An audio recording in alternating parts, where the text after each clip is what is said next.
That's right, the resubs aren't going to show in this chat. Thank you, Noah. Thank you very much for the 51 months.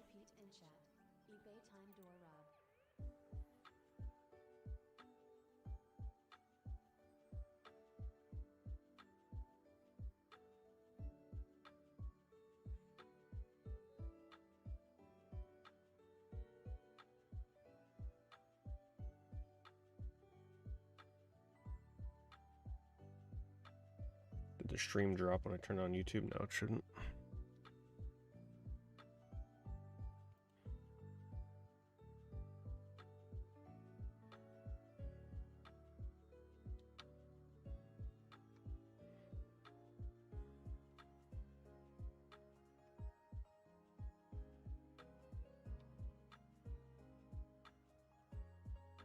The only downside about having this combined chat thing, can't see like chat badges or nothing like that, but whatever. Once I get used to it, it'll be easier to read chat. Because normally I would have to like have two separate chats up, which was like I'd look left to read YouTube, right to read Twitch. It was very chaotic. Multitasking to the extreme.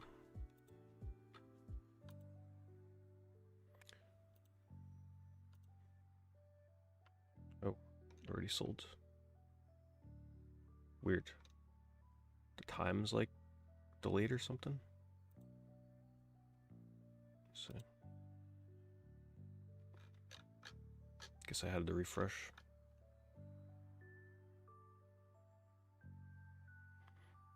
How the wheels of life.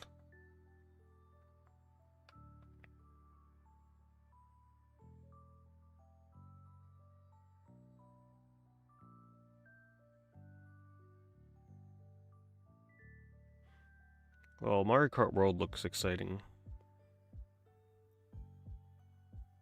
It's like, at the end of the day, $10 is not going to stop me from buying Mario Kart.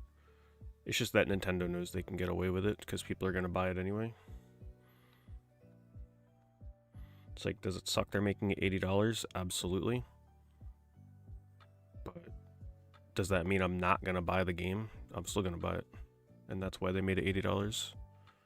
Because they know they've got people pretty much like backed into a corner with that game.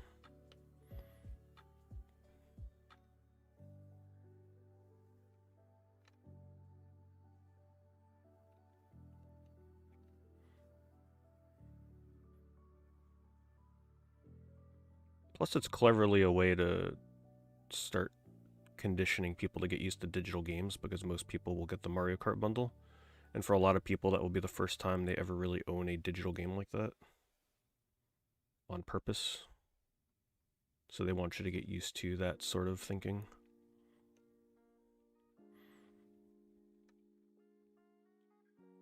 It's like, oh, digital games aren't that bad, I'm gonna buy more. That's what they want you to get into.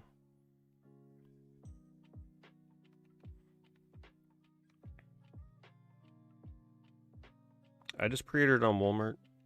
I pre-ordered the base edition because I figured there would be no trouble pre-ordering it.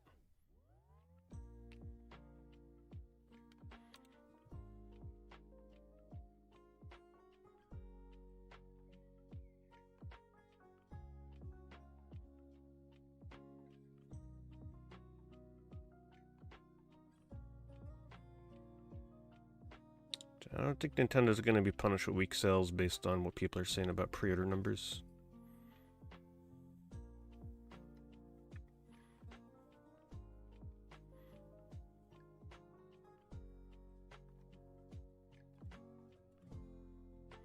Seaman Christmas Edition console? I don't think I've ever seen this thing like out of the box. That's actually pretty funny. You just don't see weird stuff like this anymore.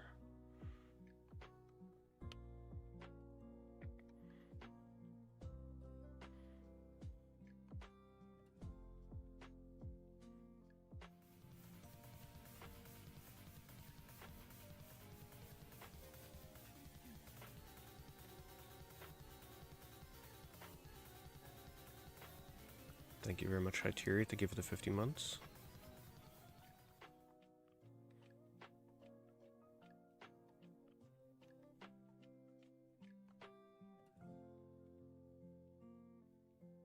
Somebody's selling their original artwork. I guess their artwork of Frog.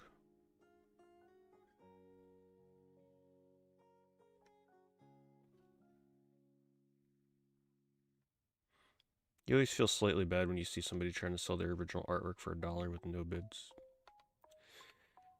But that kind of stuff you're usually better off just trying to sell at a convention or something.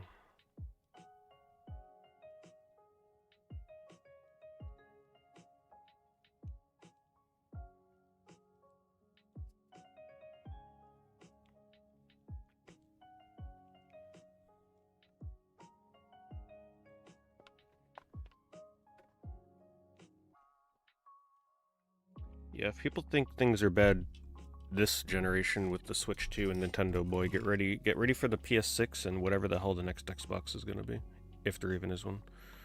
You think it's bad now with game key cards and $80 games? Get ready. People are going to be probably pretty shocked what they're going to be doing with like ownership of games and prices and digital stuff, and yeah, it's going to be bad. Nintendo leading the charge right now with that. Usually Nintendo's the last one to do it.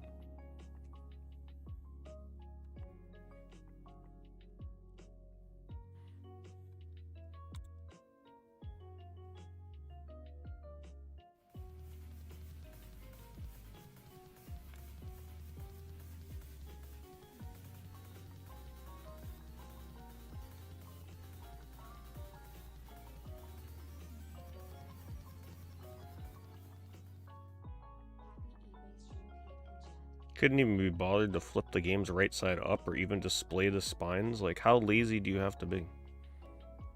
Who says, yeah, let's take a picture of a stack of games and then don't show the spines of a few games? This person, apparently. No description? Oh. Only use the ones. Yep.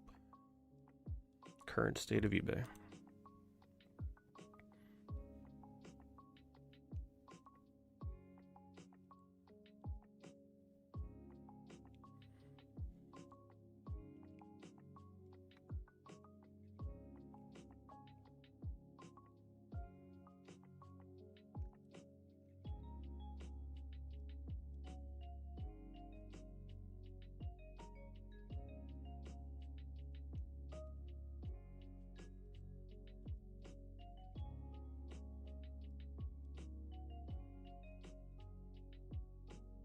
Yeah, everything is an Xbox.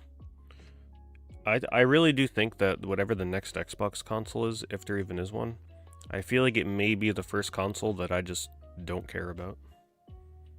Because at that point, they're probably going to be putting most of their games on PlayStation or... Well, probably PlayStation. They may go just full on put their shit everywhere. And at that point, what reason would I want an Xbox for? The initial investment to get the console just to have Game Pass is just probably not going to be worth it.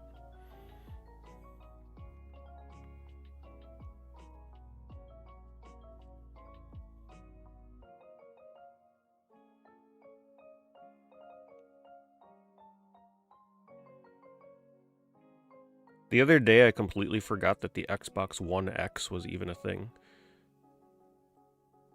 I'm like, oh wow. I forgot all about that thing. That's when you know you're in trouble with manufacturing consoles, when you come out with too many iterations and people can't even keep track anymore. I think the Xbox definitely gets the naming convention for the most confusing consoles. Xbox One, Xbox One S, Xbox Series S, Xbox Series X. Like, how? They should have just stuck with a numbering system. And I understand their reasoning. They don't. Oh, it looks inferior because the PlayStation would have been a few numbers ahead of them already. It's got a bit on it. Some good games. Boktai, Simpsons, Metroid. Boktai is actually like making up the bulk of the price here.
Well, they have PC Game Pass.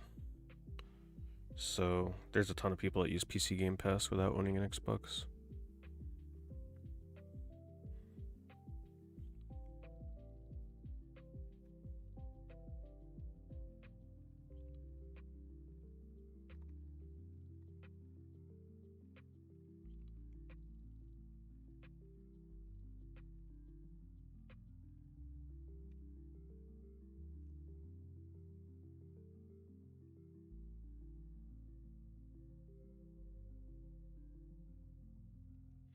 I haven't been subscribed to Game Pass for a while.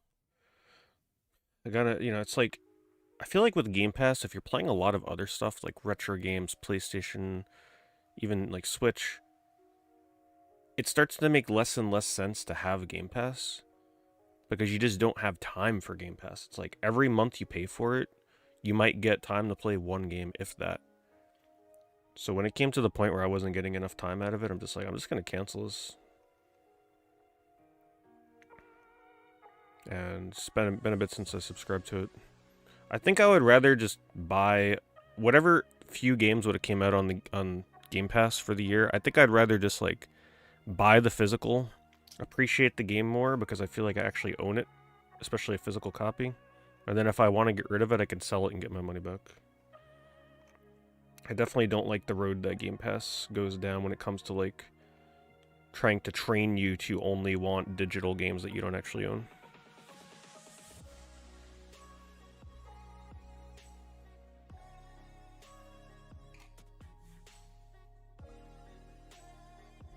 Mr. Mosquito's still going for $77 with getting a PSN release. Some people just don't care about those PSN releases.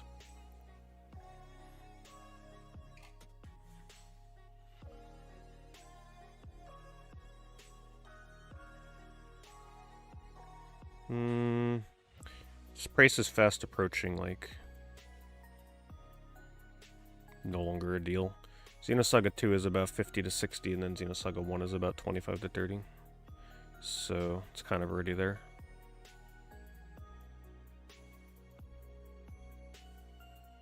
Hello, Frillfin. Oh my god. I missed a resub. I'm using a new chatbot thing, so like the resubs are not popping up in chat because it's combining my chat. So it doesn't show notifications for like resubs. So if I don't hear it, I'm not going to see it. Thank you, Asti. Thank you for the 33 months. 38 months, rather, from a few minutes ago.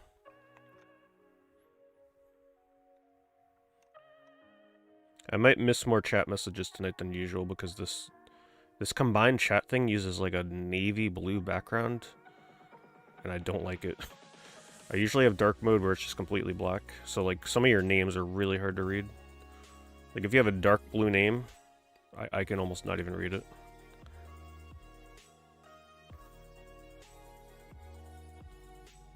This is on the Twitch side, of course. YouTube isn't affected.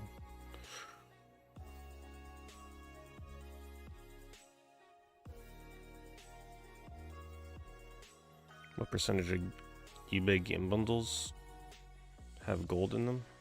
Well, most of the ones that would have gold are going to sell within like 30 seconds to a minute.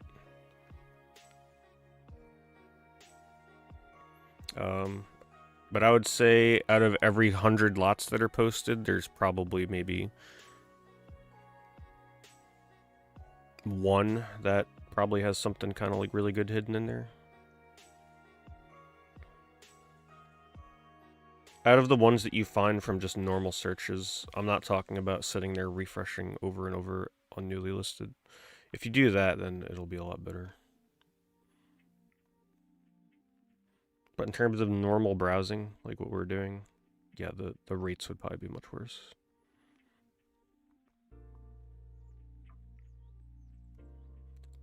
It's not too bad for these. Both of these are about $20 to $25 each.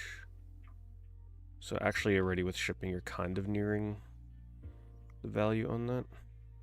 These are probably the only two Yu-Gi-Oh games I will ever attempt to play, because they're not really traditional Yu-Gi-Oh games. This and that one on PS1, Forbidden Memories.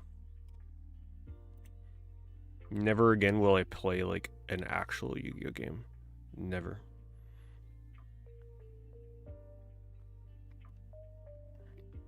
I got the Switch Predator through Walmart.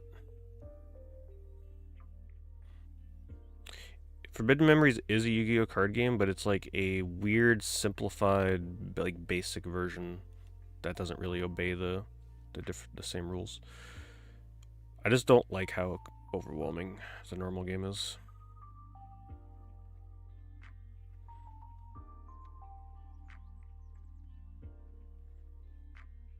It's more complicated.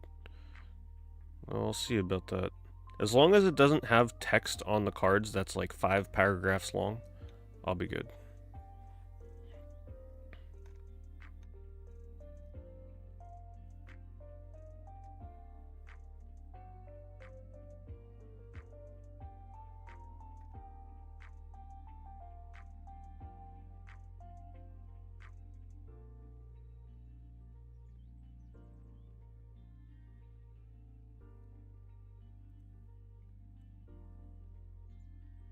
Wow, some poor bastard had Fellowship of the Ring.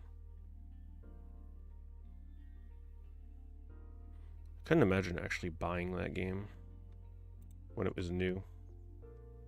Because it was very, very glitchy and unfinishable in many cases.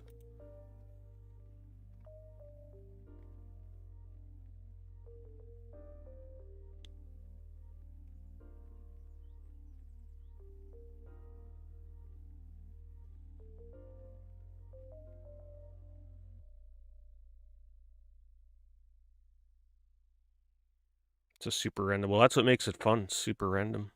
No skill involved. All random.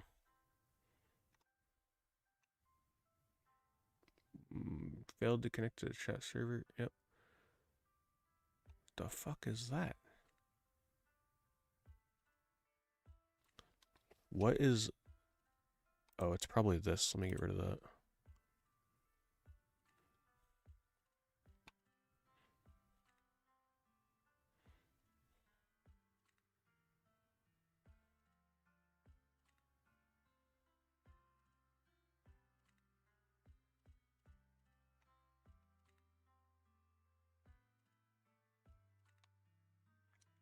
What is this playlist? Why is this song so much lower than the last?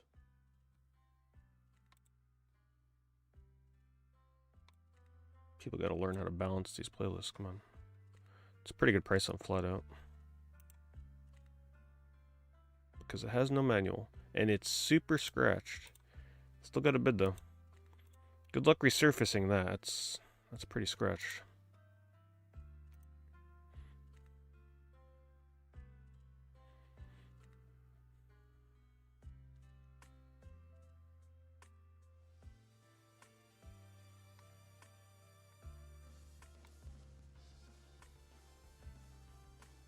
Hey, thank you, Gazebo. Thank you for the 41 months. What I find so funny about Expedition 33, and I'm so happy that it's successful, because it just proves to Square Enix that yes, people still want and can love like really well-made turn-based RPGs. Enough with your freaking action RPGs, please. We want Final Fantasy 17 to be something maybe like Expedition 33's turn-based combat.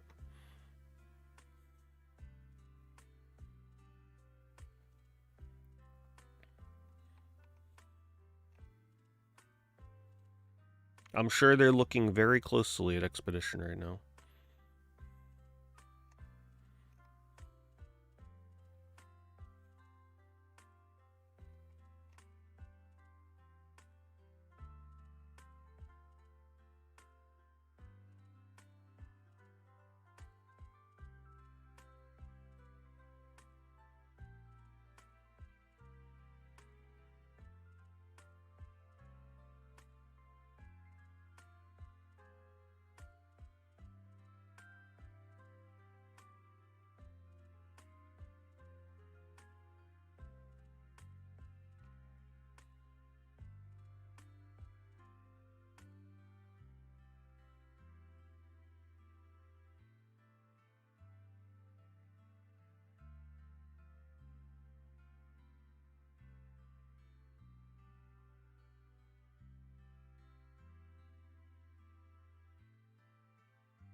Well, they can look at something like Expedition, which has a team of 50 people that made the game.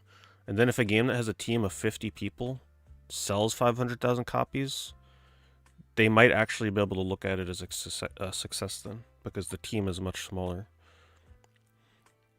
Square Enix just needs to pull their head out of their asses and just stop expecting every game they release to sell millions of copies with crazy budgets. They need to like get into the mentality of double A games like Expedition can certainly work.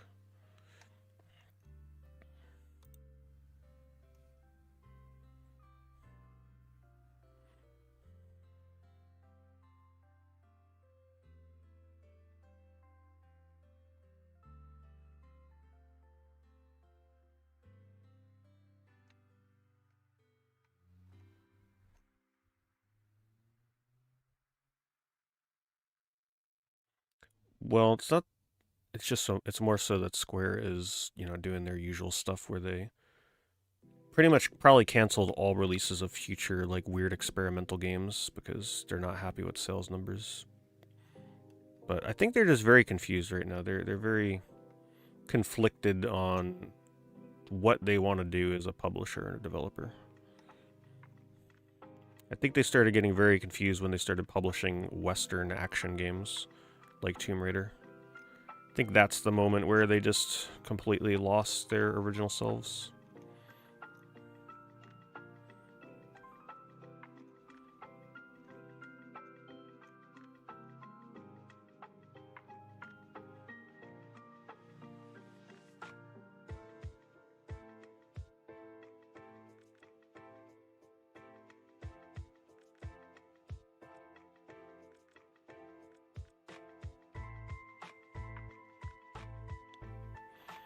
Man, this playlist.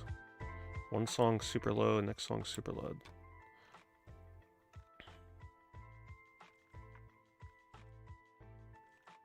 Final Fantasy trading cards. I collected the first few sets and that's it. For the most part. They released too many of those to keep up with them. I just collect the original set.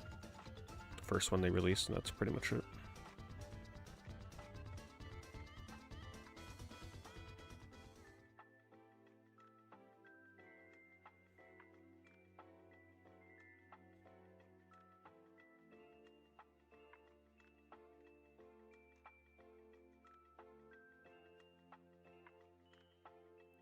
Hey, thanks, Crumb. Thank you for the tier 2. Really appreciate that. 42-month resub. Thanks as always, Crumb.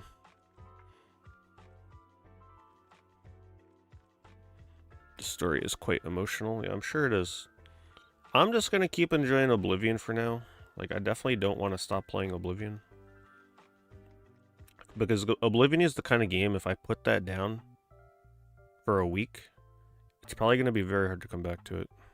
I got to keep up with it.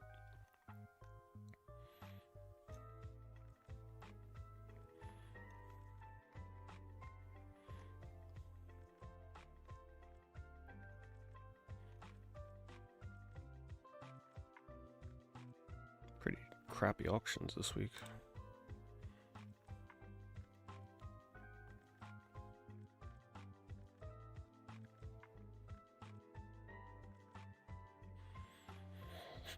How have I been enjoying Oblivion? I've been enjoying it. I'm definitely in love with the graphics and the new sort of like atmosphere that it creates. Just let me put it to this way. One of my favorite moments is my stream of that I did yesterday, where I spent about an hour just climbing a mountain gathering mushrooms and just looking at the views. That was like one of the highlights of the game for me.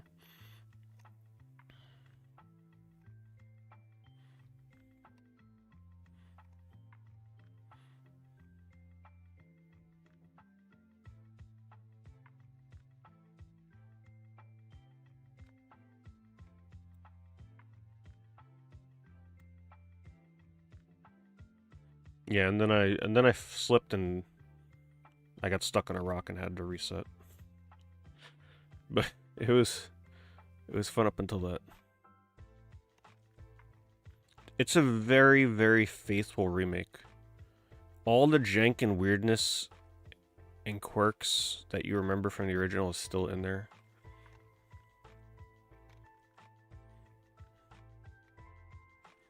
For better or worse, there's definitely been some struggles where I'm like, man, I wish they would have done quality of life for this.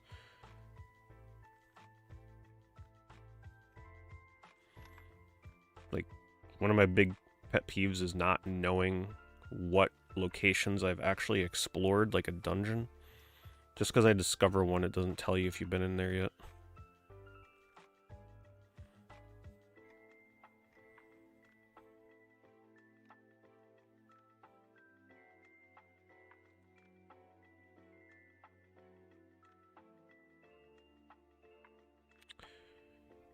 Yeah, it's been a weird argument. People calling it a remake, remaster. I would say it's like a 1.25 times remake, meaning like it pretty much is a remaster, but there are elements in there of a remake of sorts, but it's still at its core as a remaster. It's not just like a straight up remaster because they do make changes to the gameplay and the way things work. Yeah, Oblivion Remakester.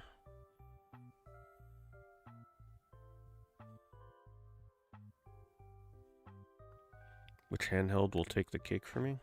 What do you mean? My favorite?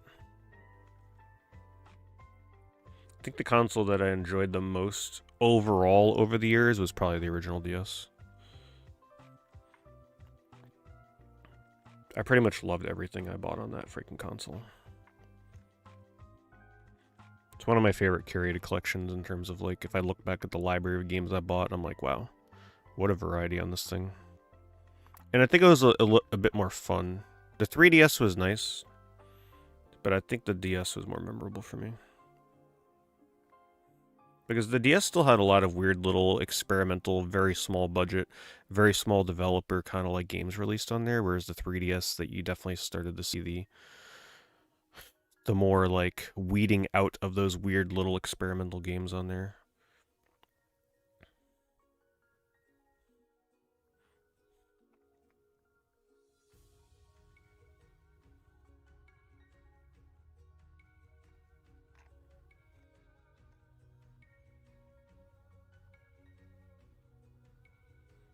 I'm sure I'll be doing DS streams in the future. Oh god, I remembered. Yeah, if I did that, I'd have to get the software back on my PC for my capture card. It's on my old PC, not the new one. I'm assuming it's still available somewhere.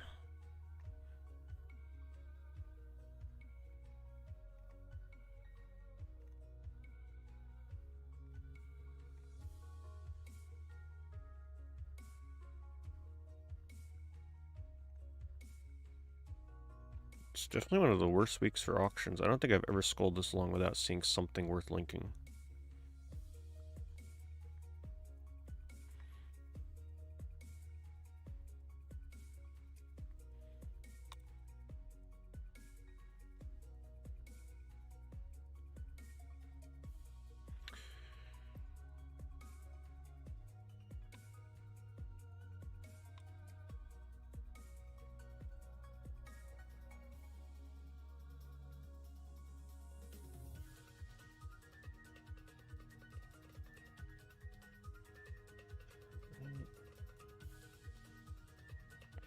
Remember, if you're on the YouTube side, please remember to like the stream. I appreciate it. Just helps bring more people in, let them know that I'm streaming. Recommends the stream out to more people. So how did everybody's switch to pre-orders go, since this is the first eBay stream since they happened? Where did you all pre-order? How did it go? Did you do it in person? Did you try and go to GameStop? Did you struggle to get a pre-order? Did you give up? What site did you use? Did you have to go for the base one because the Mario Kart was sold out? I'm curious how it went for everybody. I just took a chance and I'm like, let me just... I was getting ready to camp out at GameStop. I was not looking forward to that though, honestly. My stomach was not feeling good. But so I was just like, I was just sitting on Walmart.com and I had both the Mario Kart bundle up and I had the base console up. 2 tabs on my iPad. And I just so happened to refresh the page on the base console a few minutes before midnight, and it already put me into the queue. So I was like, oh, well, that's weird. They opened the queue before they were supposed to. So I kind of got lucky because I think a lot of people were not refreshing a few minutes before midnight. And right at the last second, I decided, I'm like, you know what? I'm just going to go for the base one because the Mario Kart one, the chance of getting kind of screwed in the queue is probably greater. So to guarantee, like have a greater guarantee of it actually arriving for launch, I went with the base one. And it put me into a 14-minute queue, put the order in, and that was that. So it was pretty seamless. GameStop in person. For those of you that went to GameStop, how many people were there? Like, what was the line like? What was it like? Target app. Yeah, I heard I heard Target had some really nightmarish experiences for people. So I'm glad that yours went well. Some people said they were trying to use Target and or Best Buy. Best Buy, actually, I think. Maybe I'm getting Target confused with Best Buy. Best Buy was apparently the really bad one, which is a shame. 35 people online. 44 consoles got there 3 hours early and 15th in line. Okay, so not too terrible. My GameStops both told me that they were told that a ton of people planned on getting there like at 5 a.m., which would have been like 6 to 7 hours early. Of course, it really depends on what area, what GameStop you're going to. Varies by people, I'm sure.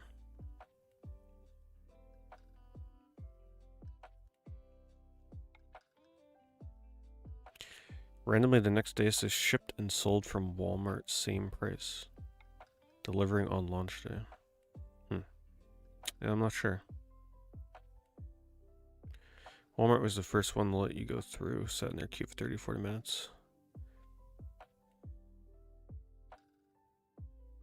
25 total. You were 15th. Well, I'm just glad that the launch experience was not as stressful as the PS5. The PS5 was ridiculous. The Switch as well, even Xbox. Those consoles were a nightmare.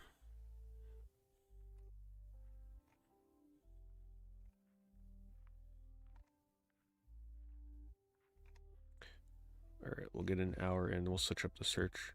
Oh look, a little figurine from Overlord 2. Must have been like a pre-order thing. I played the first Overlord, I never bothered with the second. Oh, I guess this is the the Wii version.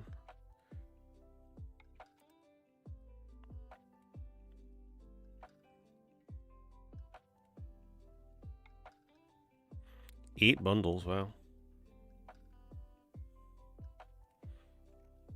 Definitely must have been a very small area, small GameStop.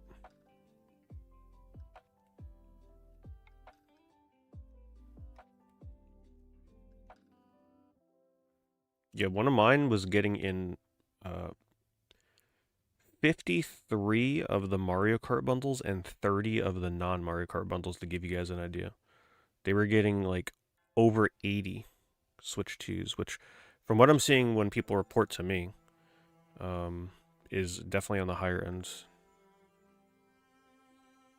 GameStop is a high traffic one, so you went 4 hours before opening and there were still 30 people ahead of me. By the time it opened, there were at least 100 people and our store had 105. 105 is the highest I've heard so far.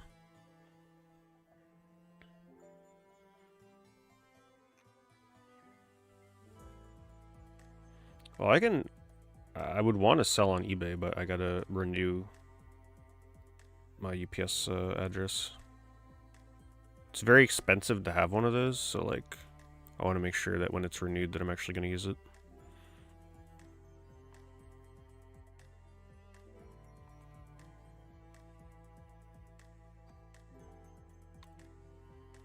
Alright, one more page.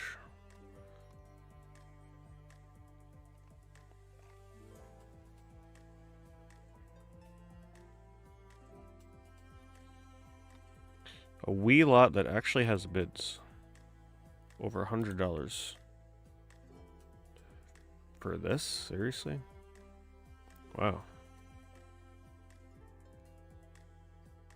This person's definitely making out. 131 bucks, $20 shipping.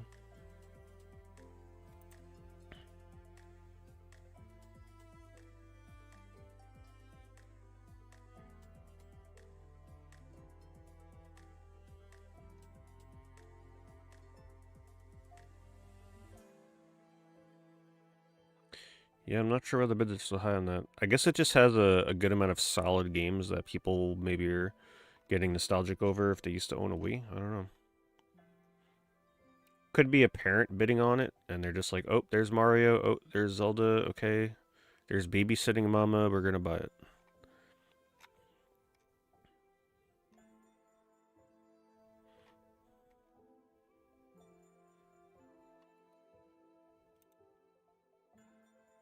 Luzak? Am I an Oblivion enjoyer?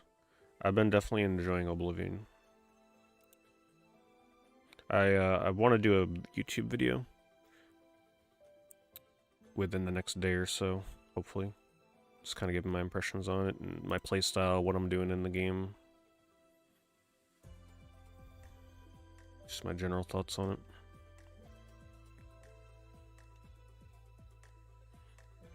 Horipad 4 parts.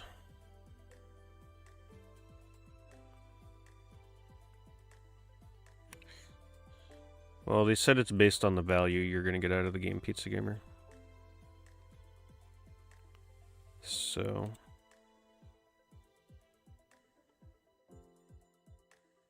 They'll price it based on that.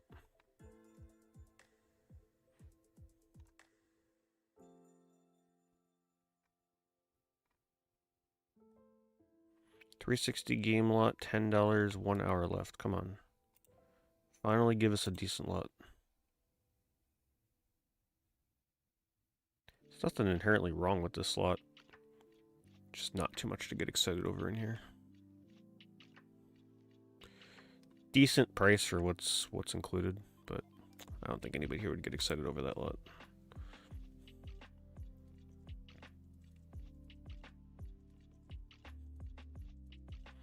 How do I feel about it?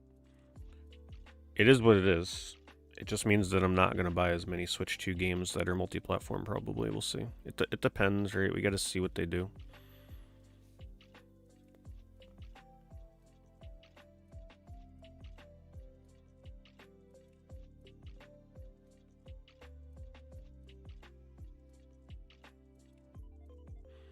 But I'm imagining the $80 games are mostly going to be Nintendo's like really big first-party games.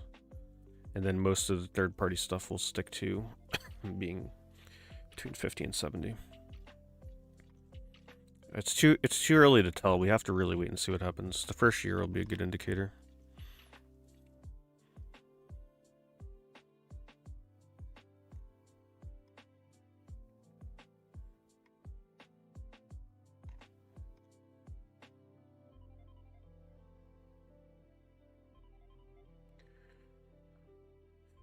There's like so many of these things popping up on here. I think it's from the same seller. They're just like unloading their collection, you know? Gotta let go of it. Kirby Air Raiders is more interesting than Mario Kart World. Well, it's hard to say that when we haven't really seen the gameplay for Kirby. Mario Kart World looks very ambitious, that is for sure. But I'm keeping myself blind outside of the initial trailer. I'd like to go into it and be surprised, hopefully.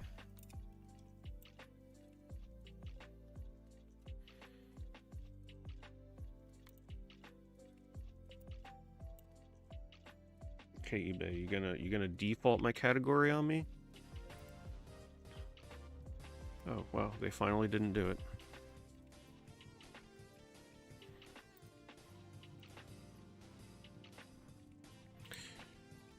Speaking of Nintendo racing games that need to come back, Johnny Com with the Wave Race resub. Thank you, Johnny Com. 87 months. Always appreciate it. Yeah, I've heard the roster is huge for Mario Kart Worlds.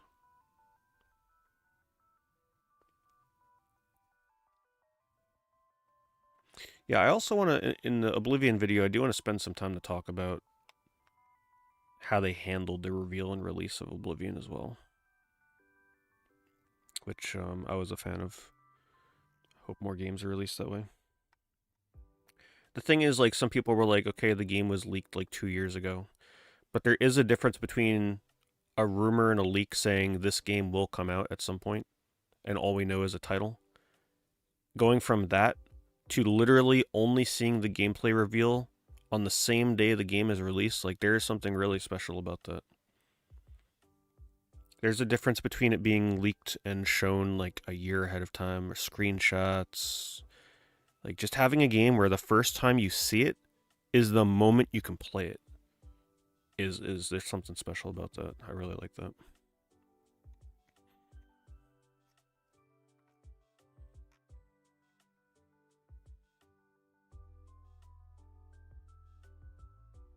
Performance stutters. I'm not dropping any frames, so it might be on your end tricky. You're just annoyed vehicle customization's been removed. Oh, I'm a huge fan of it getting removed. Get that garbage out of here. I'm the kind of person, I just want to pick a car and I want to pick my racer, or better yet, just pick my racer and have them come with a pre-selected car, like how they handled it in Sonic and Sega and Sonic All-Stars Racing. Yeah, I hate vehicle customization. I don't like changing the wheels out and this and that to get better performance. No, I love the fact that it's back to just like the basics. I'm a huge fan of that. Vehicle customization is one of my least favorite things in like racing game. Well, depends if it's like a simulator, right? Obviously, games like Gran Turismo, whatever, it's fun.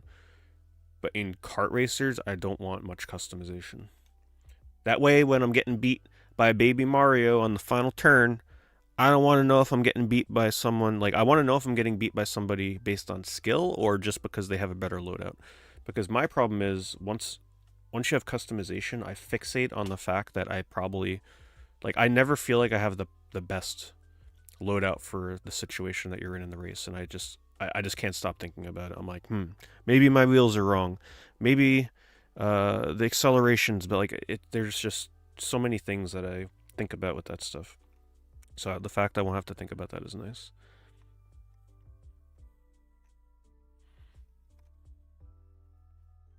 Kart racers to me were always about the simplicity. If you want the more like customization side of things, there's other genres of racing games out there. That's the way I always looked at it.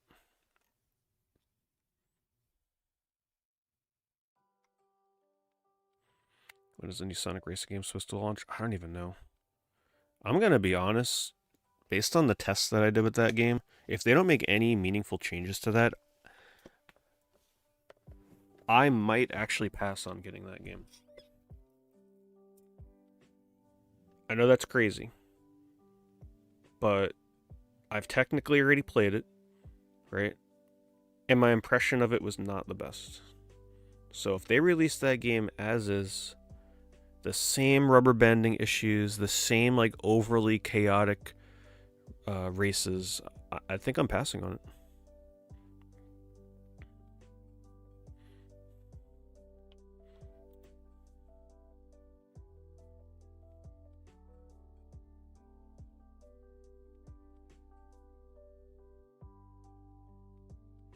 Just the constant tricking, like you're tricking like a madman in that game. Like it's just too much.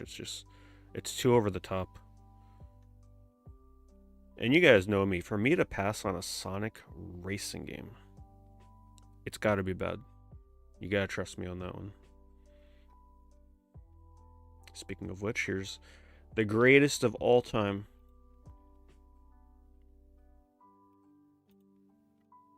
Probably the best playing kart racer I've ever played. Right there. I say best playing because yes, when you factor in the overall package, like certain kart racers might actually be better overall. But when it comes to the playability and the drifting and the like, even just the courses, just when it comes down to the basics of a kart racer, this game had it. This had it right here. All Stars Racing. Not Transforms, All Stars Racing. Pure skill. All skill in All Stars Racing.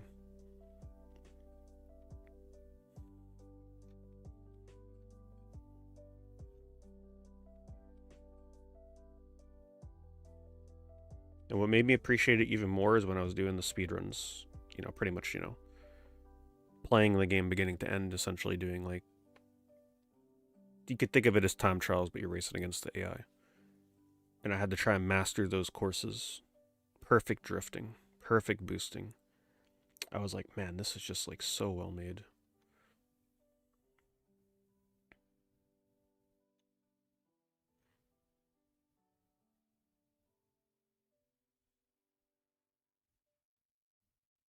Hello, Baldy. I'm doing alright. I've been hearing about this Blueprints game, but I'm not sure if I've looked at gameplay. If I've seen gameplay, it must have been from some trailer. I don't remember. I don't know much about it, honestly. Some kind of adventure game or something? Oh, here we go. 29 random video games.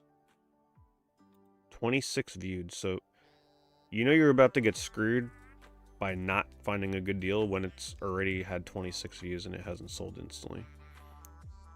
Yeah, this is pretty much what you would expect in that situation.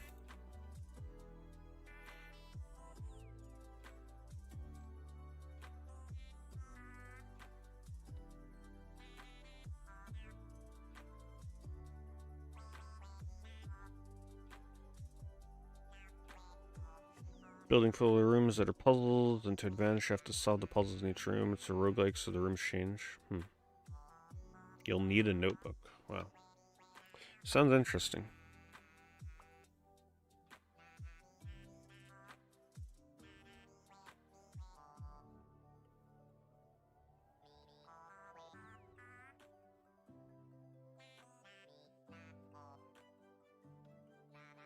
I usually don't like puzzle games, but that sounds different enough that I could potentially be interested in it.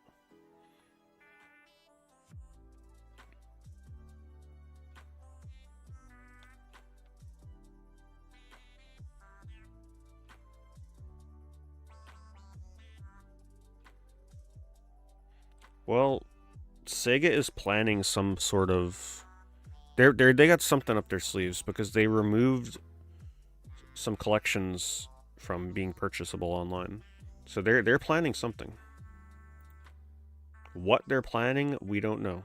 But I would not put it past Sega to release some big compilation. My guess has been, since they initially unlisted games, I think they're gonna do a free to download like game hub. They've done something like this before. I forget what they used to call it, the game room or something. But I think they're gonna try something, either a subscription service for like $4.99 a month or $5.99 a month, where they just give you access to all of their games for a subscription fee. Or you're going to like it's going to be like Sega Channel would be my guess, where there's a rotating list of games every month that are free, and then if you want to like permanently unlock a game, you got to pay like a price for it. I think they're probably up to something like that.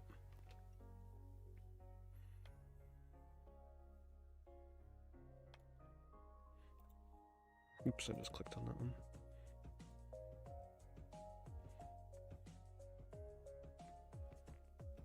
Because why else would they delist their compilation? Did I ever try Endless Ocean? I just kept forgetting to get around to it. No.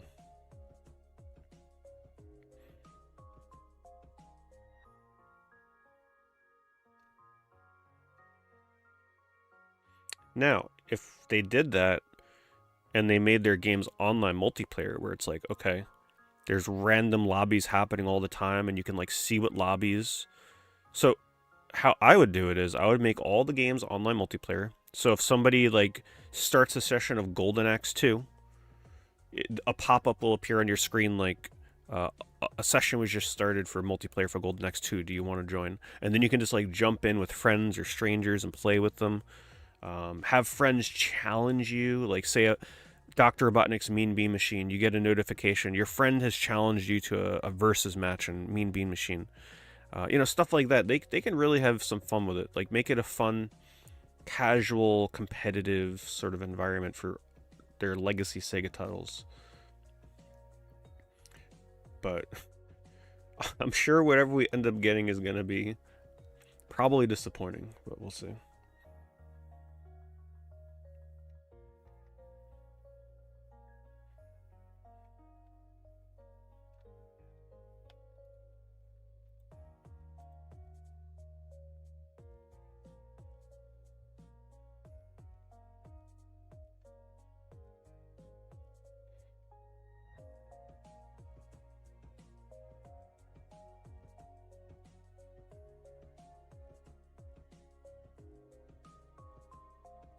Don't you hate it when you take a photo with the lighting behind you?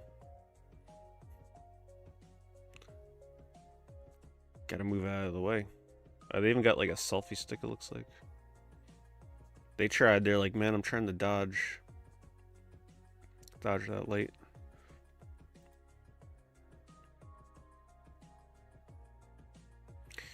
Andstream does do something like that with challenges, but it doesn't have online multiplayer, so you can't verse other people.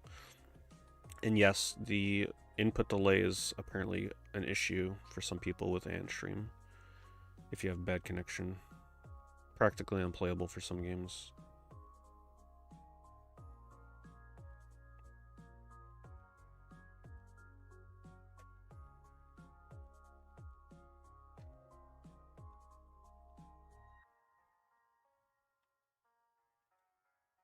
Imagine sponsoring your listing with a title like this. Nintendo Game Lot. But hey, it makes me click into it. I guess the highlight here is Tony Hawk.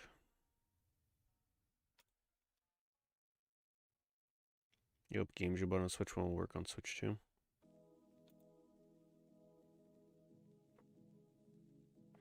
I hope they add a new sour lime flavor to the carts. And that's the benefit of me getting the base Switch 2, is that if I get the physical cart from Mario Kart, I can taste it. I'll let you guys know what the flavor is. Can't lick a digital game cart, now can you?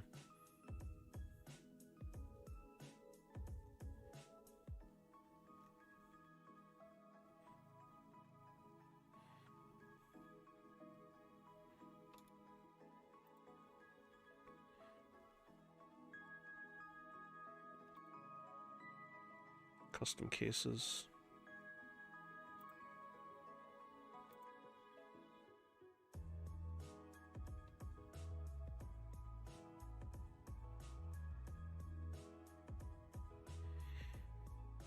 Is the VCS worth it? You gotta be a special something to get some enjoyment out of the VCS, let me tell you. The VCS at the prices that they're gonna try and sell it to you right now, no. But if you're ever able to get it during Black Friday again or something for like $80 shipped or under, it might be worth it. But you got to know what you're getting into. First of all, the console is not going to work out of the box. You have to flash it to update it so that it actually works. So if that doesn't sound fun, then probably not going to be for you. But if you're okay with that, it takes like 20 minutes, no big deal. Then you're pretty much getting a blank slate console, where the benefit is that you get access to official digital releases of Atari homebrew games, 2600 games, 7800 games, a super small selection of VCS exclusive games. I like it. I've gotten a lot of value out of my VCS.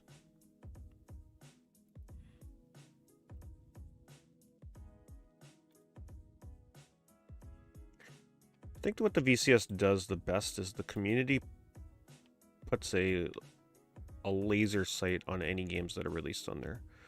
So if you're an indie game that releases on the VCS, you instantly get hundreds of eyeballs on your game. That would not happen on Steam otherwise. How do I know this? Because every indie game that releases on the Atari VCS, if you look at the Steam version, it has like 1 or 2 reviews. Whereas the VCS version, people like give it 100 reviews, 80 reviews, 200 reviews. So like you just instantly get the hardcore Atari fan base to actually care about your game just because you released it on the VCS.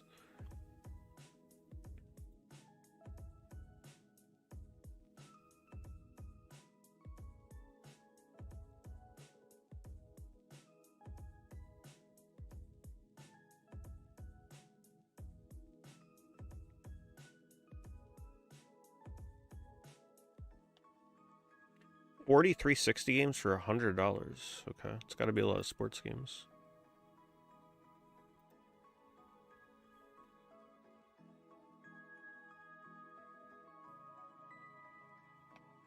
Yeah. Even if you were just getting this for the cases, though, it's a fair price. for cases.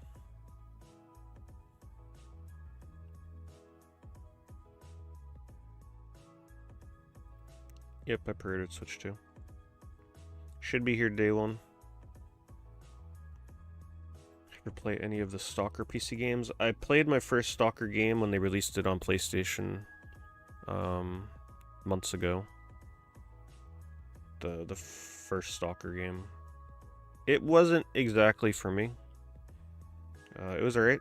I liked the atmosphere of some areas in the game, but I couldn't really get into it as much as I would get into, say, like most other open world games. Have I heard the latest news on Amico? People are being told that they won't get refunds for years, and someone has said that they're willing to give money to help pay out those refunds faster. Wow. Won't get refunds for years? That's a little scary.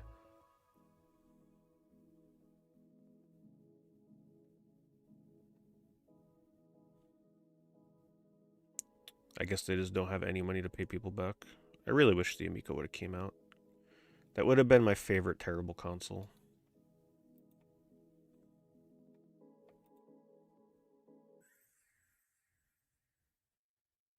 The midnight release. No. But I'll get it the morning of, so no big deal.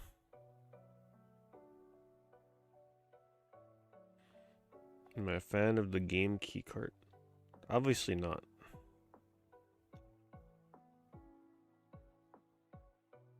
At that point, it's like they would have been better off just selling a digital copy in a blank box. But I think the purpose of it is like you can take that cart and sell it, and I guess like remove, you know, you can still pass ownership of it.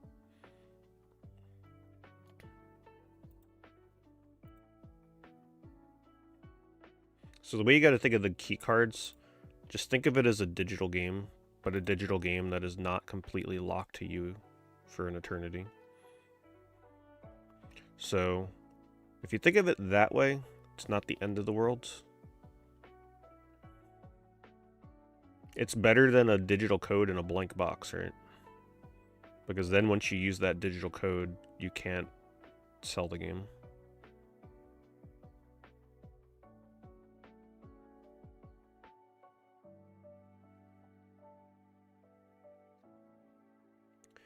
Wow. Look at this slot. Pretty.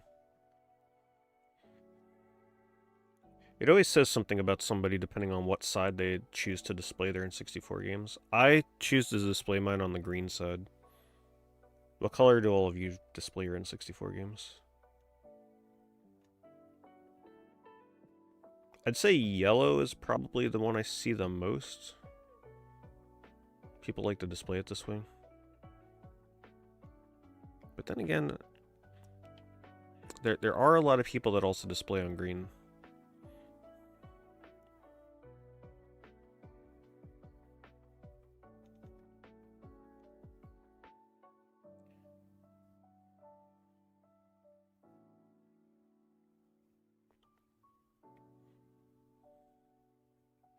There are a lot of not so great filler games in here, though.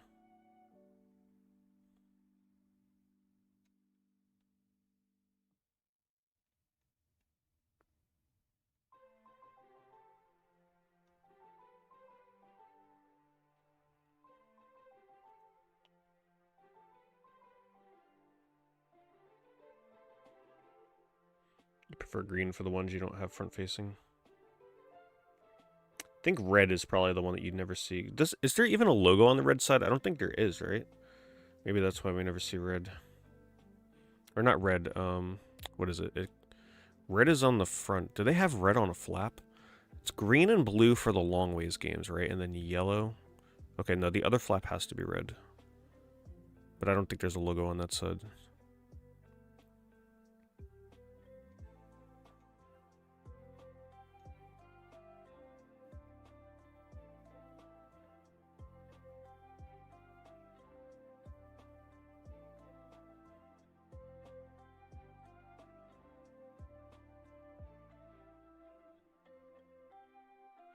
You're on your first playthrough of Shenmue. and spent multiple hours in the harbor. How much more is driving a forklift being part of the game? Yes, the first playthrough of Shenmue. So driving a forklift will not be eternally what you do in Shenmue. Enjoy it while it lasts. The thing you gotta know about Shenmue, moving from area to area can take an eternity. But you should cherish every moment of it. Because once you get to Shenmue 3, you're gonna be like, damn, I miss Shenmue 1 and 2.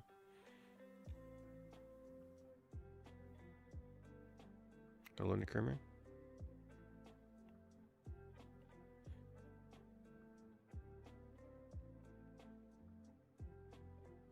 Shenmue 3 really that bad? It's not really that bad, but it's kind of just disappointing and boring.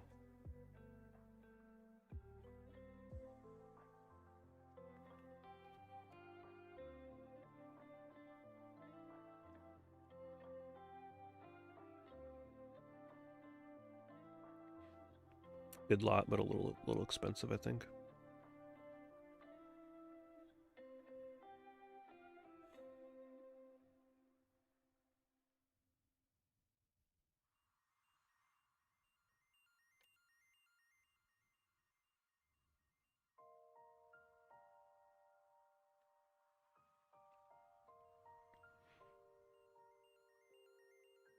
Well, the music stuff is usually through Streamloot stuff now, Citrus. Channel point stuff, probably not coming back. Especially now that I multi-stream on YouTube. I have to actually, like... I can't just play anything and everything music-wise on here. Shenmue 4 is probably not happening, no. If something comes out for it, it's probably gonna be in something other than video game form. Like a novel or manga or something. It's actually a decent CDI lot. It's pretty good, actually. You're getting some of the best games right here. Mutant Rampage, Burn Cycle, two of the absolute best CDI games. And some of these other ones aren't bad either. Like they're kind of fun for what they are for CDI. Chaos Control. This game was super hard. Escape from Cyber City. Oh my god, you can't play that game with a controller. It's impossible. Kether was pretty cool if I remember right. Voyeur was interesting. Well, noir crime game.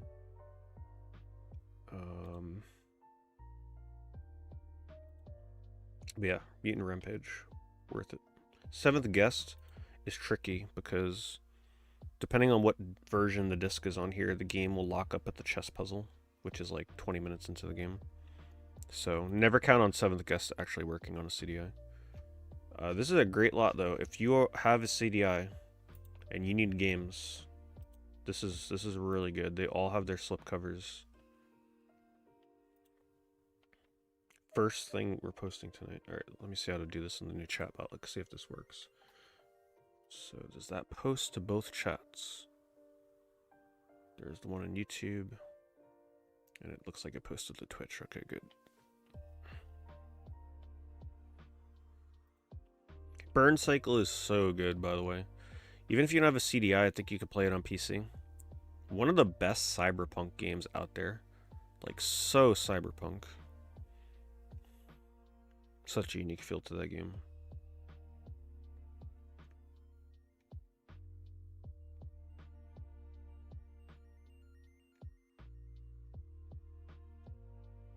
But the only console version that exists is CDI, so...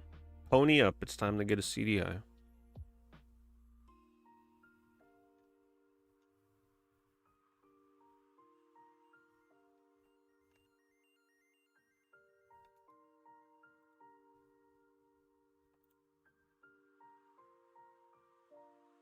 And the price on that CDI bundle is actually really good because Mutant Rampage... I don't know what it goes for right now, but that is by far, like... That is not a cheap game. I would imagine it's probably like 60 to 100 depending on condition, if it has the slipcover or not. I know people started overcharging for that. I just remember one time I saw it at a convention and the person wanted like $100 for it, and I was like, whoa. And that was years ago.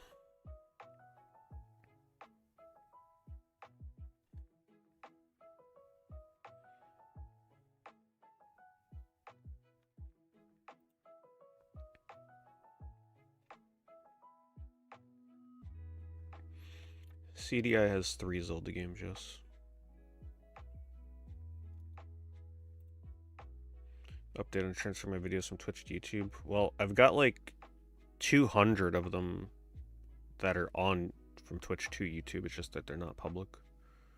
A lot of them come with copyright issues, so like over time I've got to try and fix whichever ones I want to fix and then slowly upload them. Otherwise, just procrastinating right now until the last minute before I start having to upload the rest of them.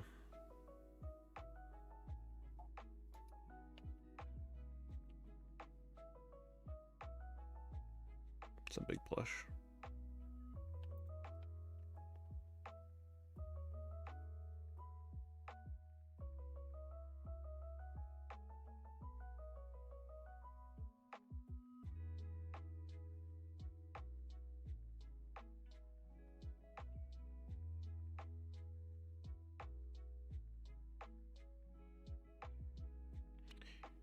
Remember to leave a like on the stream on the YouTube side if you are watching. It does help a lot with letting people know that I am streaming, so thank you for that. I did secure a Switch 2 pre-order, yep. Should be here the morning of release day.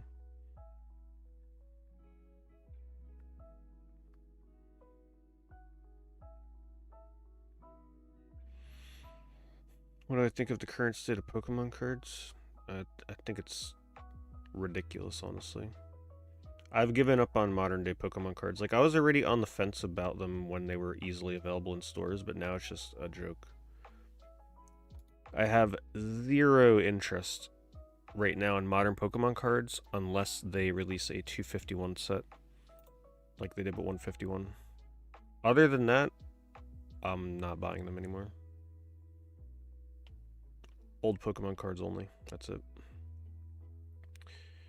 Bullet Witch. We saw this last Monday. I remember the Bullet Witch and Vampire Rain being in the same lot. Some real good stinkers in here, boy.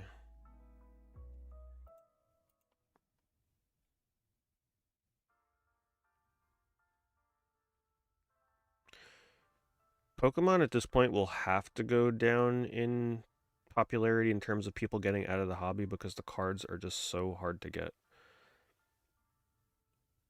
You know, every time I go into a Walmart or a Target, I don't explicitly go in there anymore to look for cards. Usually just like to have to pick up something else, but I always swing by the card department. They are always wiped clean completely of Pokemon cards for the past like year. So if you can't get cards, people are just going to give up on the hobby.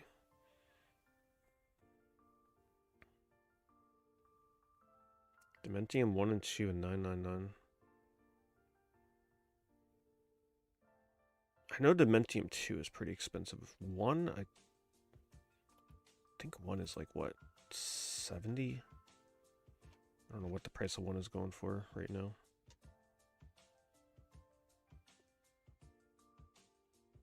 Even Pokemon Pocket is just that I got an advertisement on that for like another new set that's coming out. It's like, man, I can't keep up with that. As much as I loved it, like that's way too. The problem is with me, I'm the type of person, if I play a digital card game, I need every card. I can't have any restrictions on deck building. I need every stupid silly card. I don't want the meta cards, but I do need like every card. So if they're releasing a new set every freaking month, like I can't. It's too expensive. So sadly, I had to like put Pocket down for now. It got to be too much. As much as I loved making videos and deck building stuff for it, it was like doing that also kind of like pressures me into having to have all the cards, because how can I make videos on decks if I don't have all the cards?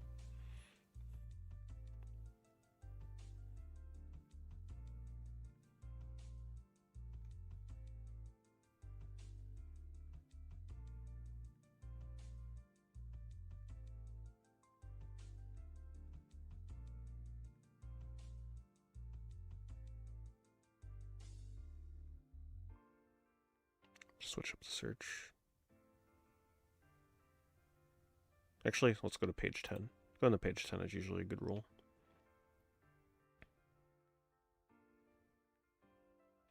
Yeah. Maybe, like, it's possible I would still maybe give Pokemon Pocket a chance, but right now, the game that I put all of my spare time into, that normally would go to playing something like Pokemon Pocket, is RPG Maker. I'm still playing it off stream. I've only missed, like, 2 days. There's only been, like, maybe 2 or 3 days since I started playing it where I wasn't able to jump on it or at least do something. I've been making some really cool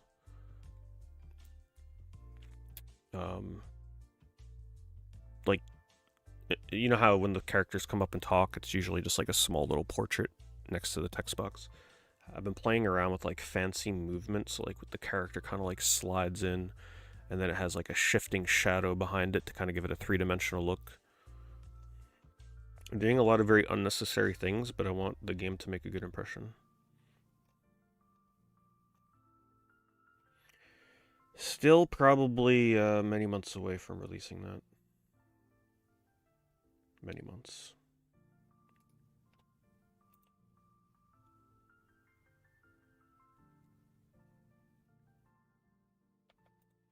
But I have been banging out some really good map framework lately. I've created probably like 10 to 12 new areas since I last streamed it.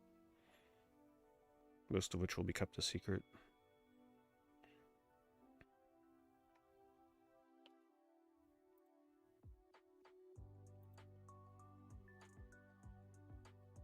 And by 10 to 12 new areas, I mean like 10 to 12 screens. Not like giant explorable maps. They're just like, okay, you enter this place. Okay, here's the little map, and then you can exit. It's not like I'm creating 12 giant maps.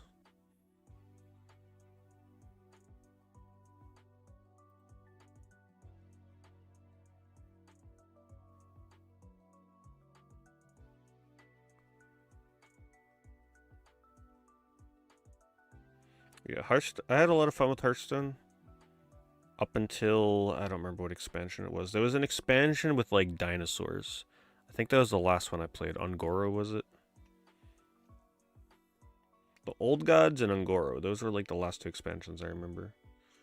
And then that was it. I will never get back on the Hearthstone. Like, 0% chance that that ever happens. And I can't say that for many games, but there's 0% chance I get back into that. Actually, not a terrible PS3 lot. You get Saw, you get Transformers. Those are worth a decent amount. You get Conquest. The bulk of the price here is honestly in Transformers and Saw. So, unless you really want the other games, the price on this is unfortunately not a super deal. But it's a good selection. It's not every day you see Saw in a lot.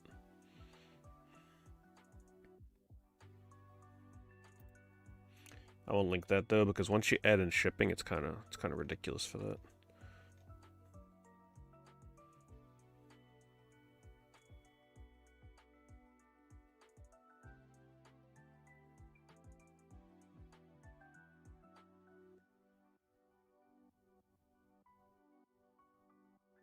Black Rock Mountain. Yeah, the Transformers games are pretty pricey. So $100, yeah. Then you're looking at like 100, 150 for the others, which is definitely not worth it for the other games.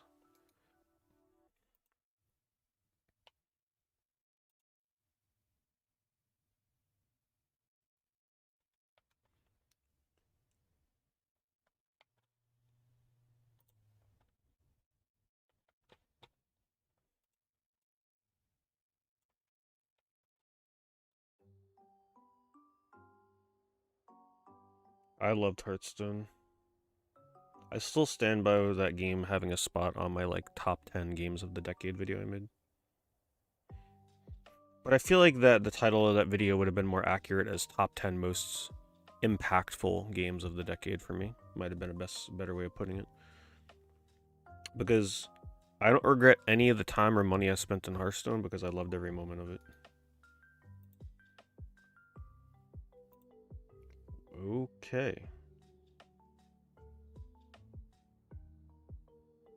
Yikes.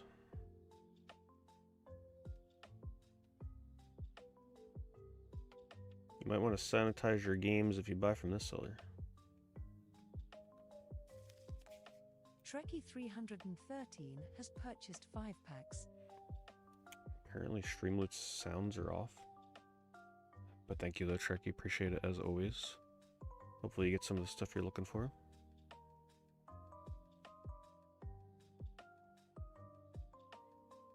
I don't hear any sound from Streamlabs, so just make sure you don't play anything that's sound oriented. I'll try and fix that for next time.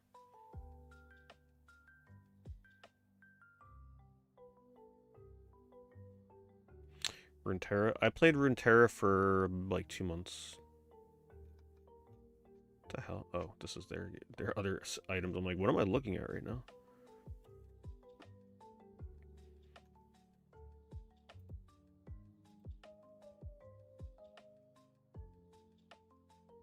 The sound is working on the stream. Oh, I guess I just can't hear it.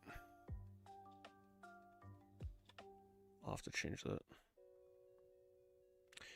Yeah, I was following the Bazaar for years, but Reynad they took so long to release that game. By the time it finally came out, I just did not care anymore. And I've tried looking at streams of that game. It's like impossible to tell what is happening. That is not a good streaming game, because in order to be a good streaming game, you need to be able to pop in, look at the game, and like kind of understand what's happening without any context. That game, I feel like you have to play it to have any remote chance of understanding what's happening. That is a bad streaming game. And that is why, in my opinion, it is like just destined to fail in the long run.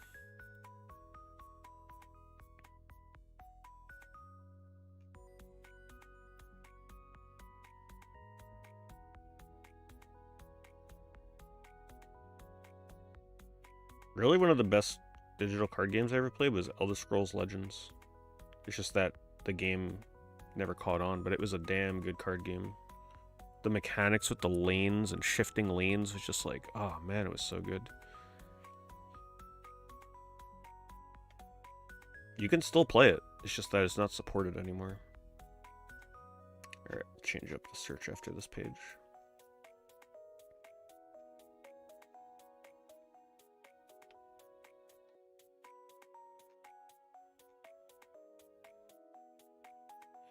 I never tried Gwent, no.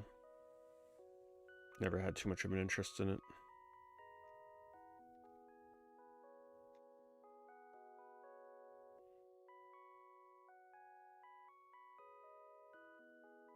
It's like, I like my card games to be simple, not too complex, but have a lot of fun deck building that you can do. Sometimes I look at card games and I'm just like, this is way too much for me. Like, I don't want to have to feel like I'm playing a puzzle game to play a card game. And that's probably what I thought of when I looked at Gwent, from what I remember.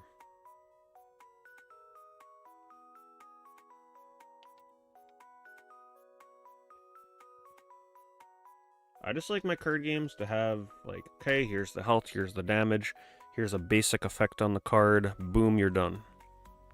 That's it. That's what I like.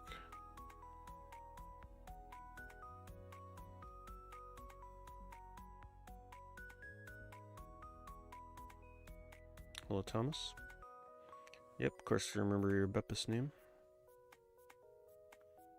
Aya Judgment. Aya Judgment is still by far the most fun I have ever had playing a card game. Ever.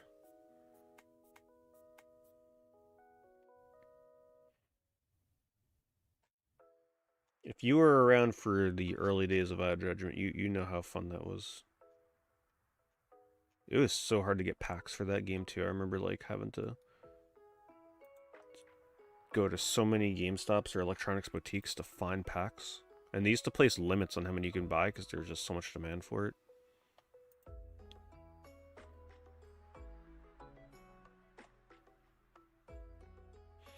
If you can still play Eye of Judgment, if somebody ever brought back the ability to play Eye of Judgment online, I'd be there in a split second.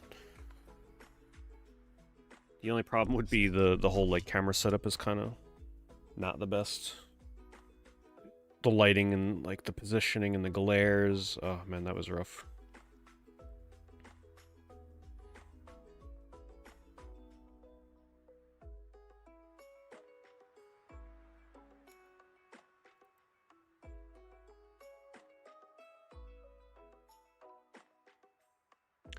This feels like a pretty good price if you need these carts.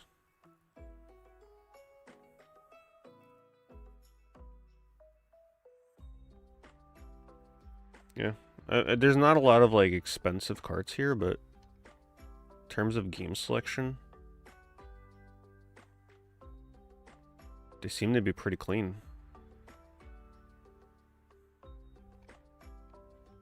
I'm gonna link this one. It has 2 active offers on it, by the way. It means there's scalpers or like resellers or people that are just taking a chance trying to get a deal on it already. So don't expect this to be up for long in case this seller actually entertains their offers.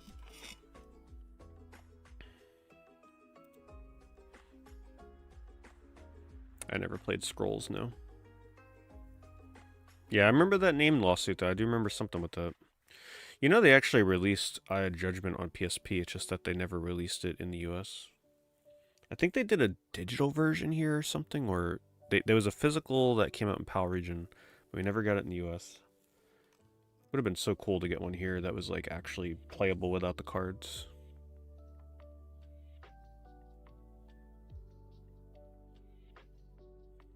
Digital only, yeah, I remember something like that. I wish it was like still easily playable. Like just bring it back and just give us the ability to play it again. The aesthetics of Eye of Judgment are so good. Like the heavy metal music and the creature designs. So awesome. But I want to play against people. I don't want to play against like AI. That's the thing. But when it comes down to it, like if I ever really need an Eye of Judgment fix, I guess the PSP game is the next best thing. Because the PS3 game, for people that don't know, you can't do any story, like no single player content. There's a tutorial, and that's it. There's no matches versus AI. You just have to connect online or nothing.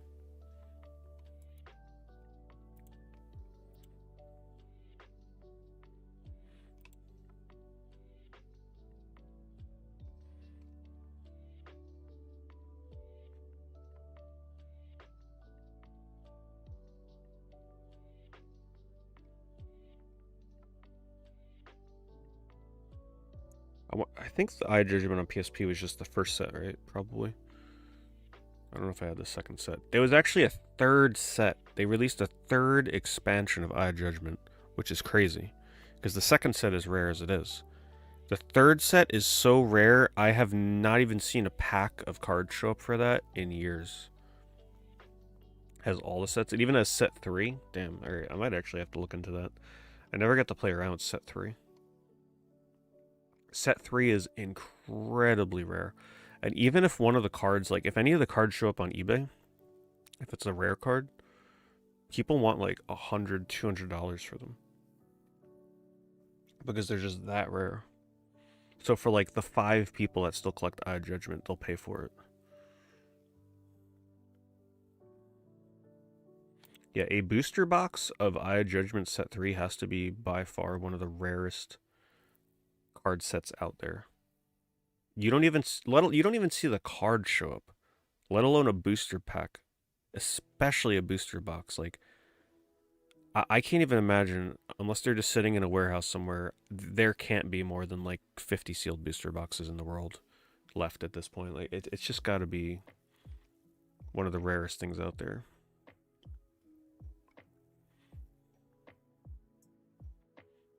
NES box lot. Mario 2-3, Simon's Quest. Nothing too exciting.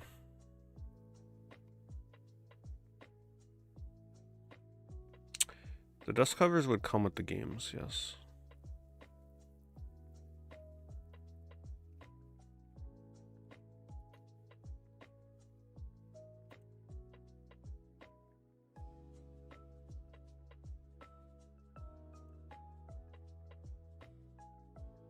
High Judgment does seem like a dream that should have never happened on PS3.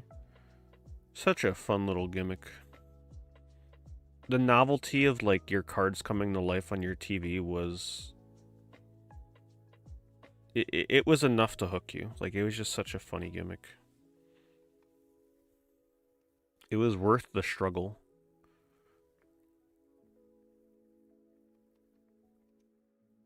The thing that ultimately killed it, though, Trekkie 313 has flipped was eBay upside down. the fact that you could print cards and they would still work in the game.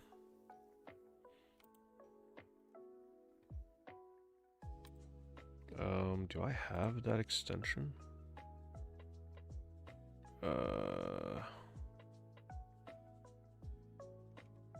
It looks like they removed that extension that lets me flip text.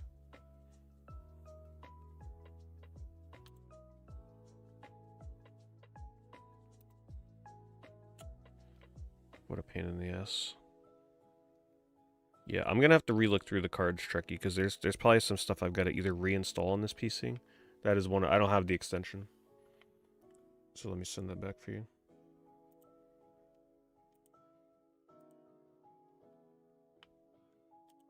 Hopefully, I remember to look into it for next time.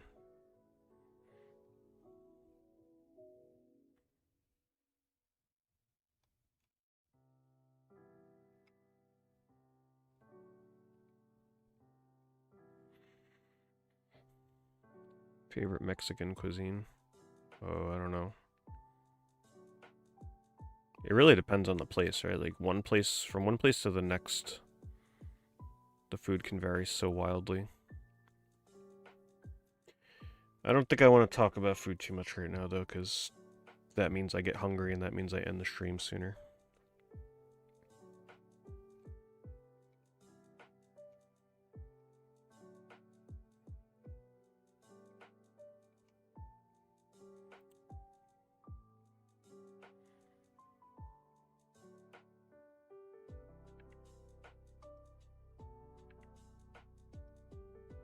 Orbital? I have a few of those games on Game Boy Advance. I don't remember which ones I have. I probably played Orbital, though, but I really don't remember anything.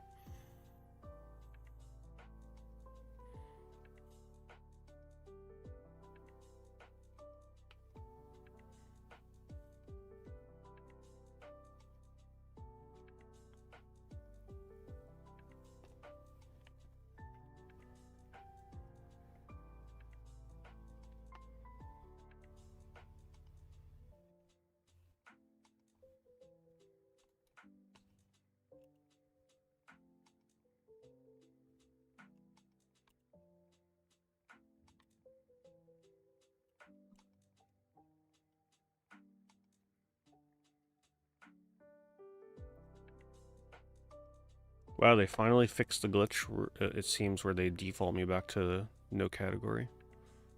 Finally.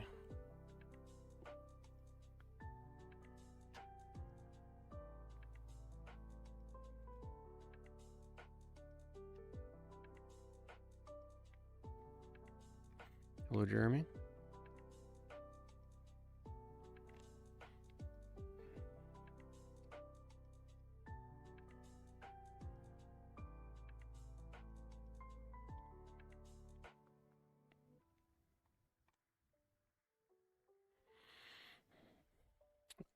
There are no AI matches in the PS3 version of iJudgment. There is a tutorial and then online, and that is it. There's no story or AI versus mode or nothing.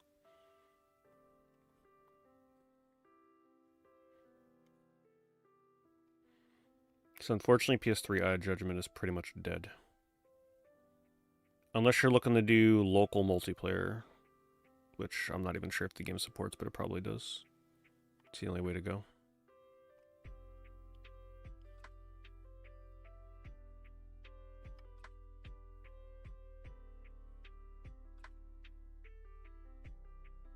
I was so involved in the iJudgment community too. Like, there was an iJudgment website where like the players would gather and we'd host like tournaments and stuff. What was the name of that site? Oh, man. It was like EOJ something.com.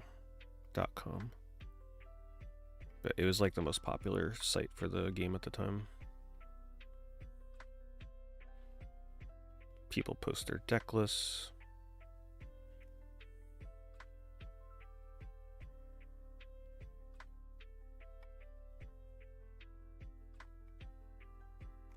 They even had a custom card made for their website. It's pretty big at the time.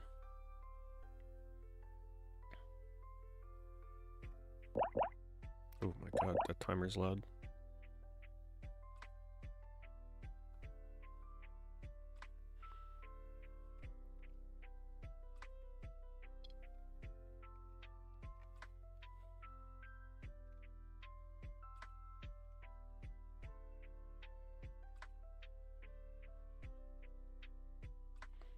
It's a big coughing plush. I actually kind of like that coughing.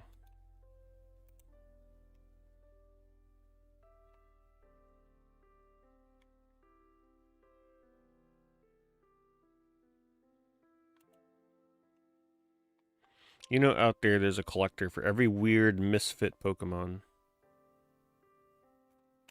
You know there's someone out there that collects it. Doesn't matter how obscure it is. Wow. A brand new Pico.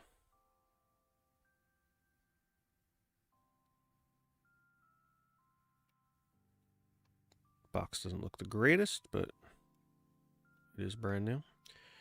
I uploaded my stream of the Pico from all those years ago to YouTube. So if you're ever curious to see me attempting to make the Pico as exciting as possible, it's up there.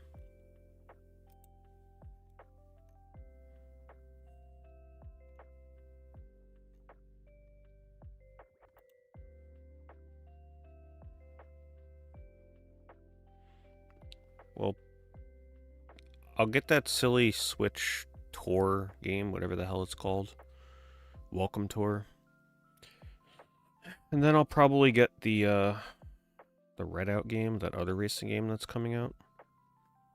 And then maybe Survival Kids, just because it's a launch game, I believe. Other than that, I don't. Yeah, Fast Fusion. I don't know what else is confirmed a launch game besides Rune Factory. But the thing is, I'm not just gonna buy a game on the Switch 2 just because it's a launch game if it's available on other consoles. If it makes sense to get it on the Switch 2, I will. The only thing that'll convince me to get it on the Switch 2 is if I absolutely fall in love with playing my games portably on the Switch 2.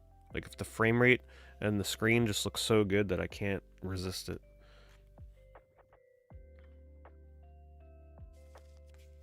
Monstrum Rocks wants you to find Wii U lot with a Zelda game and Mario Maker for the game lot speedrun challenge. A Wii U lot with Zelda and Mario Maker. Shouldn't be too bad, right?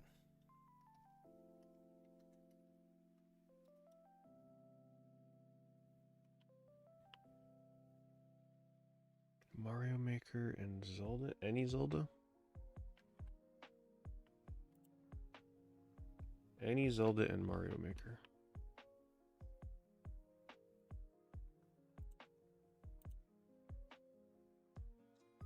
That's fine. I can't hear them at all. As long as they're not jump scaring people.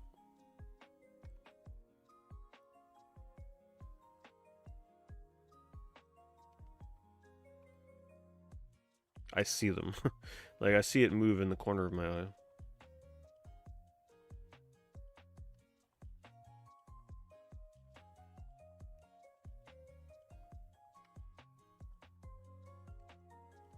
Let me filter by games. They're already showing me a bunch of crap.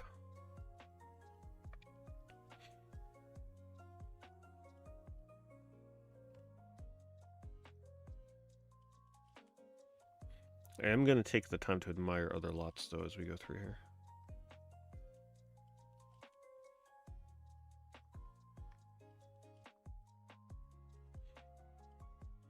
Okay, here's Mario Maker, but no Zelda. At least Mario Maker has a pretty distinguishing cover. Not too bad, not too hard to find it. That's a cute lot, Kirby and Tank Tank Tank. you're almost getting some of the last remaining exclusives. I'm actually going to link that one just because it has Tank Tank Tank and Kirby in the same lot.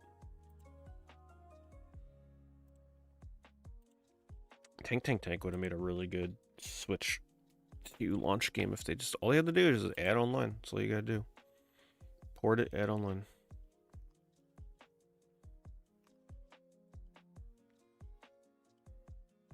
Mario Maker. This is a good... there's 2 Mario Makers here. No Zelda, though. Come on. What are the chances?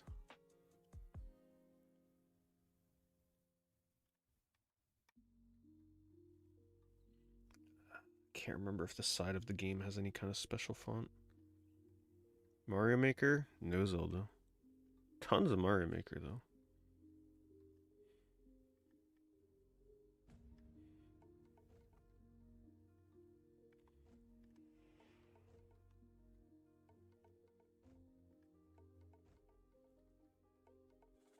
Have I played any Atelier games? I tried playing Rorona not too long ago, which seemed alright. But I picked a bad time to try and get into that. They're cute games. They're alright. Or not Rorona, Ryza. I played Rorona back in the day on PS3.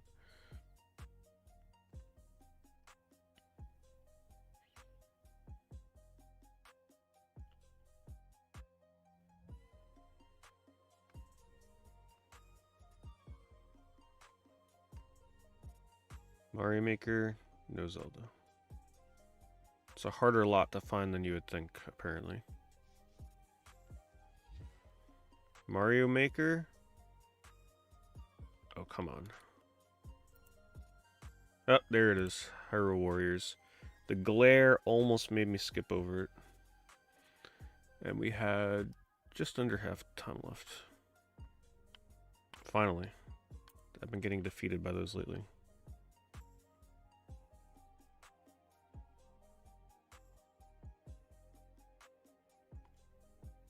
Well, thank you, Chris. I appreciate it. I did not do it last week. This week we're going to do a double review, so it'll be 2 weeks worth. Which, speaking of which, since it's a little harder on the YouTube side, because I don't have the command that constantly pops up in there, like on Twitch, I have pinned my eBay affiliate link on YouTube as a pinned message on the chat. So if any of you go to shop on eBay tonight, you could just click the pinned message. It'll be up there. It's just a little easier to find. Any of the links that I put are also affiliated, but the pinned one is just easier to click. In case somebody comes in late or something. And then when you purchase stuff through that link, there is a chance. I say a chance because it isn't 100% with tracking for whatever reason. Like, I guess some things they determine are not eligible for tracking. But hopefully when you buy something with the link, it shows up on my affiliate list, and then we review it every week.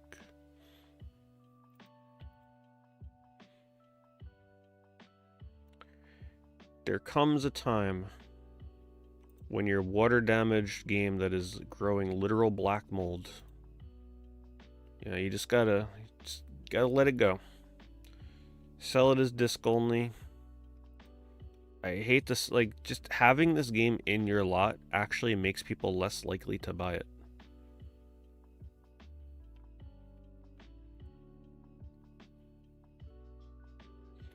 $30 Wii games for $90. Alright, let's see what we're getting for $3 a game.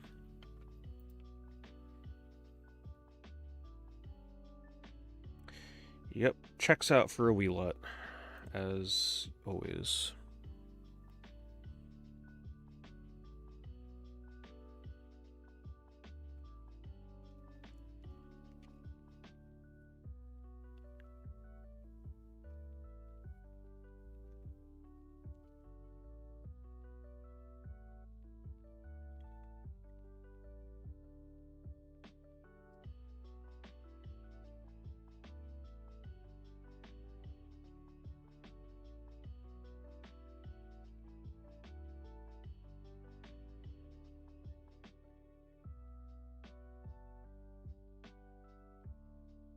Wii U lot of 28 games, mini complete in box, $500. Instant Wii U collection. Huh. Actually, their game selection is pretty good. The problem is doing the math on this. Most of these games are very cheap now, so sadly, 500 is probably not a deal for this.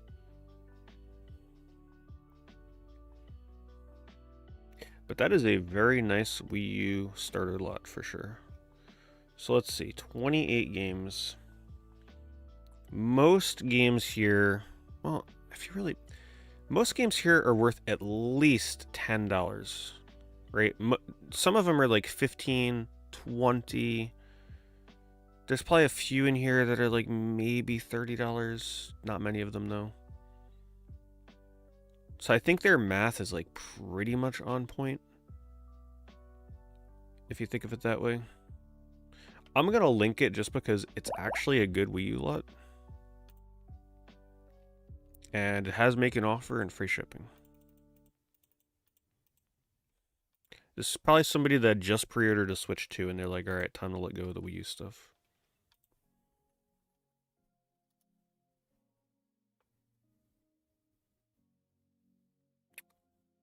I would anticipate eventually seeing another Star Fox game, yes. I don't think they're done with Star Fox.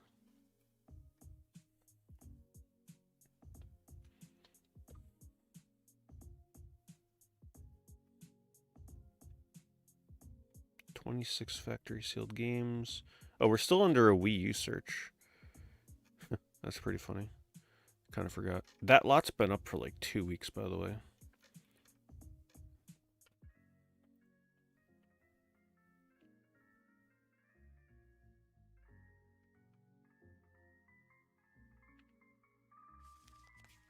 Trekkie 313 wants to search for damaged. Damage search. People that are on the YouTube side, by the way, you're probably wondering like these cards that are popping up. That's something that I've done on Twitch for a while, where people can like do search requests with the Streamloots cards. Obviously, YouTube doesn't really know the Streamloots stuff. I don't expect you guys to. But on the YouTube side, if you ever have like a search request, you can either just like put it in the chat, as long as I'm not like busy searching for something, I might do it. But to guarantee a search, like if you want me to look up a certain console or game or search term, any super chat, just put in what you want me to search and I'll search it up for you. All right, damage search.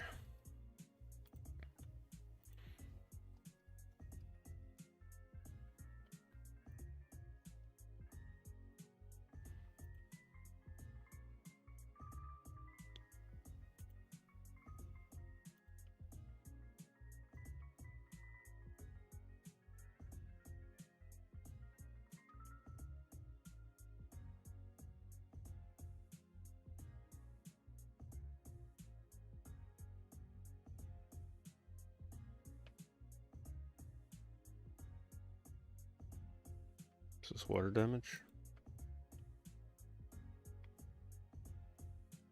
Yep.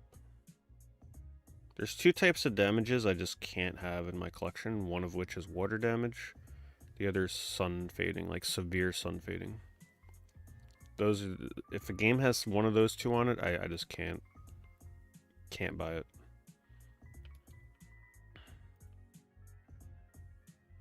God damn. Like, do they not realize what kind of damage this is? Just sell the disc.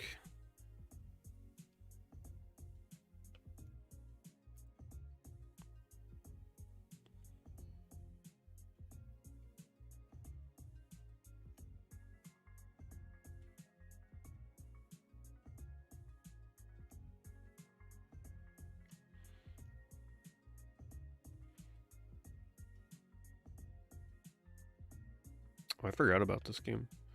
Did any of you play Farmagia? This kind of came and went out of nowhere. I don't think anybody talked about this game. How does it get that torn up? Holy crap. This is one of those like brand new collector's edition boxes. Look at that box. I think this person's dog got a hold of it or something. Either that or Amazon treated it very poorly. Holy, look at that. I've never seen something that poorly damaged for a new game before. Wow. Okay, no, this is a a dog definitely got a hold of it. Look at that corner. That's pretty funny.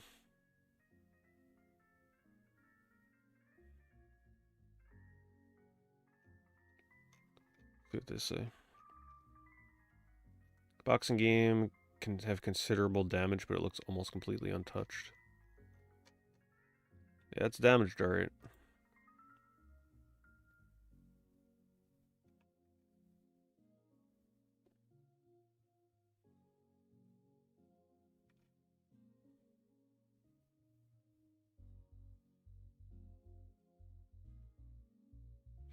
Still want to play this. Ooh, it's... Oh, damaged case. Alright, how bad is it?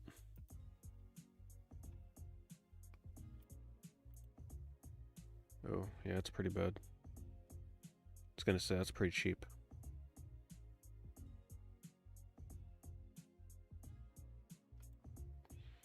The thing about modern games being damaged versus older games, there's sort of an expectation that, like, hey, some of these games are going to be damaged. The label, if it's in a cardboard box, even like a PS2 game, sometimes it's just like, it is what it is. The case has damage, the paper insert might be crinkled or a little torn. But for a new PS5 game to have that kind of damage, like, you just instantly ruin any future value of your physical copy if you have one like that, because the chance of it getting damaged is just so rare that nobody would want a damaged copy like that.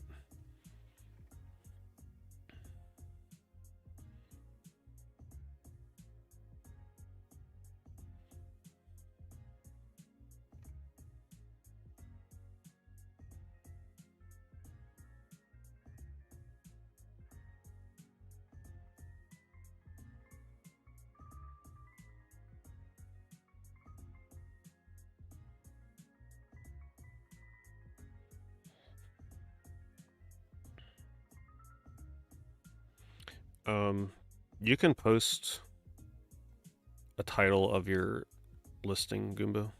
Like, I will look at, if I know that you come to my streams, like, I will look at your listings.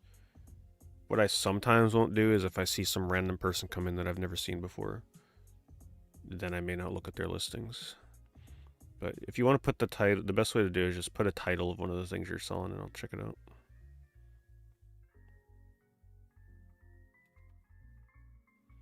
Like, obviously, you come to my eBay streams all the time, so.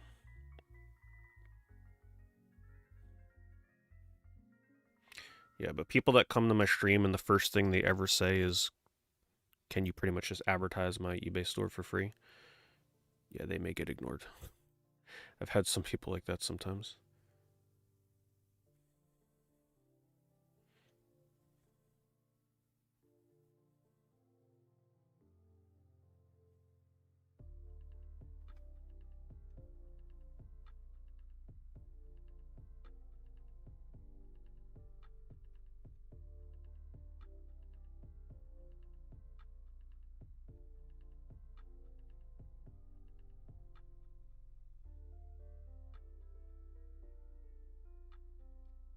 Always wanted to try this game.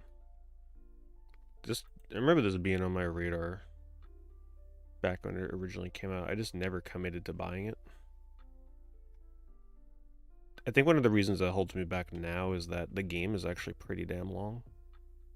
There's a lot of content in Trinity. But I've always been curious about it. Even if I just sample it, I've just always been so curious on how this plays.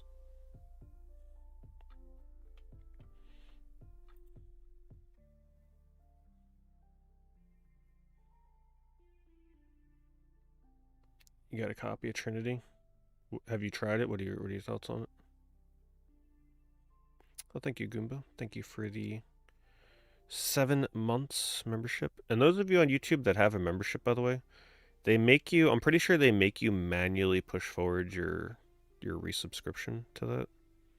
So just make sure you do it, because otherwise there's no sort of like notification.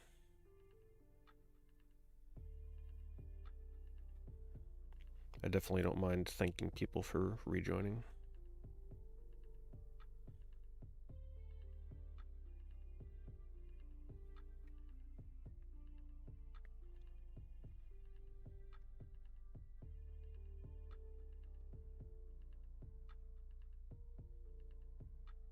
I think it's time for affiliate review.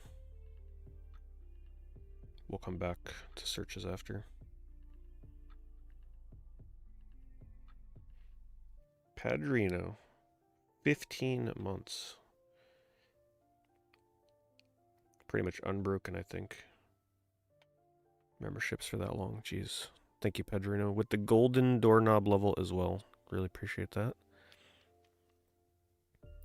Pocket Robot. See, I just send a reminder and there they all come. Thank you, Pocket. Look at that. It's like an evolution from doorknob to golden to diamond. Thank you so much, Pocket. Thank you for the 8 months. Diamond, no less. Alright, let me get the affiliate link up. So this will be a review from April 6th to April 18th. Forgot to give a brightness warning. Fortunately, there's no dark mode for this. First thing we've got is LA Galaxy 2004 and 2002 Championship Ring. A soccer championship rings? Okay, we're starting off with some random stuff. Let's see.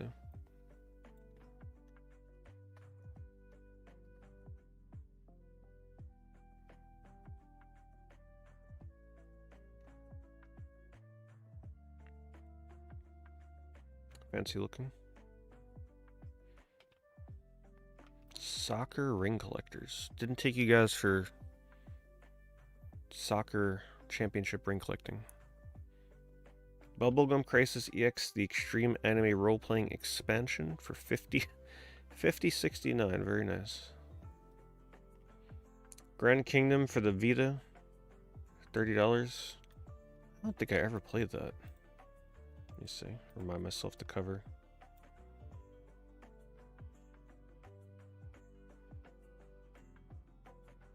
Yeah, I never bothered with this one.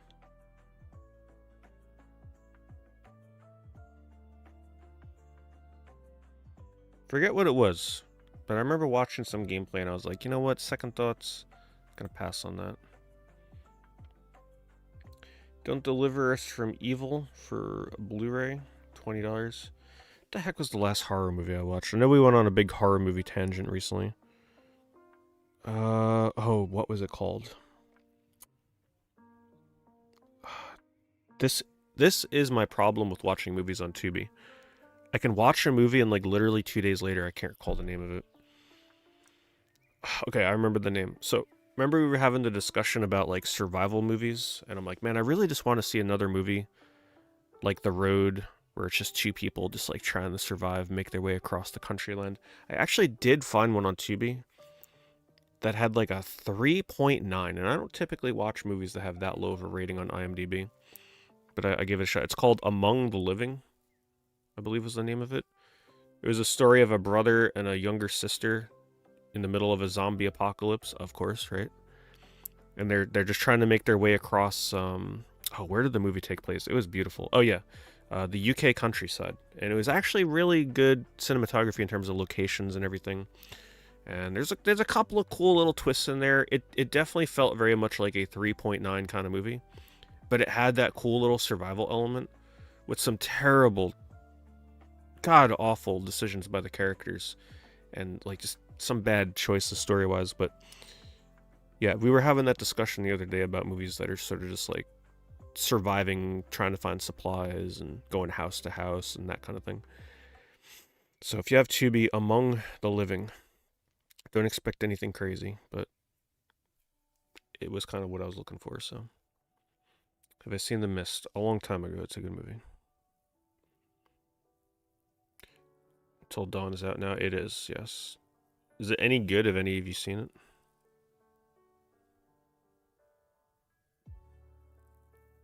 Yeah, I don't have volume with Streamlabs right now. Let me see.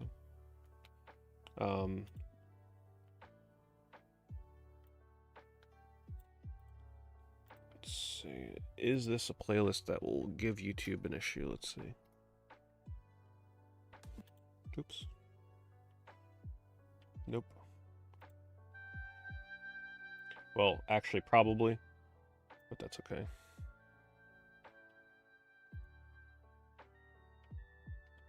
I think this Tomb Raider song is definitely one of those problem songs, but it is what it is. Let me turn up the volume. Yeah, I mean, it comes with the territory with the YouTube multi-streaming. It is what it is. It's either no music for the YouTube people or music that causes issues. And eBay streams without music is just like, I couldn't upload that. It's too awkward. It's just too many silent moments with like no music in the background. It would just be too weird.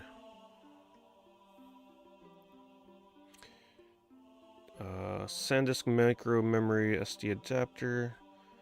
Hiho Densetsu Chris no Boken. Oh yeah, that must have been who bought that? Chemdream, I think, based on my recommendation. Pretty good action platformer for the PC Engine. Kawaii Desu. Oh, Desu. I guess they're just doing a correction. Like 2 different spellings, maybe. Limited edition for the Vita. What the hell game is that? This is what I mean about the Vita. The day where I decide that I'm gonna like get back into collecting and playing for the Vita, there's just gonna be so much crazy stuff out there that I'm just not familiar with.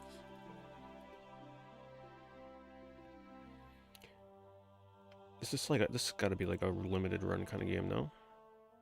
East Asia Soft. Yeah. This is definitely not an older release. You gotta be really careful with East Asia Soft. They release some not... Oh, it is Desu. They release some really not that great games on PSN. I always proceed with caution with them. Hey, thank you so much, Munstrom. 46 months and tier 3 no less. Thank you so much. Greatly appreciated. For survival horror films, I should look at Alive. So I've seen both of those, actually. Listen, I've seen so many zombie movies at this point. It's definitely my #1 genre. So, hashtag Alive was, I remember enjoying that one. That was I think it was Korean, right? Where the guy's, like, trapped in his apartment. I think it was a little silly at times for my taste. But The Night Eats the World, that was a great one. Isn't that the one where they're under the catacombs in France or something? That was a good one. That one's pretty creepy because those catacombs in real life are actually, like, terrifying.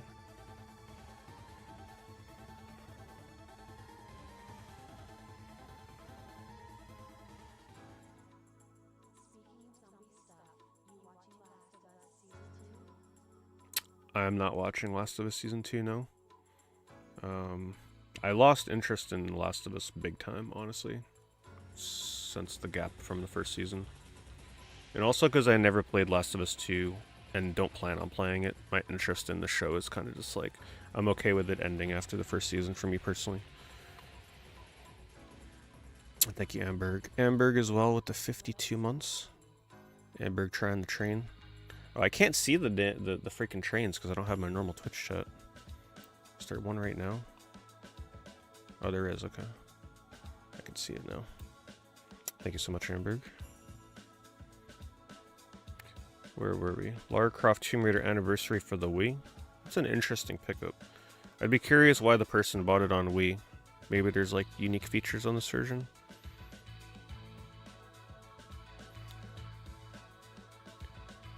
Your nephew caught a test screening of 28 Years Later? Really? Said it's a masterpiece. I cannot wait for that movie. Like, that is the pinnacle right now when it comes to zombie movies, because we don't really get real zombie movies in theaters anymore.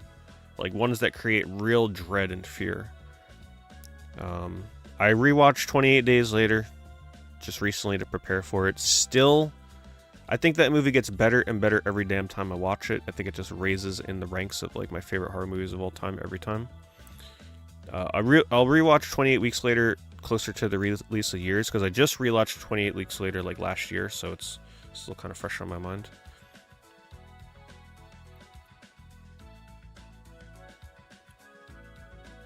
Watched Dark Knight of the Scarecrow the other night. I think I tried watching that, but I think I turned it off in like the first 20 minutes or something. I don't remember why. If that's what I'm thinking of. 28 Weeks Later is not as good as the first one for me, but it's still a very good movie. 28 Weeks Later is good for its own reasons. It has such an interesting moral confliction dilemma that I've never seen any other horror, like another zombie movie tackle before. Not gonna spoil what it is, but there's some stuff that happens in the opening act where you're like, whoa. It'll take you by surprise. Self-adhesive. Seal clear, cellophane, resealable plastic bags. I'm not watching Andor, so I'm pretty much done with pretty much everything Disney Star Wars until the Starfighter movie. I might give that a shot depending on how that's looking. But yeah, that's about it. I do want to see Revenge of the Sith in theaters, though. I definitely look forward to that. Say Anything, Hate Everyone yearbook picture, t-shirt. Is that like a band or something? How's life? Well, it's about to get a lot better with the weather getting nice. I love the spring. Any more reason for me to like be motivated to get out and just walk is always good. I didn't do a lot of walking this winter, so my body's been feeling it. Like, you can definitely feel it when you don't get the proper amount of exercise every day. It's probably the most lethargic I've ever felt. Dinosaurs for Extreme Legends for the PS2, 17 bucks. You know, some of these Dinosaurs games on the PS2 will surprise you for what they go for. Some of it, like, a lot of people probably think they're like $5 to $10 games. No, there's some on there that are like 20, 30, almost $40 for some of them. Movie sucks ass. Oh, hell no. Revenge of the Sith. I just... over the years, the prequels have really, really grown on me. Especially Phantom Menace and Revenge of the Sith.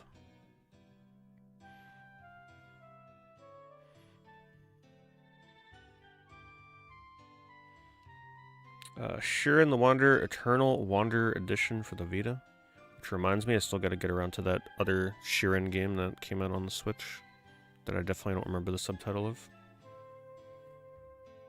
With the cool stop-motion looking graphics.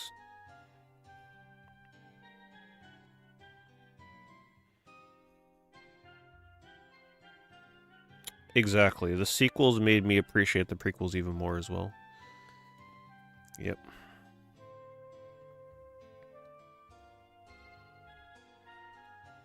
Let me put it to you this way. The Force Awakens, I was actually really into it. That was the most I was into Star Wars in a very long time when The Force Awakens came out. I was like, okay, this is promising. They can go places with this. I'm all aboard. I was collecting my BB-8 merch. I was really into it. I rewatched that film many times. And then the next two films, I only saw them once in theaters. And that was it. I never watched them ever again. And I never do that with Star Wars movies.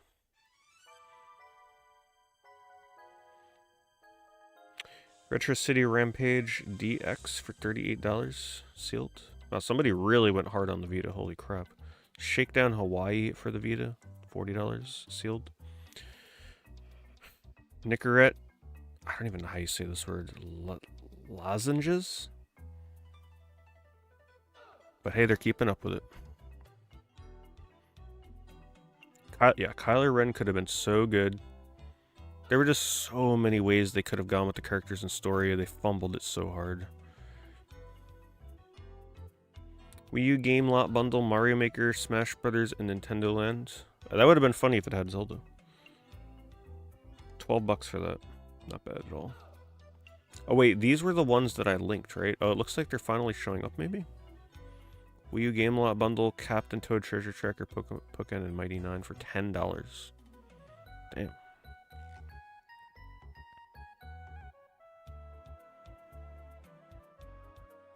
New one looks great with the cast and Jurassic Park 1 screenwriter back. Yeah, I haven't been keeping up with the latest Jurassic Park movie.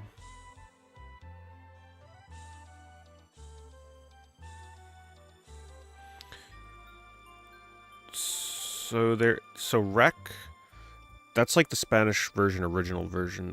What is the one? Quarantine, was it? Was the Americanized version? You could give the Americanized version of Rec or Record a chance and see if you like that one better. I think I actually prefer it, honestly. Oh, that's the damn movie that I watched. I knew I watched something. It was on Amazon Prime. Speak No Evil. Now, it was funny because I started watching this movie, and I'm like, I've seen this before. And that's because I did, but I didn't really, because it was based on a, like a foreign version from 2 years prior. And then they remade it for an American audience. Good movie, but definitely Americanized. They definitely made some changes that I was not the biggest fan of. But if you're looking for a good thriller, watch Speak No Evil. Yeah, I definitely much prefer the 2022 version, specifically for the final act and ending. I feel like the entire premise of the film is lost in this Americanized version, but still worth a watch. Oh, I love dark and depressing horror movies. That's why I like Speak No Evil, the original, so much. Like, one of the most depressing endings, but that's why I liked it.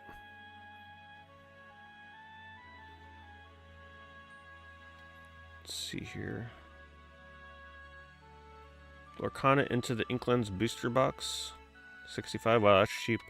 Lorcana booster box is getting cheap, huh?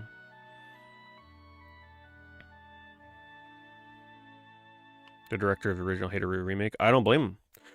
Don't get me wrong, I didn't hate the remake. It had its moments. But like the final act, I can't say anything, right? Because people that haven't seen it, it would just absolutely spoil it. But yeah, the whole messaging of the film is lost completely.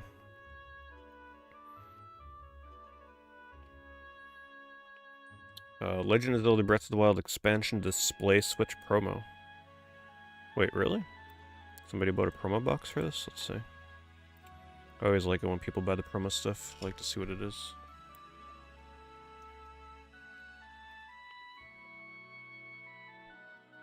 I like horror movies that don't have happy endings. Oh. Expansion pass box. That's what they meant, display box only. That's actually kind of cool. If this wasn't normally available in a box like this, sort of like just a stand-in for you to order it. Display box only, yeah, that's kind of neat. Huh.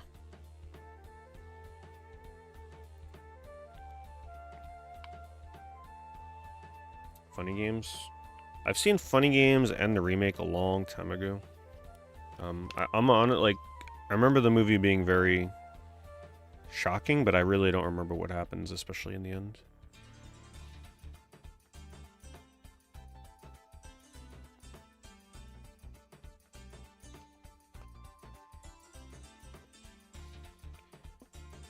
I like disturbing shock horror movies, though.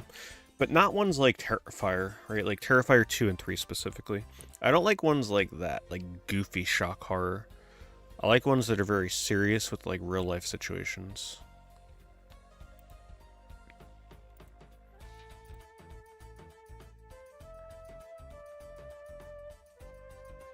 F-15 Strike Eagle Sega Genesis Micro Purist Blockbuster. $13. Hereditary. I remember thinking Hereditary was okay. I'm a little picky on those kind of movies. I don't like when they get too far into like any kind of like possession kind of... I'm not a big fan of possession horror, because I think it's just so overplayed.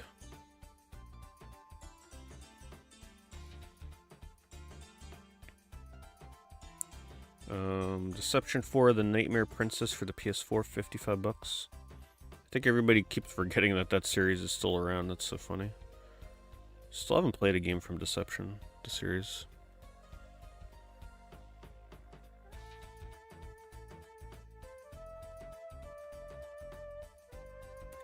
Nintendo Super Mario Bowser plush hand puppet for $1.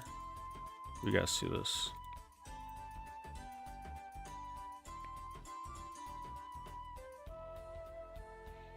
You were the Bowser puppet in Tomb Raider? Oh wow. It's actually not a bad looking puppet. It's official? Hashtag collectibles? Wow. I mean, I'm not familiar with newer Mario merch, but it actually doesn't look half bad. That would look really good. You just sit them on top of like your Nintendo collection, your games. Car rear view mirror backup camera with night vision. Padded bubble mailer envelope. Those typically always pop up here like every other week. Thank you for that as always. His house. Did I see that? I think I may have seen that. I don't remember. Is that the one where he's like in a house and it's like he sees ghosts or something that used to live in the house or something? I think it was okay. I think that movie was kind of overrated. It was alright if I'm remembering the right movie. I'm not into that I'm not super into that kind of style of horror.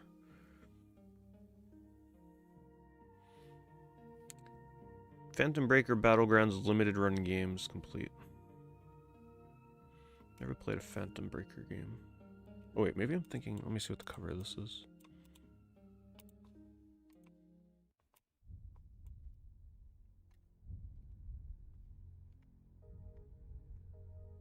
Oh, okay, I was thinking of something else. Oh, this, I've seen, isn't one of these on like PSN? Speaking of which, I forgot to buy some of the games I had on my watch list from the last PSN sale. But whatever, they'll go on sale again. They always freaking do. Oh, that means there's a new sale up, right? Oh, shoot.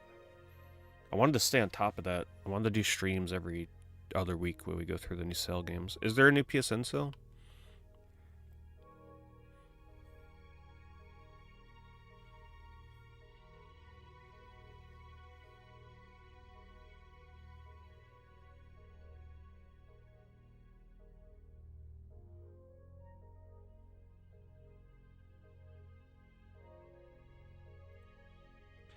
Game Boy Advance, Shrek, Doors, World Care, Magical Quest, Mickey Mouse, $10. Wow. It's pretty cheap for this lot.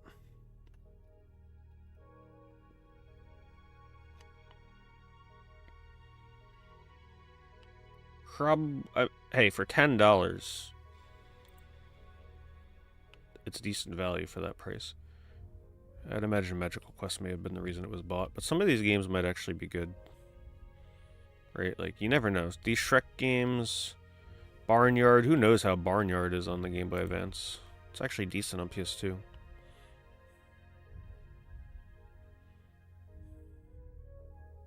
Big games, big deals.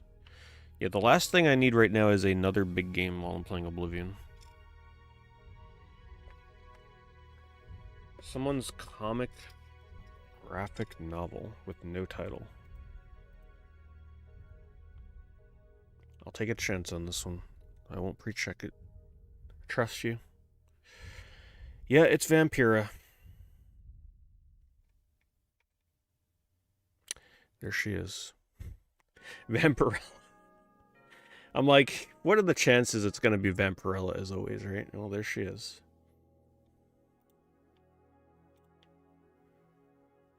PlayStation All-Stars Battle Royale for the Vita, $12. Wii Motion Plus. That is one thing I never got into when it first came out. I actually never had the Wii Motion Plus until many years later. And by then, I don't even think I think I played one game with Motion Plus. I don't remember what it was. But yeah, I never bought into that gimmick. Even though it was a decent upgrade, I just never liked the idea of the Motion Plus. Hello, Stunton Boy.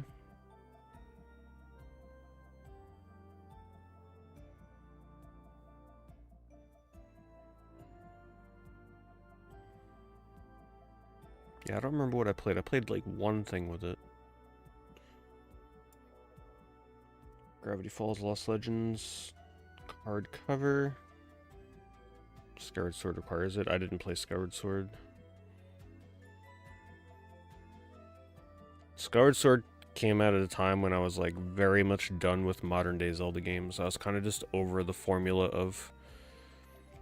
Because here's the thing with me in Zelda. I don't like dungeons in Zelda games. I like the exploration, like anything in the overworld, like that kind of stuff. Just exploring. But when it comes to the puzzles and the dungeons and like any kind of gimmicks, I really have grown to not care for that stuff over the years. And that's why I really liked Breath of the Wild at the time, because it was pretty much exactly what I was looking for from a Zelda game. Except for the, whatever the dungeons were called in that game. The trials. So I completely skipped Skyward Sword.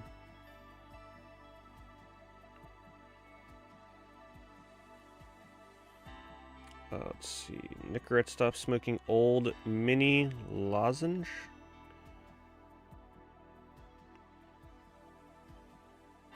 The Terminator for the Master System, complete in box. It's always nice to see Master System games on here. Good price too. DS Super Mario 64 complete in box for $26. Wow, it's still surprising, like how, despite how many of those exist out there, still $26 for Mario on DS, Mario 64. Oh wow, we almost had an affiliate review this week without a numbered serialized top sports card, but they hit us with the LA Galaxy numbered to 25. Wow, Nicorette went crazy this week, picking up the deals, I guess. Normally there's only one on here. We got 3 for this week. Genpei Tomaden. Oh, that's a good game. Let me remind myself of the cover.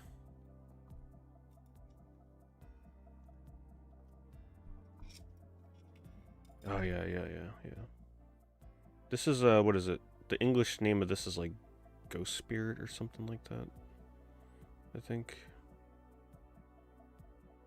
I forget the name. I like the PC Engine cover.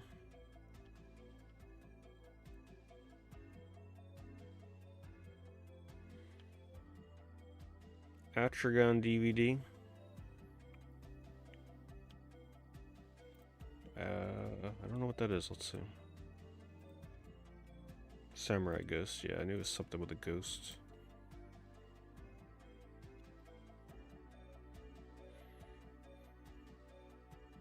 Now that looks like a fun movie. Is that the same dragon thing from Godzilla? It is Toho. Is that the same, like, this guy from the Godzilla movies?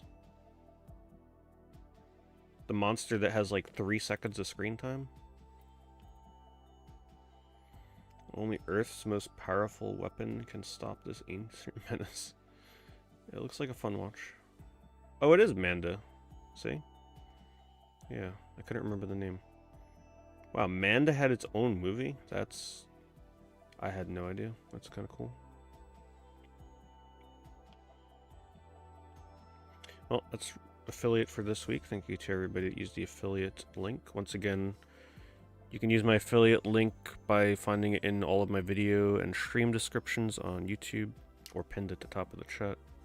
On Twitch, you can just use the eBay command that pops up during my live streams or in the About section. The link is there as well. My international links are only on Twitch in the About section or on my link tree. Actually, it's been a while since I linked this link tree. I hope I get the URL right on this.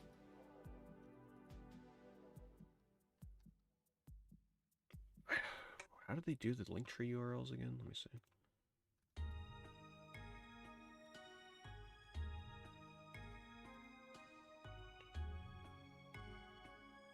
Nope, that didn't work.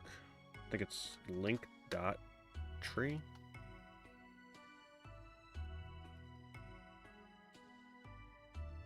Yeah, I knew it was like something weird. It's .ee. Okay, let me post this. This is my link tree, which also has some of my international eBay affiliate stuff. I guess I might as well just show it on here. I don't think I ever showed this. It's been a while since I've shown it. It's just kind of a catch-all. I honestly should have had a link tree from a while ago. But I did it as just like an easy way for people to find some of the international links. I don't have all of them on here because some of them like literally only one person uses. But then I have Amazon affiliate, TCG Player, so for those of you that buy cards, Height, iBuyPower, which I'm still linked up with from that year that I had the sponsors stuff from them. And then I just put a couple, like Stone Age Gamer I've bought from before. I bought some of my Evercade stuff from them, and they're a pretty good store. They actually send me good deals all the time on my email. They're definitely worth checking out. And then Mercari. I think they actually updated this so that you can earn up to $50 instead of $30. I think they made it now so that if you buy something, they give you like $20 off of your first purchase. And if you sell something for the first time, they give you an additional $30. So I think they actually made this better. And then different links to channel stuff. Just a catch-all for the channels. And then social stuff on the bottom. So yeah, anytime you need this stuff, you can just bookmark it or remember the URL for that.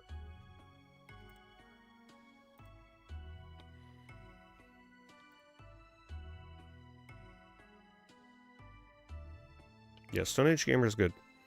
If I ever had to buy accessories for a retro console, I would probably buy from them.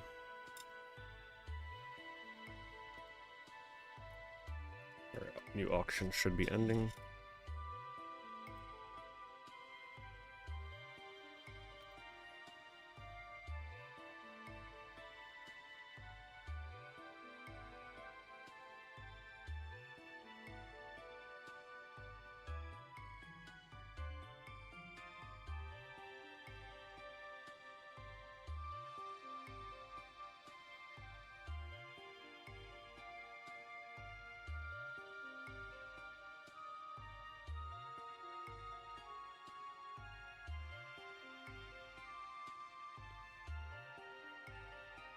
Oh, thank you, Goomba. Yeah, you could just post. I'm not sure if they'll let you put a link on the YouTube side, but just put either the item number works or the title or whatever. I appreciate that though. You didn't have to super chat. I was more so referencing other people, but I appreciate it.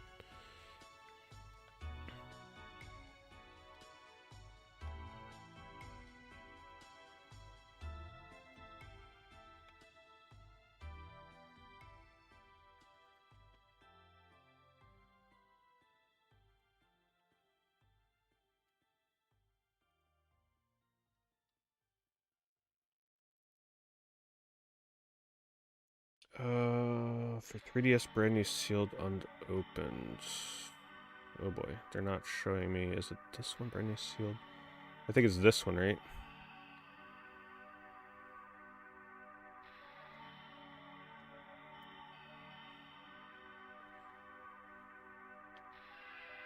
I had no idea that this game was going for that much. Of course it's sealed. I don't think I ever bought this game. I was a big fan of Epic Yarn, but the only thing that I didn't like was just how easy it was. It was just like overly easy. But damn did I love the aesthetic and the music. This was the last Kirby game that I ever really got into. And ever since then I've been very like picky and choosy in what I decide to play. And I mean the Wii version.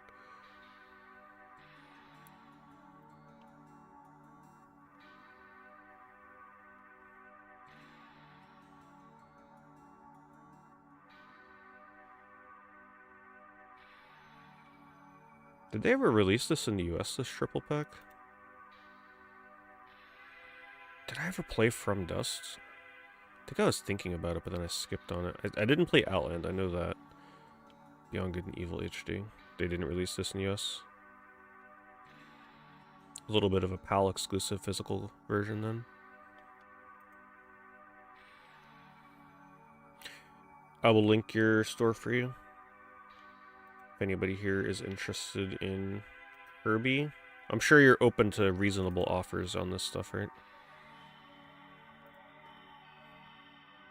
The only thing is sealed copies are just infinitely harder to sell. Unfortunately. From the looks of it, you have quite a bit of competition on here for sealed copies. Actually, maybe not for sealed. Actually, your prices are very reasonable, considering some people here want $120 for an open copy, and you want $130 for a sealed one. So, I think your price is actually seems to be slightly below what most people are looking for a sealed copy. But I wish you luck on the sales.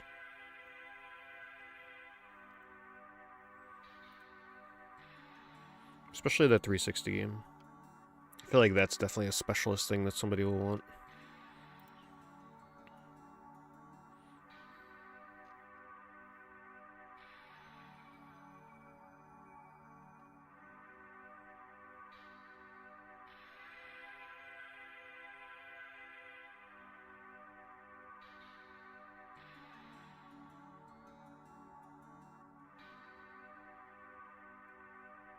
Has the price on this finally like come down a bit? I remember a lot of Dragon Quest games on 3DS were going crazy, price-wise.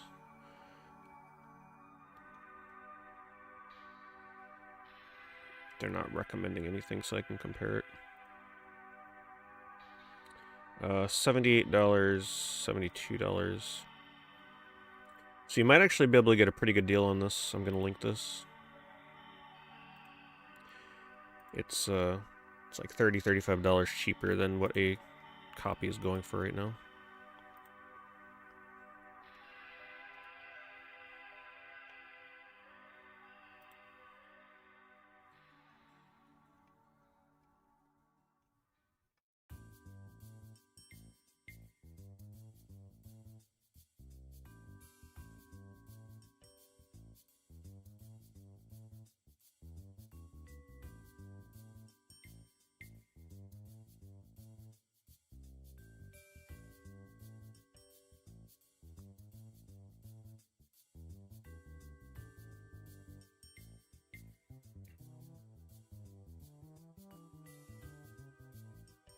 Wasn't this a Wii U exclusive? By the time this came out, though, I was just so over the Rabbids. I actually really liked Rabbids for the Wii launch. Raving Rabbids, but after a while I just started getting so sick and tired of these damn Rabbids. I think when they invaded my Mario turn-based RPG, I was just done with it.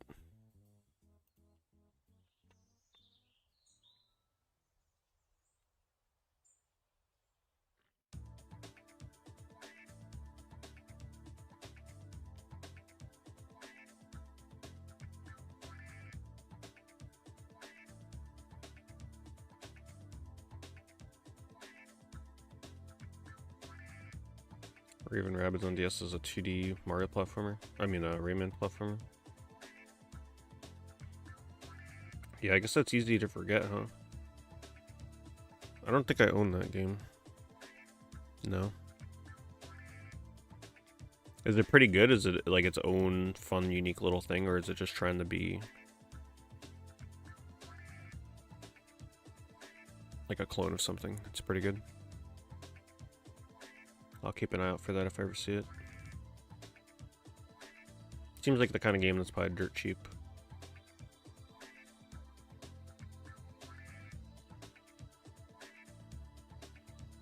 Do you have to collect Rabbids or something? Why do they call it Raving Rabbids?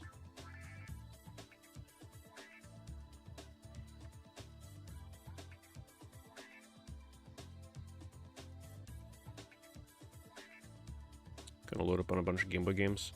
That's the way to do it. There's so many exclusive Japan-only Game Boy games.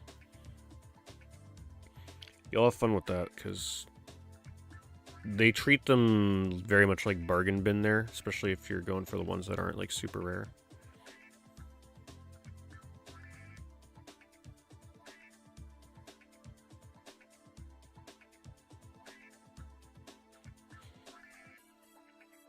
Plays Rayman, and you're dealing with the rabbits messing stuff up. Okay. Yeah, I don't think I ever considered Raving Rabbits on the DS.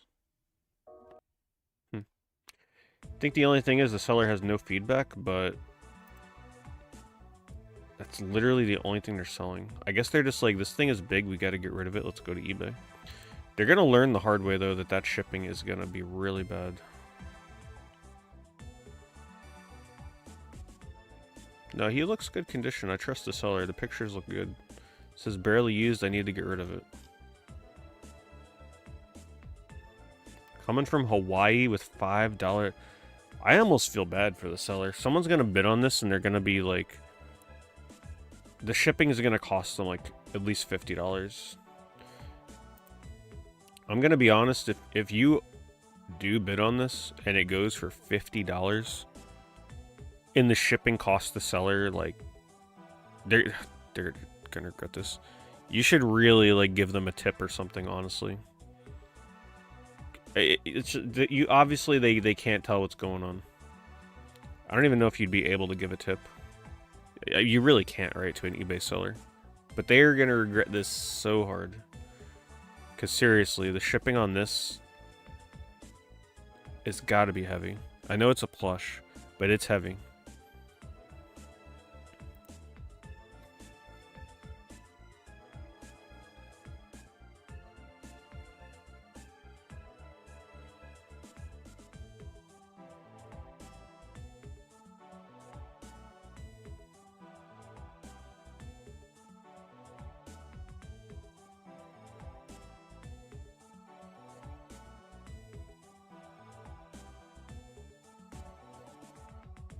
Yeah, they remove the stuffing, save on shipping weight.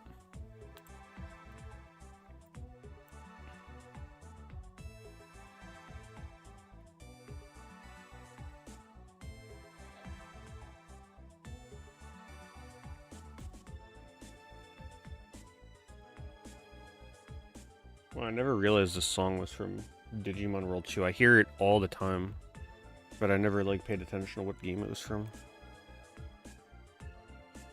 It's a very good sort of like haunted sound.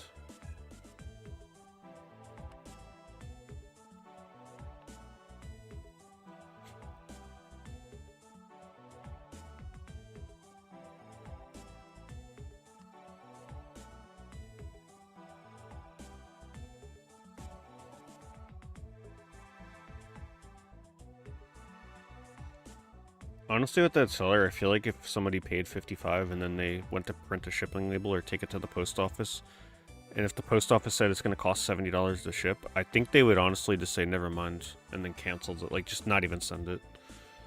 What would you do if you were brand new to eBay, you listed something for $50 with $5 shipping, but the shipping was $70? So in other words, you'd be paying like $15 at least to ship it to somebody. I think most brand new eBay sellers would probably just forget about it, bring it home, and just cancel the sale.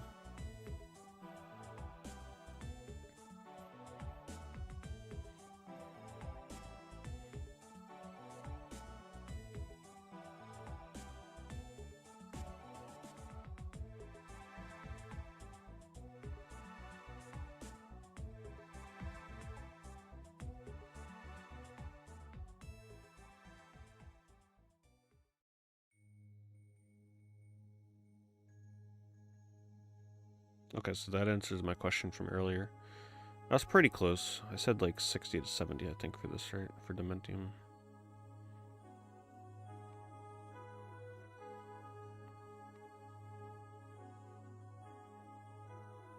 Hello, James. Any kind of smell that you need to remove from anything, and not just games, what you gotta do is you put it in a bin with baking soda And then you could just like put the game or whatever, just like lay it on top of something so it doesn't come in direct contact with the baking soda.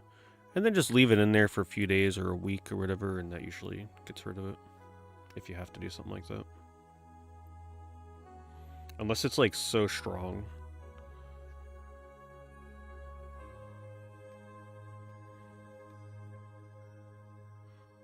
I think with that it's usually better for like fabric. Like if you have a plush or something.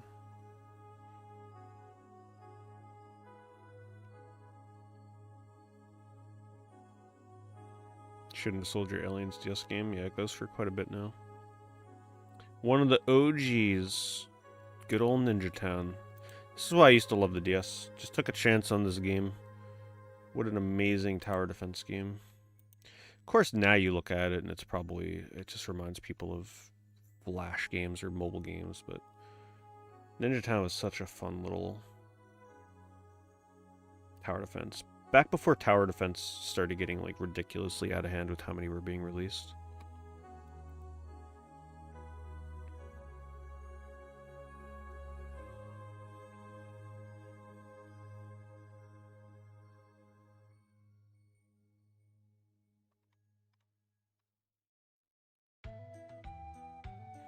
I bought this Big Bang minigame. I really don't remember much about it though.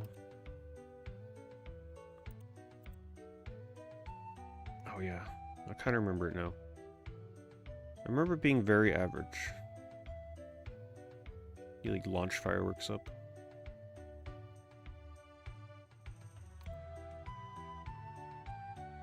That was the fun thing about the DS though. Some of these games would launch brand new for 20 bucks. So it didn't feel too bad to like just take a chance on something you saw in the store and based it off the cover in the back of the box. Sometimes you found something really good.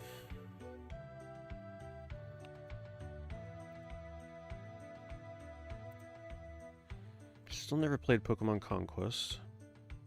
I'm just so fascinated by this game now. It's just so weird. This still has to this day, be probably the weirdest collaboration they've done for a Pokemon game.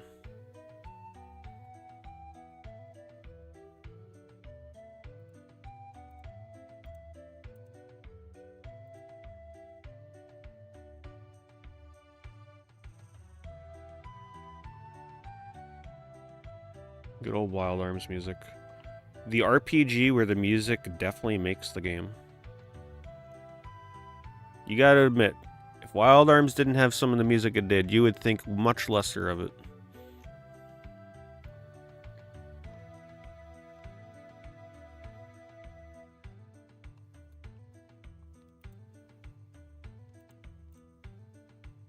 Whoa, this was a 3D engine game? Okay, I was expecting like a side-scrolling kind of game. 3D beat 'em up. Exclusive level only on the Nintendo DS.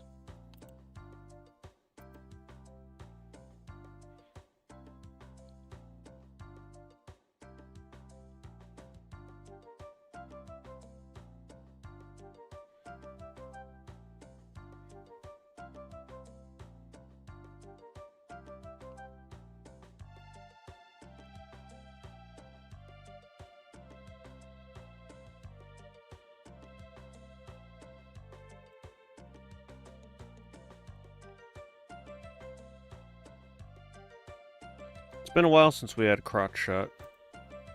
But here is Tri-State Video Game Exchange to make sure that you don't go an eBay stream without somebody putting their game right on their crotch.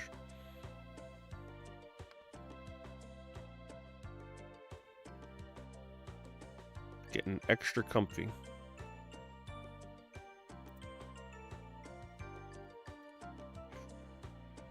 Look at that, changing the pants for this one.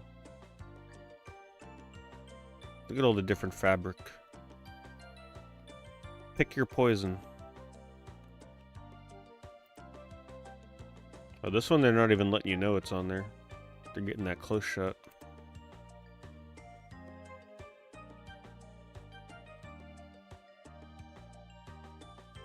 Reasonable price on wizardry, but no manual.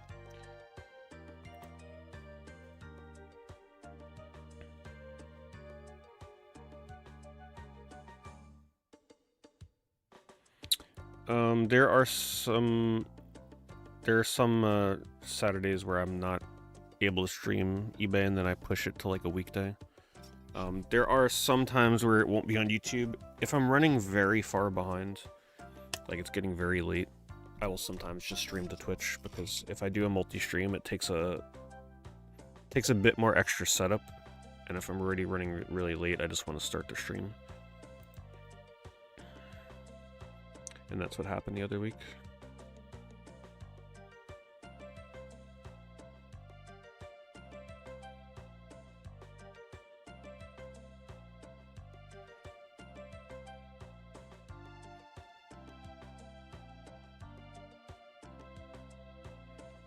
It's sealed.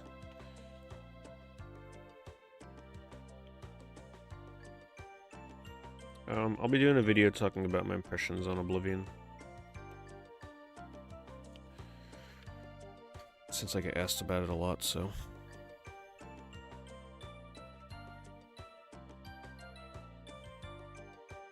I just wanted to make sure I played enough of Oblivion so that I can give decent impressions.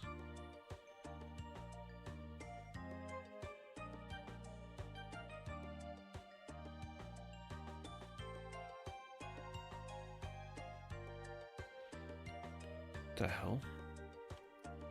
There's a game in that? I think they messed up their photos.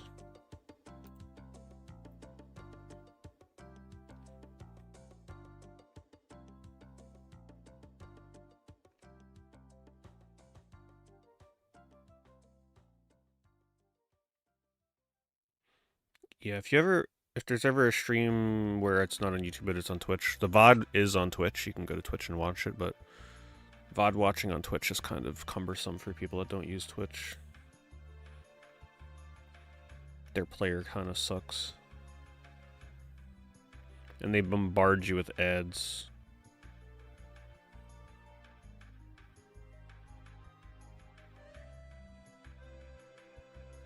So if you're gonna watch an eBay VOD, it is best to just watch the one on YouTube. Because if you have premium especially, you get no ads. Or at least if you get ads, they're easily skippable, unlike Twitch. Twitch, it's like water torture. Here's 9 ads in a row and you can't skip any of them. Oh, thank you, Twitch. Appreciate it.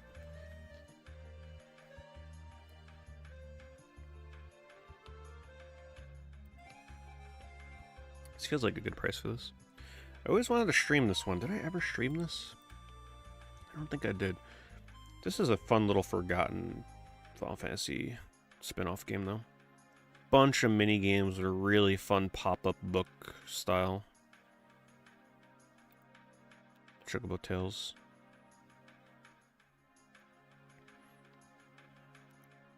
Brand new is 40.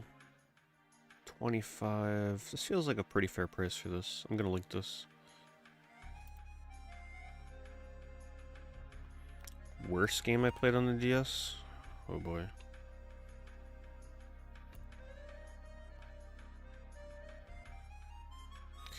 You only get one ad at the start of my YouTube streams because I typically disable ads on my YouTube streams. You're welcome. Sometimes I'll turn them on, but most of the time there are no ads during the stream. Just because I try and find like the balance of, I think it's better to like not have intrusive ads. Even though YouTube's ads are not really intrusive, you could just skip them very easily. But I think I value people not leaving the stream because an ad started. Right, but it's still like a balance you can play around with. Worst DS game? I'm looking at my games right now.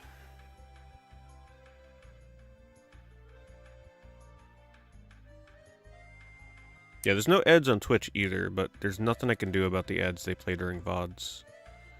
VODs, I don't have any control over what they're doing with that.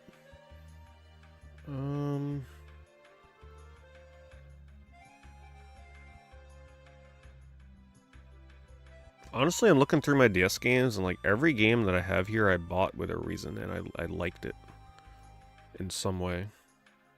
I don't think I've ever really played a DS game where I'm like, man, I regret this. Oh. Maybe the Korg DS10 game, I think it's called, or something like that. Because it blew out my speakers on my DSi.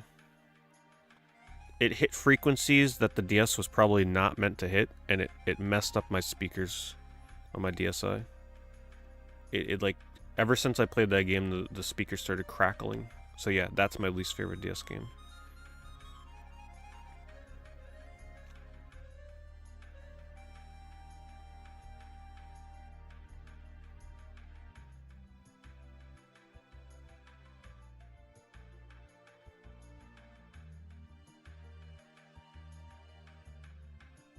Oh, hell no. Wizard of Oz Beyond the I can understand why somebody doesn't like it, but that is definitely far from the worst DS game. Even with the trackball stuff, it's pretty decent.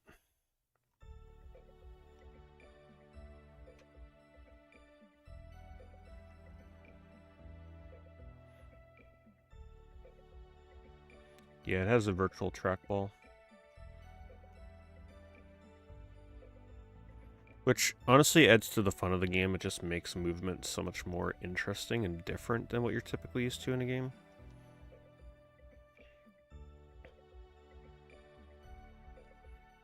Unfortunately, a video was done on the game not too long ago that, like, the price went insane. It's not worth the price as it goes for now, but it's worth playing if you can.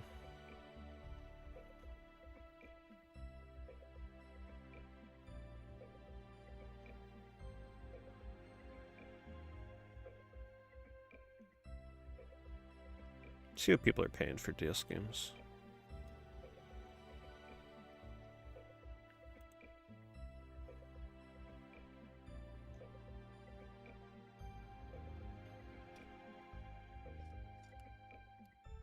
I'll say this though, I think if I played it, Pokemon Dash would probably be one of my least favorite DS games, just because I've seen gameplay on this and I don't think that would be fun at all.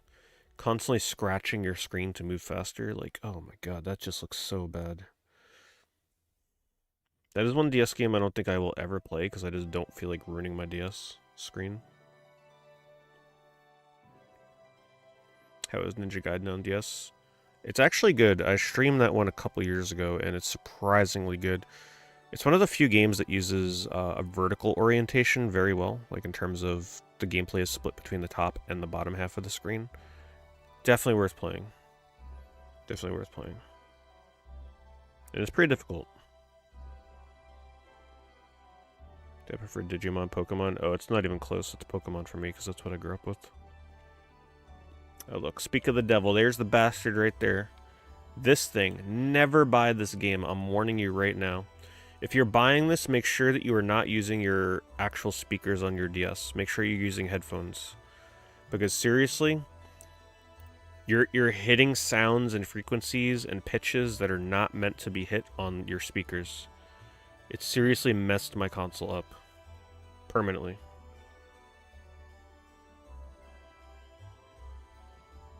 This game used to go for a lot more money too. I think it used to go for like 60 bucks. It's pretty rare, pretty uncommon at the time. Not rare, but it was like, you know, it was uncommon enough to demand a decent price on the secondhand market.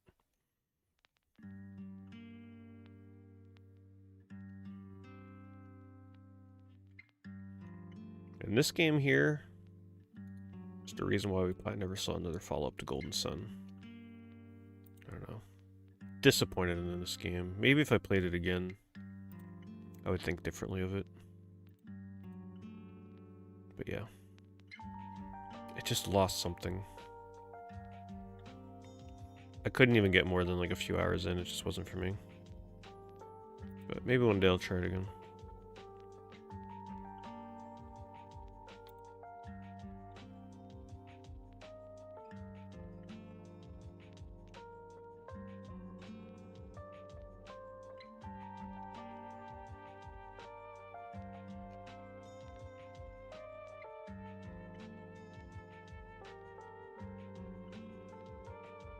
Damn. Dragon Quest V is getting so pricey. I can remember like a decade ago when Square Enix, I think it was Enix at the time, yeah. Square Enix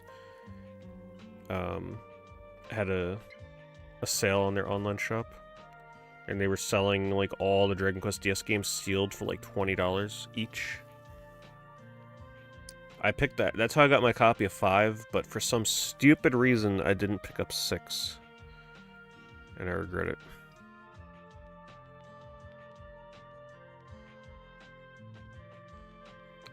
I may not be able to mute this before it blasts.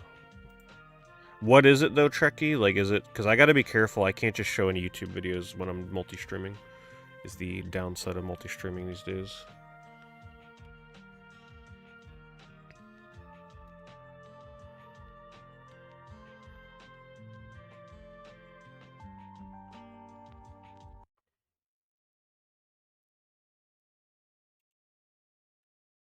Let me mute the desktop audio just in case it's super loud.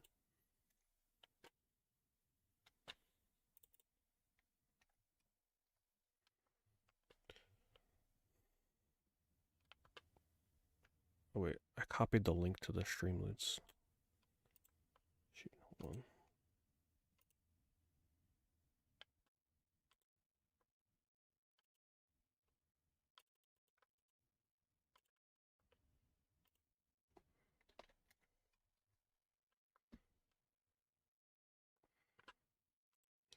It's the Korg, okay. Well done.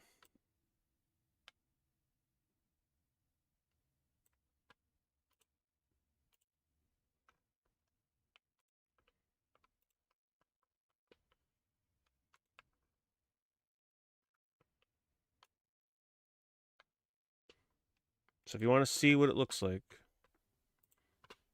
and sounds like. Ooh, man, that's hurting my ears. You can see why this would blow your speaker out.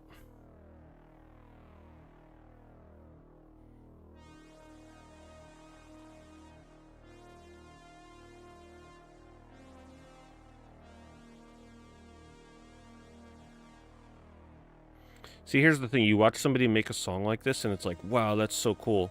And then you get the game yourself, or the software, if you want to, you can't even call it a game.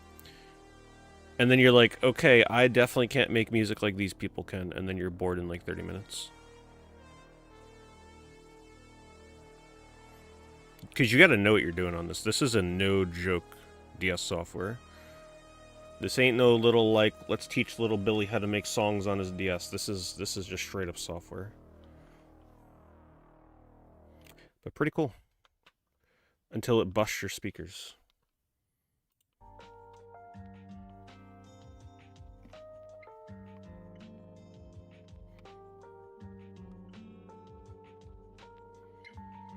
I bought this game when it came out. I think I even played it online. It had online play. Online interactions not rated by ESRB. I don't remember loving it. Oh wow, this is when, look at that. This is when they let you do, what was it, PictoChat? In the game. So you can like draw your own custom pictures. And I guess, I don't remember doing this personally, but from the looks of it, you can make your own custom PictoChats and use it to talk to other players. I'm sure there were no issues with that, right? I'm sure no report buttons were being hit.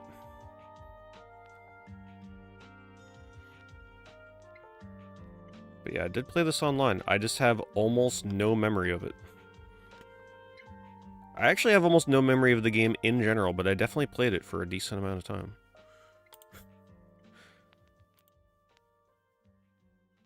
But I think I just went straight online. I didn't do any single player stuff. I don't think I cared about that. It's typically how it goes for this kind of games.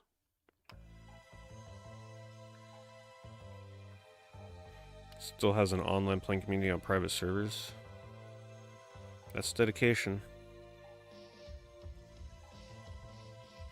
It's like me in Final Fantasy XI. I think I'm gonna reward myself once I'm done with my RPG Maker game with seeing if I can get the damn Final Fantasy XI private server working again. I couldn't get it working on this PC the last time I tried doing it. But I think this time I want to play a white mage. I've never leveled White Mage past level 40. And I think I want to give it a shot. And that would allow me to play as Scholar too once Scholar comes out. When they get Treasures of Ottergon up.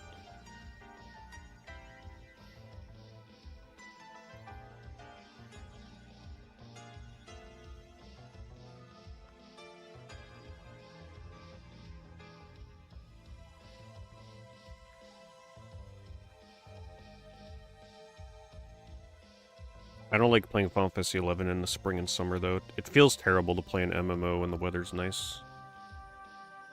It's best for the fall and winter.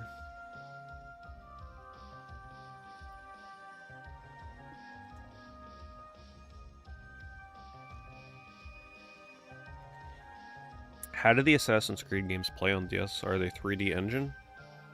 I never even thought about those games on the DS.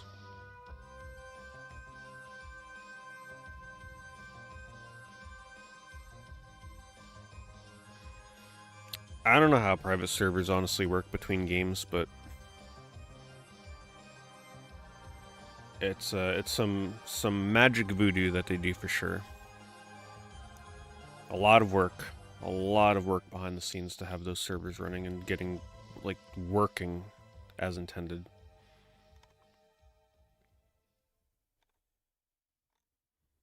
There's a whole giant team of people that get the ones for 11 to work.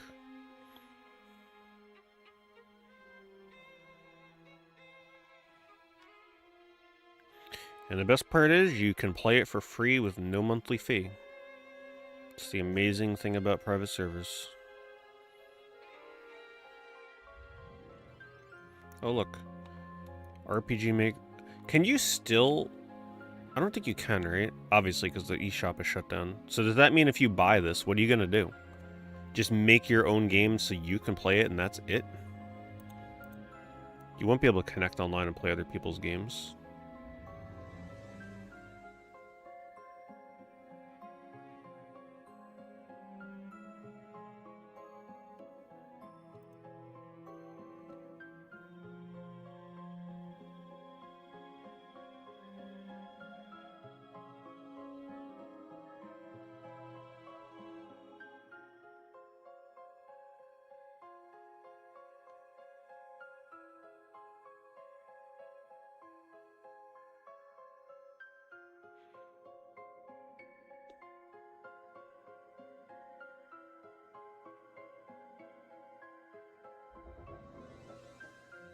Yeah, the work that goes into private servers is immense.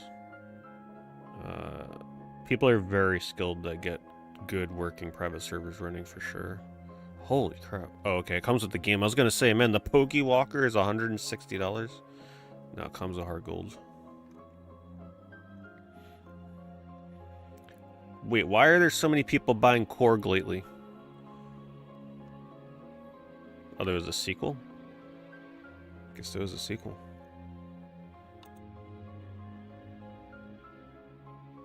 Xbox Insignia? I have not. I don't even know much about it, to be honest with you.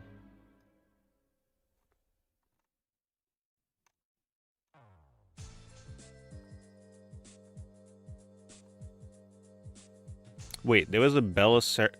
There were multiple Belisarius games? Did these only come out outside the US?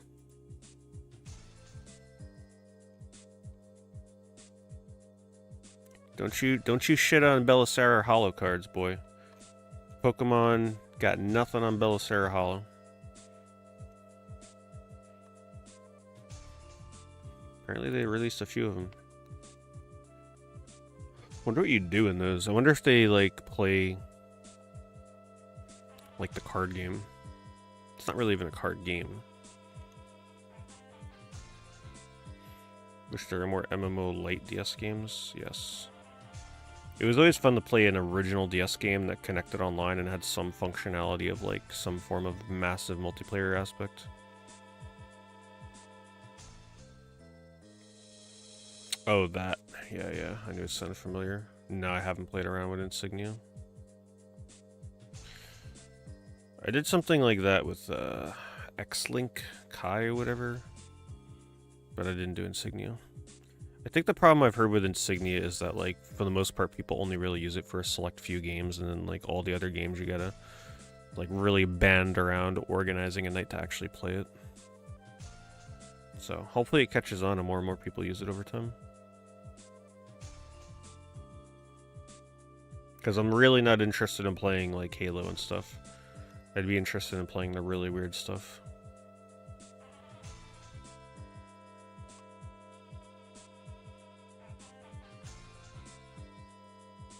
Neo Geo? No. I traded or sold my AES many years ago. I have some MVS carts, but I don't collect MVS. I'd be satisfied with just like a multi-cart for that. Price on Resident Evil coming down a little bit. Normally it's 90 to 100. You don't typically see it going too low.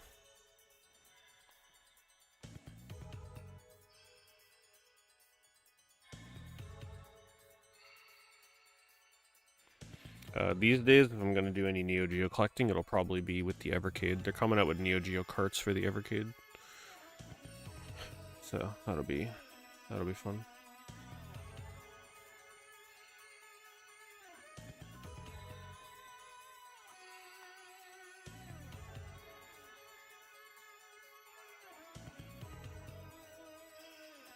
Insignia's pretty much dead, yeah. That's why I wouldn't bother with it. I need it to be, like, active enough so that if I pop on there, there's just random people playing whatever at any given time.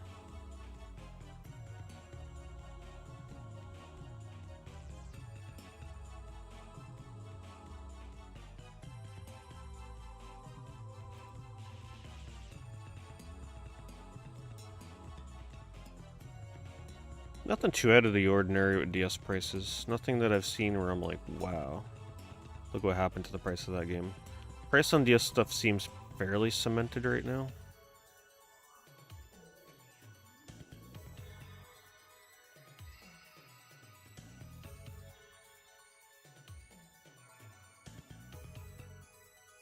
Yeah, I guess $80 is about the new price for Deadly Silence. And Korg DS for some reason. I bet you somebody did a video on that. I don't understand why so many copies would sell recently. Probably mentioned in a music video or something.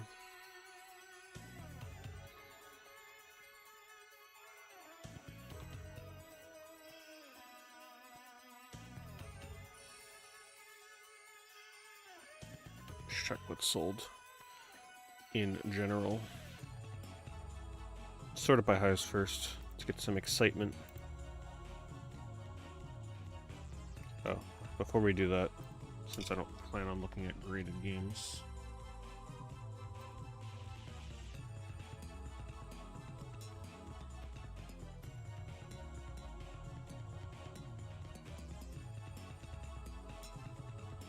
There you go. How is this still showing? I'm literally filtering... Oh, because I forgot to put a space there. Boom, there we go. Like, get your WADA out of here.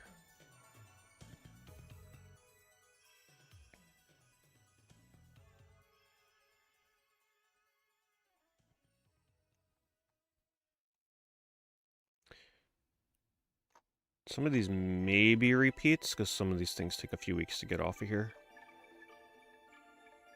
Yeah, because I remember that being a thing. Maybe we can't search by highest first. You gotta usually wait a bit before you do that, because it's gonna keep showing you stuff you've seen already. We'll just have to do ended recently.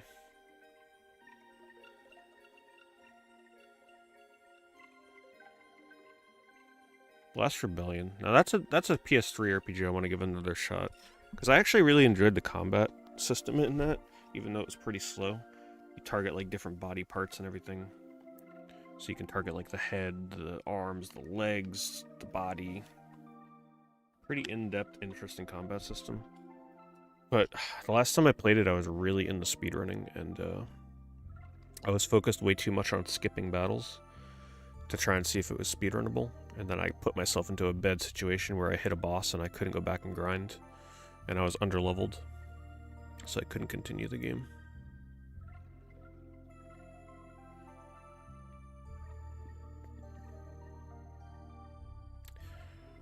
Thank God I'm not, like, in that speedrun mentality that hardcore anymore.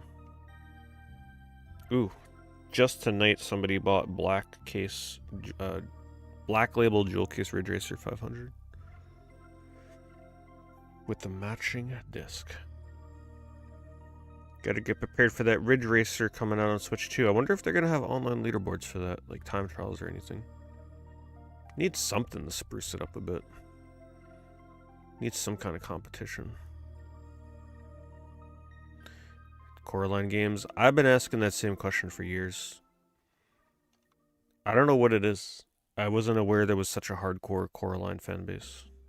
The game is apparently not that great. But I guess it's uncommon enough, and there's enough people out there interested in it that it just prices are high. Arcade Archives all have leaderboards. Do they? I wasn't aware if they do.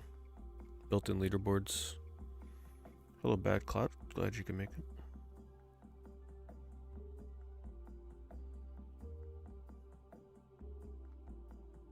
Wow, 125 for Silent Hill Origins now. Good game. I enjoy Origins.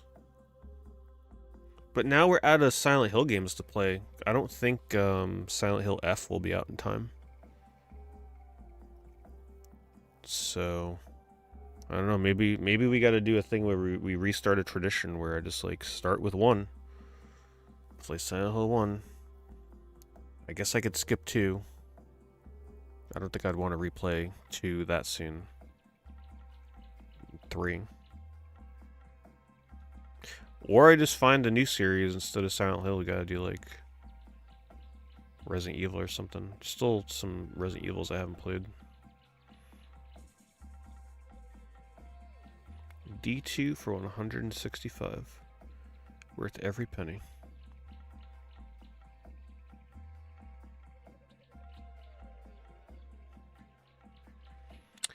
Yeah, keep an eye out for them, Bad Cloud. You'll typically see those pop up if I put out a few videos recently. I'll usually sleep in or do a sleeping with Pete. I just don't like to upload those after a stretch of time where I haven't uploaded a video, because I kind of view that as like side content.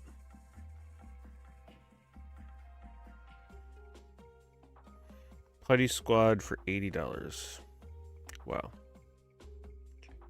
It's definitely a 3DS game where if I saw that, I would not think it was worth $20.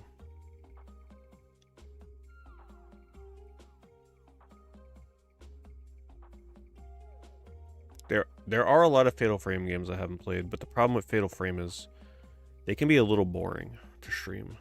There's a lot of downtime, a lot of slow parts. They're pretty lengthy sometimes. But yes, Fatal Frame, I'm still very far behind in playing those.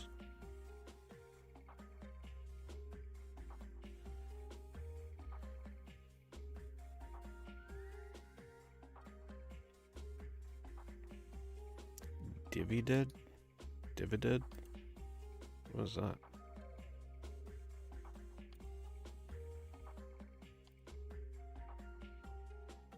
It's a game, or are we like watching something?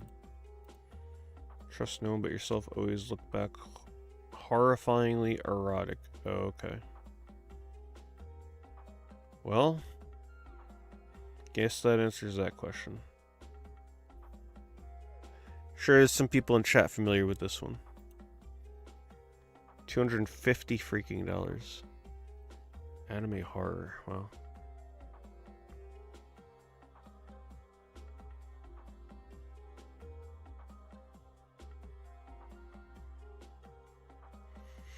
Did I like Resident Evil 4? I haven't played the remake yet, but I enjoyed the original. I'm not obsessed with it like some people are, but I appreciated it.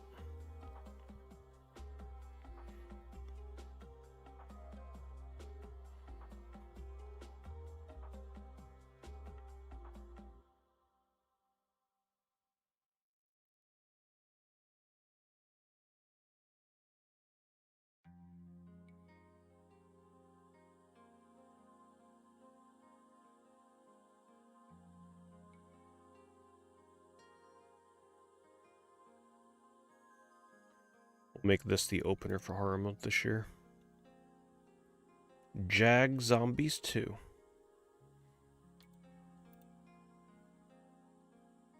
Looks freaking awful in a good way. Sadly, it's very expensive.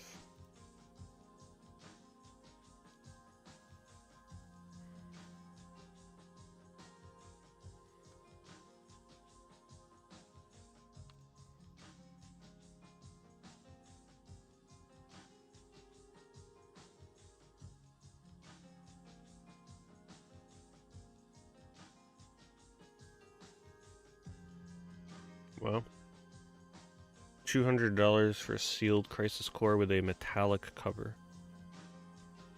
Apparently, if you have that cover, it's pretty expensive.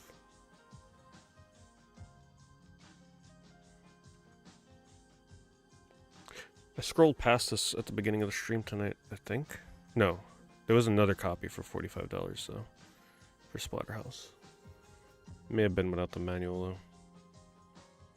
Did Puppeteer come down? Most of the PS3 games that were expensive years ago have definitely come down.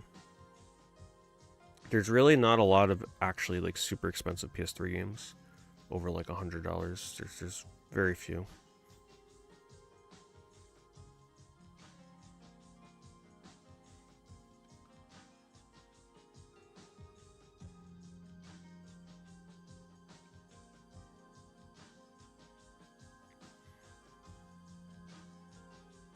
Do I have a want list posted anywhere? I don't know. Yeah, I'm not really one to keep a wish list, especially a public one.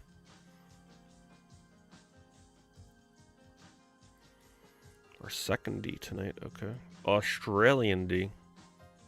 It's not every day we get to see one of these. Check the condition out. Little crack in the corner there. But that's okay. Multiple cracks.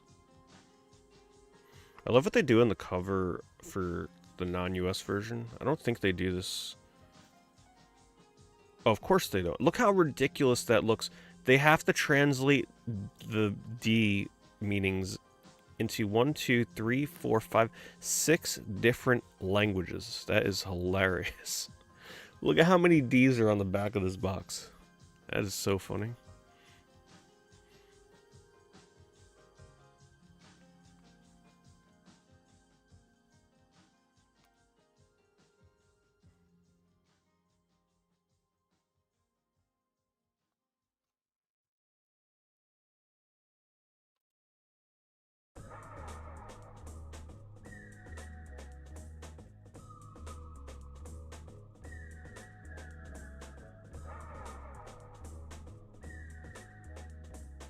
You gotta love that people are still buying and selling Diablo 2 remaster items on eBay.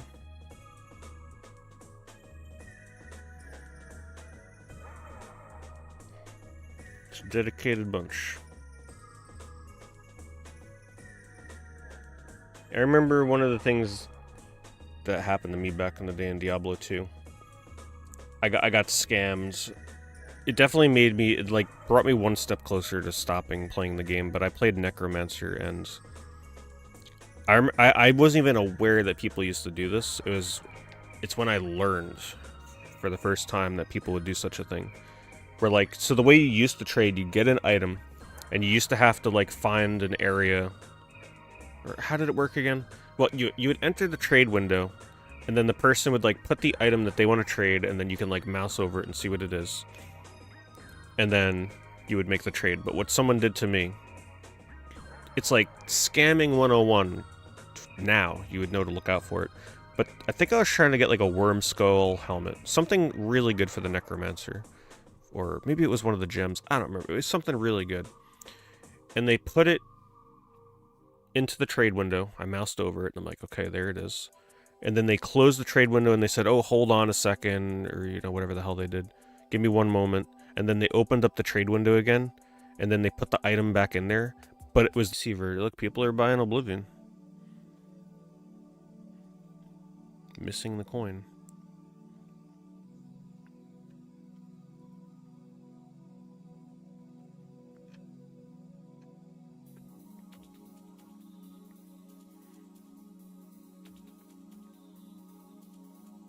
To click soundtracks? I used to. I used to be very into acquiring soundtracks for games I liked, especially RPGs, but it's been probably a decade or so since I bought it, like an actual CD. It's just very hard to collect them because there's a lot of reproductions out there. It's very easy to buy fakes by mistake, or not even know that you bought a fake.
$820 for complete in box Bomberman Second Attack.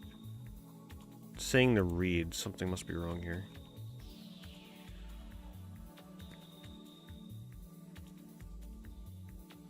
Tape on each side of the box.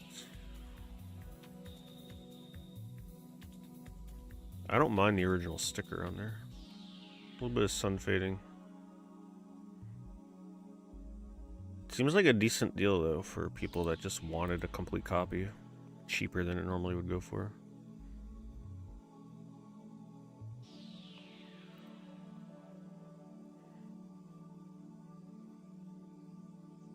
You heard the Until Dawn movie is decent.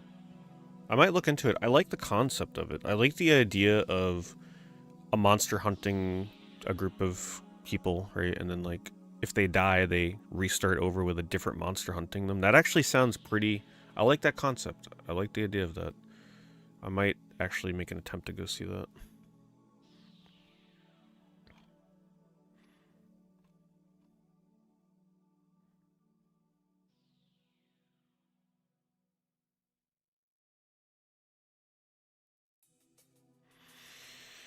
If I were traveling to Japan soon, what would I be looking for? Japanese Pokemon cards, Kaiju Sofubi, every stand or store where I can buy takoyaki, and oh yeah, I guess games too.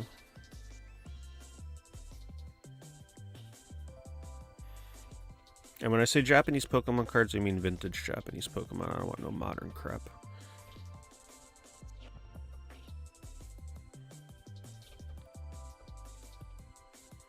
I'm not into kaiju. Well, I like kaijus, I like Sofubis.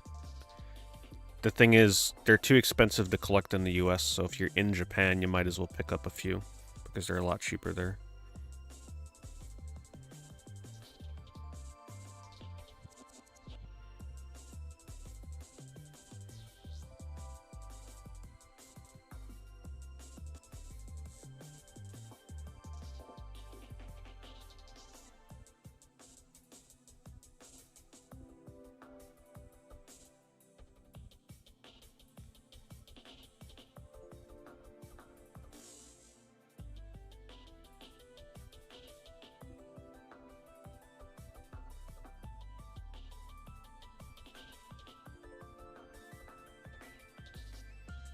$400 for a new homebrew? Wow. ColecoVision making some strides here lately. Interesting. Collector Vision put it out. Homebrews sometimes, boy, you can't play around with them. They either fall flat on their face and they overprint and then they like go down in price, or they just become so rare and expensive. There's usually not a middle ground.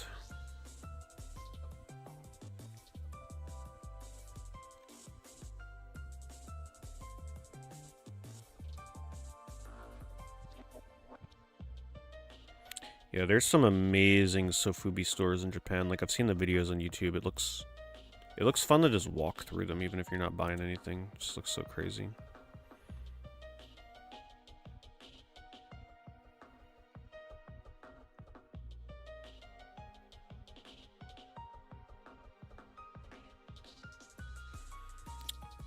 I had the opportunity to get a laser active at a convention once, but it would have required me blowing, like, my entire budget for that convention. So I passed on it, because I saw it right at the start of the convention. And what's the fun in, like, buying something like that right away? Instead of, like, walking around the convention and picking up fun deals on games and stuff. So I passed on it. That was a long time ago. Buying a laser active online and having it shipped to you would be a little risky. Very easy to damage that thing through shipping. So many things can go wrong.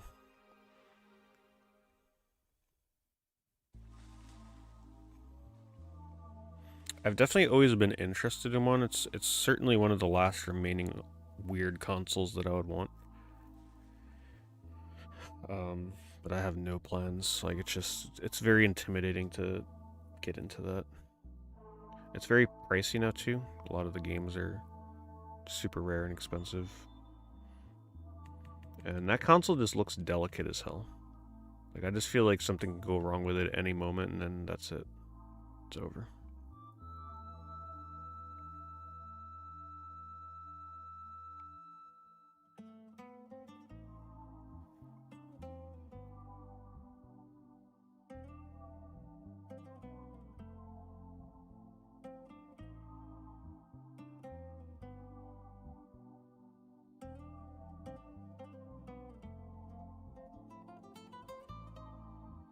See, this just shows you that PS3 collectors really do not care that you reprinted their game. Right, look. You can buy it right here with the THQ Nordic print for $45 brand new. But PS3 collectors are like, you know what? No. I'm going to buy a used copy of the first print for $180. The only difference is literally the THQ Nordic logo on the cover. See? And Siberia is boring as hell. They don't care. Yeah, I remember I bought Siberia 2 on the original Xbox because I like the graphics, I like the pre-rendered backgrounds. I love me some pre-rendered backgrounds. But that may have been the most boring game I had ever played in my life. I couldn't get through it. Also didn't help that I was playing a second game in the series that I never played the first.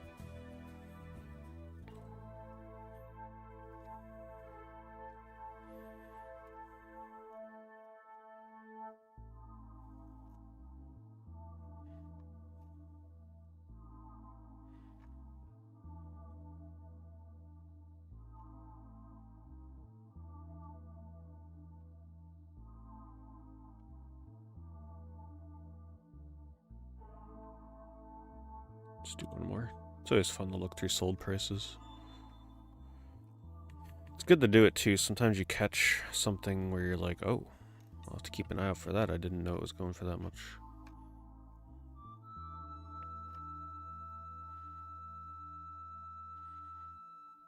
So Futurama on Xbox is about half the price of the PS2 version. For this one at least. Looks like it's got some problems though. Let's see. Looks like it's missing the manual, yeah. And it's got water damage of some type. Okay, well that would explain why it's so cheap.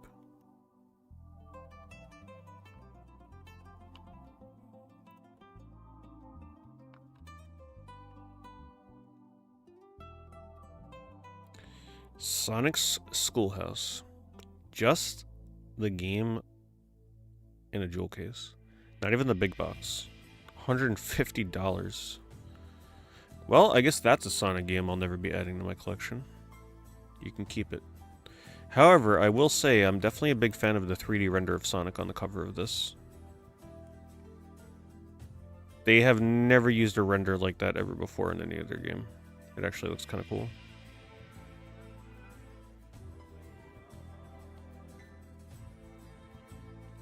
Below 30.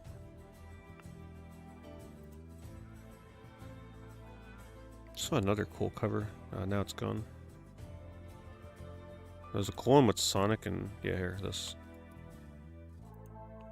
Sonic CD. Look at that face-off. Requires a Pentium processor.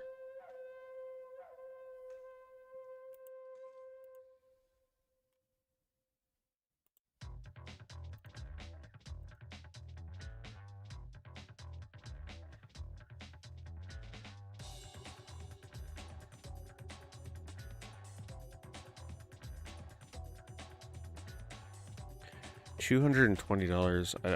I don't get it. It's just like an underground Coraline fan base out there or something. Why this license game of all license games? Like, I don't know.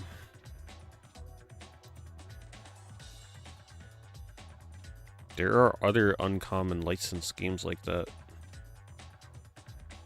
that don't go that high.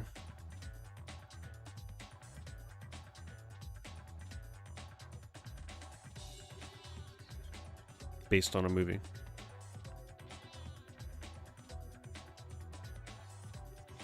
Sega calculator? I don't think I've ever seen that. IR7000.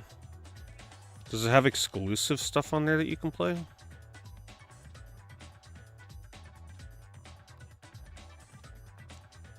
Do they consider Coraline slightly harder, though?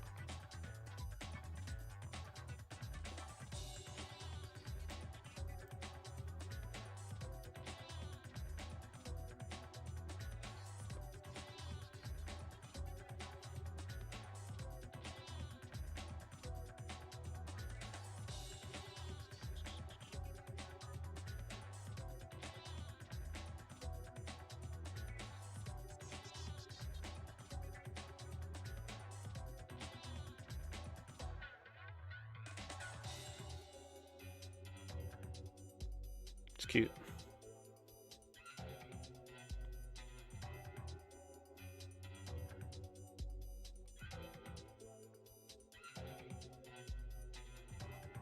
So it has like little, I'm assuming super basic games you can play on here.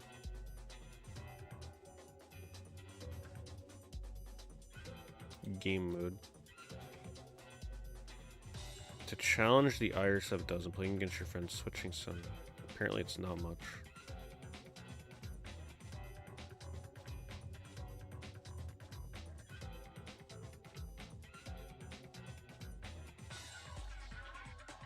Do you see the appeal of it at all, 30? Like, why people may be paying so much for it? Like, is there anything redeeming about it? The atmosphere, accuracy to the film or something?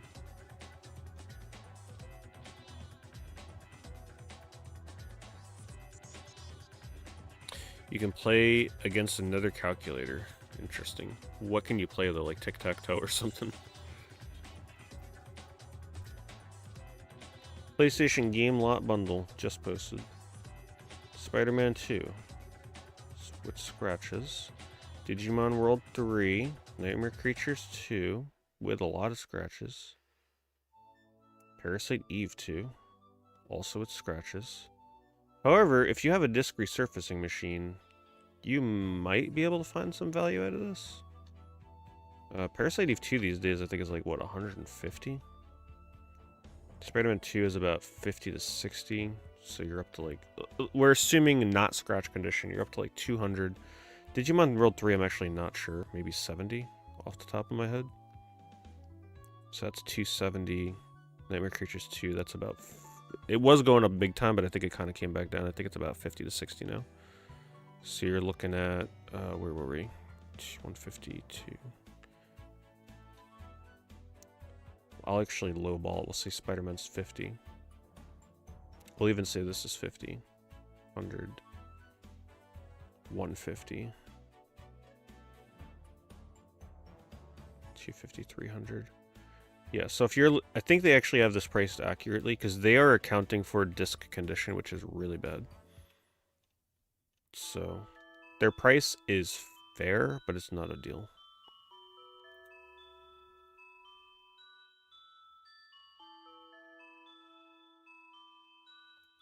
$24 PS5 games.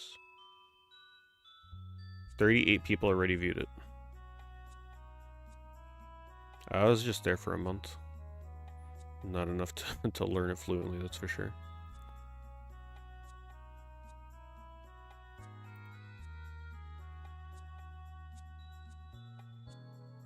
Wow. There's actually a lot of pretty new games in here. Damn. It even has Halloween retro rooms. This is actually a good deal. If you're considering like current prices of some of these games. There's a lot of very current games in here.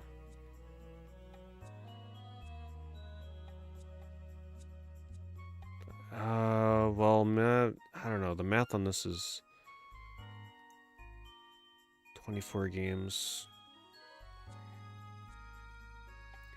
$20 a game. There are a lot of games here that are worth under 20, and then there's a lot that are worth 20, and then there are some that are worth like maybe 30 to 35 used.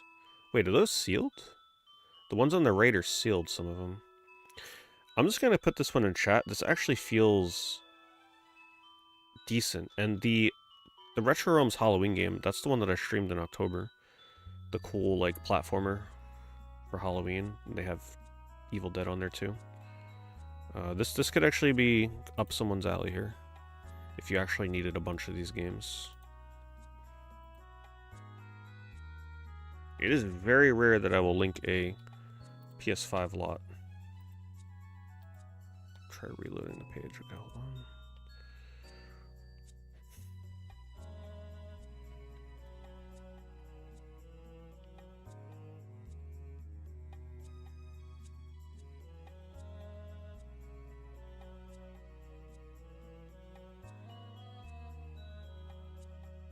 $15 for the physical. God. I paid full price for the digital when it came out. I think it was like 25 bucks.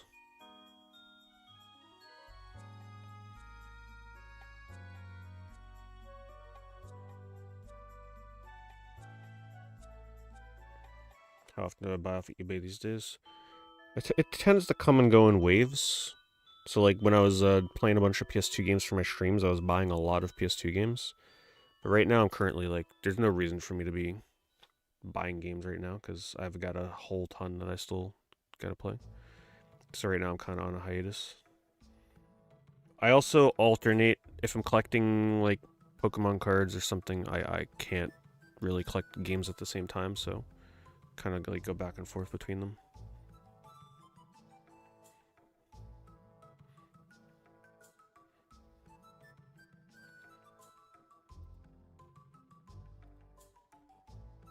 Eventually I'll come off my hiatus of collecting Game Boy Color games as well. Since my ultimate goal is to have the full collection for that library. Which I'm currently about halfway for the US games.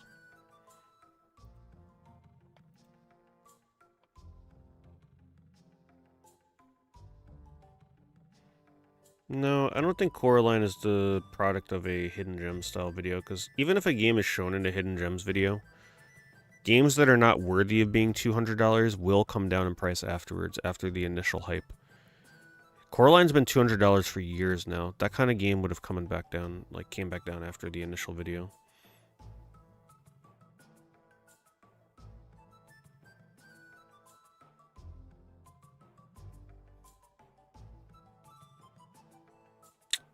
You can't get negative feedback as a buyer anymore on eBay. eBay does not let sellers... you cannot leave anything other than positive feedback for buyers. Because what used to happen is buyers would like threaten like retaliatory feedback or something. There was a reason, I forget the exact reason, but you cannot leave negative or neutral for buyers, if I remember it. Game Boy Color complete in box, but I've had a very long head start on collecting Game Boy Color. I was collecting for it when the prices were just like dirt cheap, before people started actually collecting for Game Boy Color like they do now. I tried to get as many of the rare games as I could. The rare games that were still affordable. Because I knew one day prices would go up, and they definitely have now.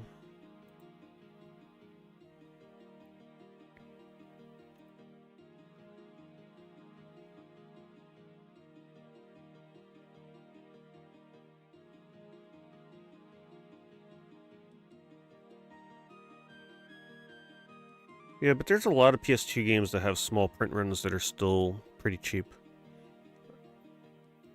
I guess there's just enough Coraline fans out there to make a difference in the price.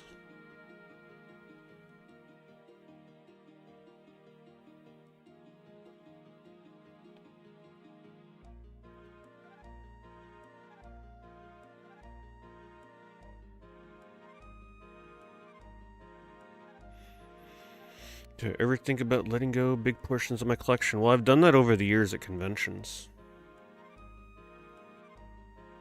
I acquired a ton of like PS1 and PS2 games from Mercari, especially like 2020 onwards, and I sold off a huge amount of them at conventions over the few years after that. And then I did mystery boxes for PS1 and PS2 games, which pretty much cleaned me out on whatever I had left of things I wanted to get rid of. So I've already gotten rid of hundreds of PS1 and PS2 games, most of which are doubles, but I did get rid of a lot that were not doubles. I do regret that now, though, because at the time I wasn't doing my roulette wheel where I randomly play PS2 games for my collection. Especially games that I normally wouldn't play.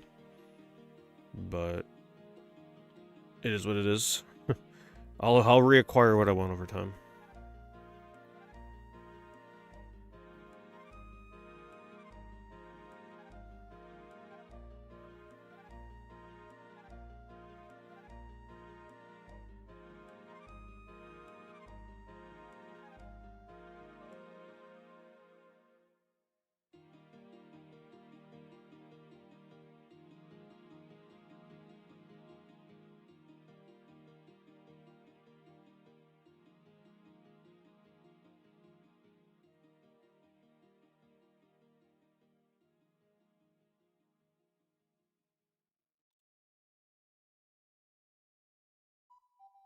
My eBay watch list? No.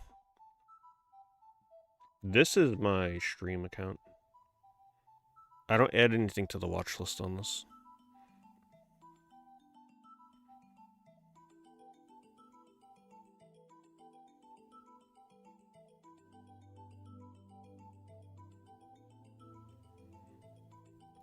Typically, I just add stuff to watch lists if I'm looking to get an offer from the seller.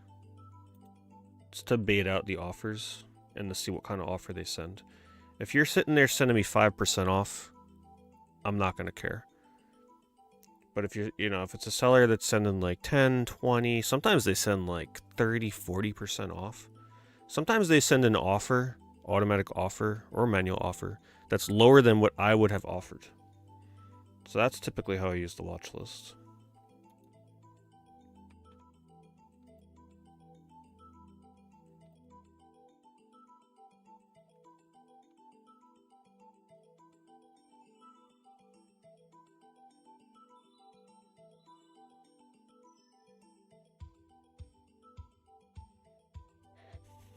Do I still have all of my Sonic collection? I've never sold anything from my Sonic collection. Selling my 20 game lot today. Wow. I love that. It's like telling a story. They're using eBay as their like MySpace blog or something. What a title.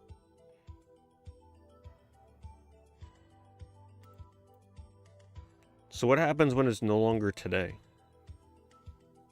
Do they have to keep changing the title? Selling my 20 game lot from yesterday?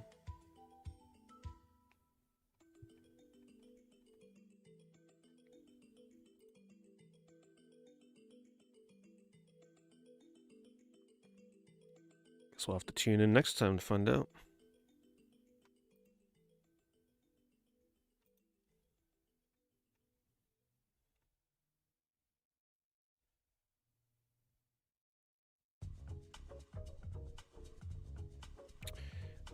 You seen someone received a 30% off offer and the seller asked them to cancel. The seller said he never sent the offer.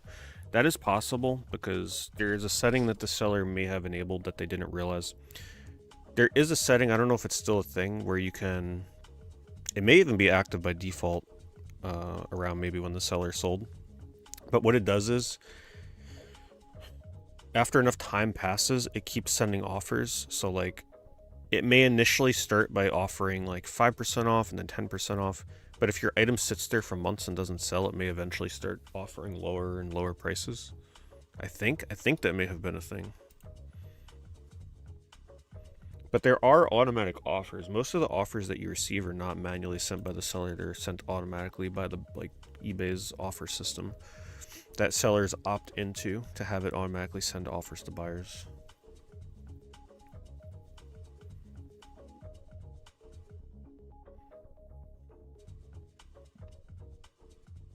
That is true. When tomorrow comes, it becomes today. So I guess their title is sort of endless. It's an infinite loop.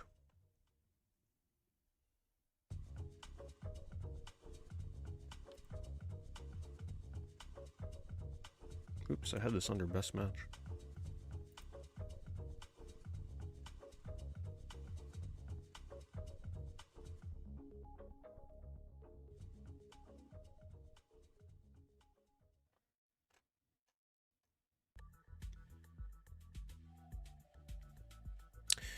And in terms of recent pickups, someone asked, best pickups, exciting pickups. Honestly, the only things that I've been buying, for games, outside of like when I was buying PS2 stuff, just Evercade stuff. I've definitely been building up a nice little Evercade collection, so I definitely am looking forward to playing more of that soon. So just a reminder, if you're a YouTube member, keep an eye out. The stream for that should be coming very soon. I tend to do those once every month or so on YouTube for the members.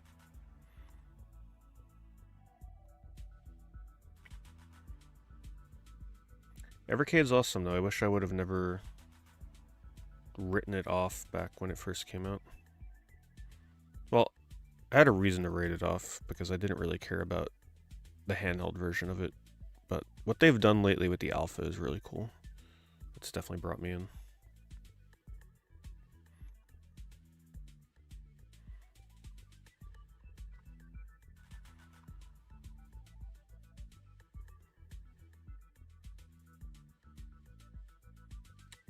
It's a Chrome extension called Dark Mode. Or Dark Reader? Dark Reader. This is not a list I curated. This is a playlist requested by Monstrum Rocks, but I will put the link in chat for you. It's a good playlist.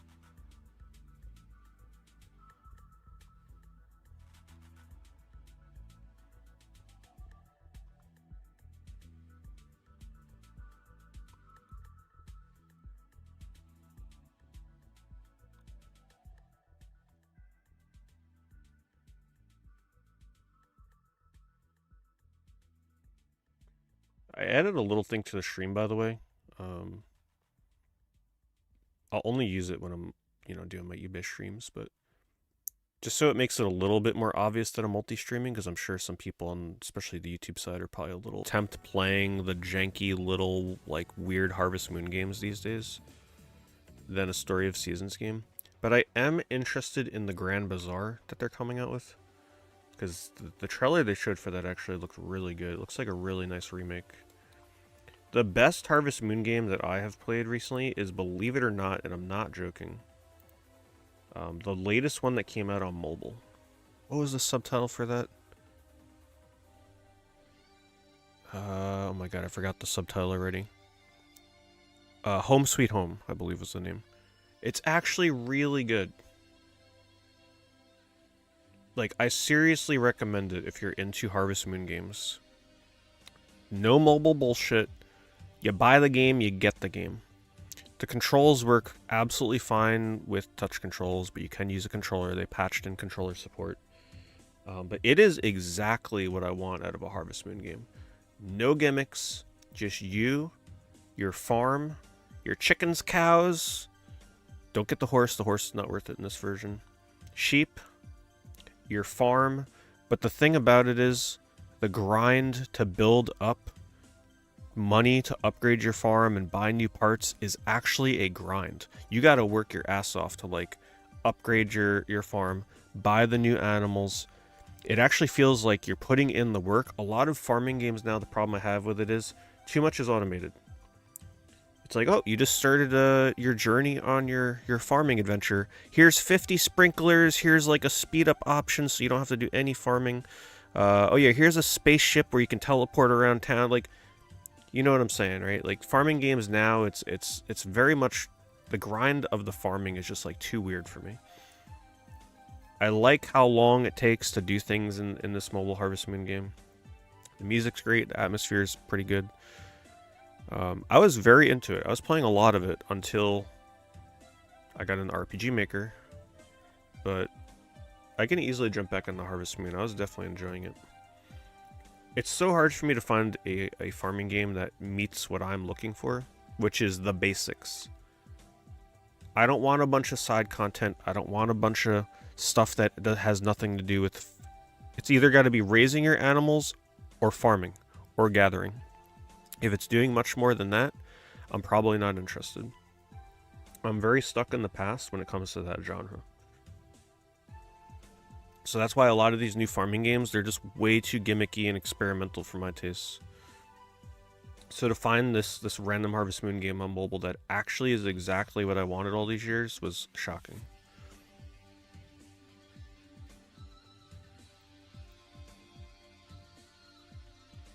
And I hope one day they port it. It would make a really good, like, port it to Switch or something.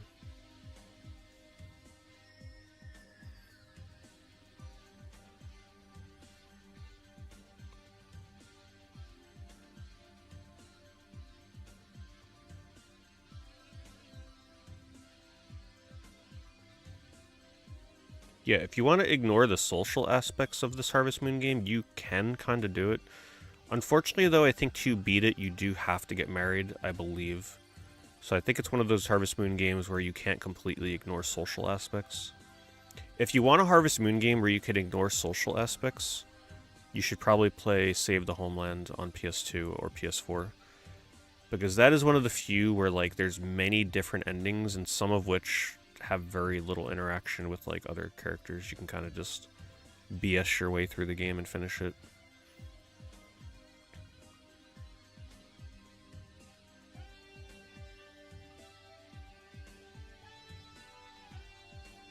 Kuon for 1400.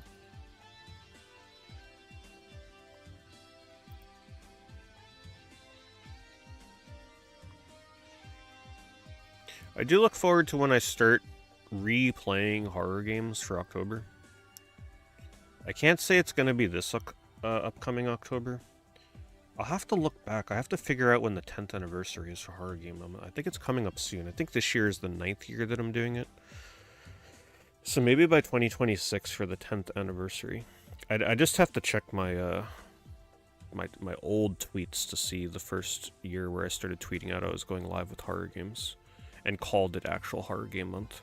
I don't count the years because I was playing horror games every October since I started streaming. But I don't think playing a small handful of horror games in October counts as Horror Game Month. I only want to count it for the months where I played nothing but horror games and called it Horror Game Month for the whole month.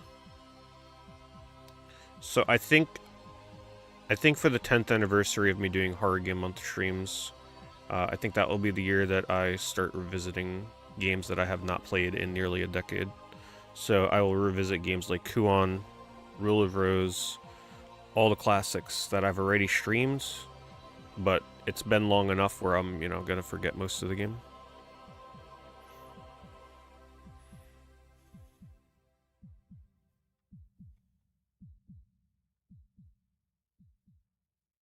Yeah, Hell Knight. Hell Knight will definitely be one that I revisit. Because it's getting to the point where I really don't remember the progression in Hell Knight. I just remember being scared shit being chased by that monster. But other than that, I don't recall things that happened in the story. I don't recall things that happened with the characters. I don't even remember what ending I got, to be honest. So that one is definitely ripe for a playthrough in another year or two.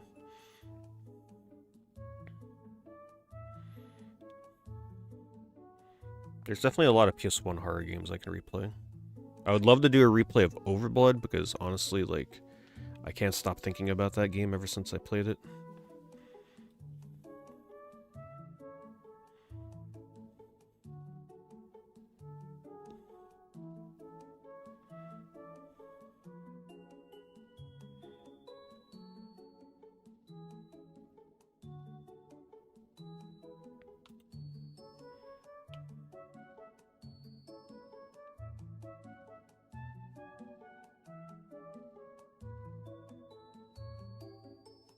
I do think, though, that Lifeline is probably one of the only horror games that I will probably never do a second playthrough of.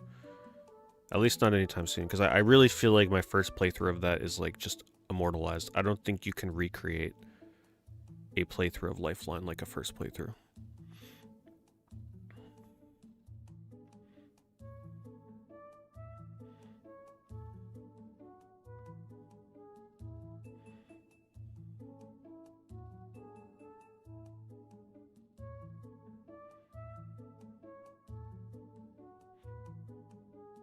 Search for horror games.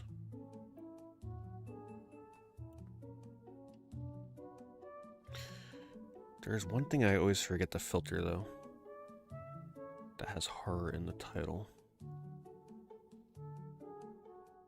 Well, find out.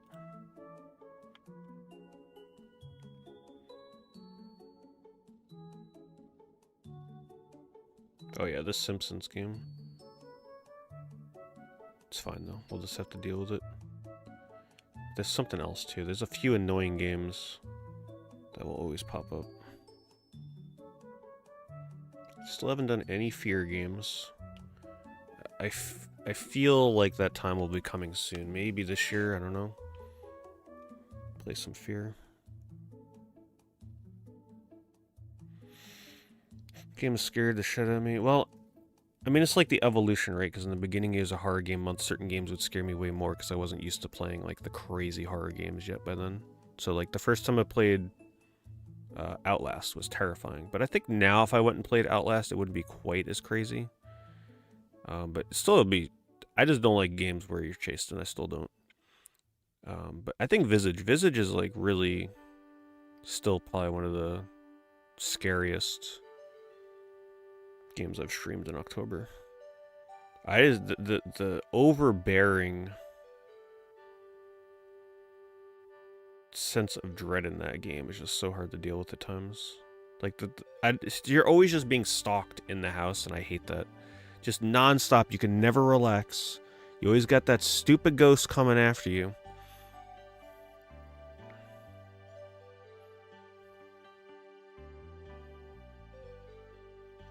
Visuals were, like, too good in that game.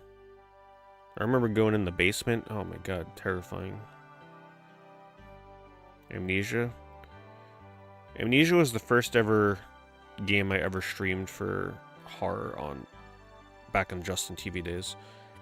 My stream of that is actually archived on YouTube, and it's like the worst stream quality imaginable. Some people here that are here tonight may have actually been there for that stream. The way that I streamed Amnesia, how did it go? I only had... You gotta remember, this is back in the very early days of streaming when, like, nobody was really streaming PC games, okay? So I had one monitor, so I needed that monitor to play the game on. So I needed a way to, like, read chat and see my dashboard, whatever the hell it was at the time. So I actually had to put the game on my TV, right? Oh wait, how did it go? There was no way to really screen capture a PC game back then reliably either, so I had to actually put the PC game on my TV, use my webcam to point at my TV. We're talking like direct guerrilla filming off my TV to film Amnesia. And then that way I can free up my monitor. But I also don't think there was a way to actually stream a PC game and screen capture it at the time, because we're talking like the Stone Age for streaming. So you can actually see that stream on my YouTube channel. I will warn you though, the audio is out of sync. I think you hear my reaction either earlier or later than it actually appears, because there was audio desync because of just the way it was recorded and uploaded at the time. And the video quality is god-awful because it's filmed off of a TV. But the stream is up there. I have played Amnesia. It was horrifying at the time, for sure. And I beat it in a single sitting. I think it took me like 8 hours straight through. I played it on Halloween, I believe.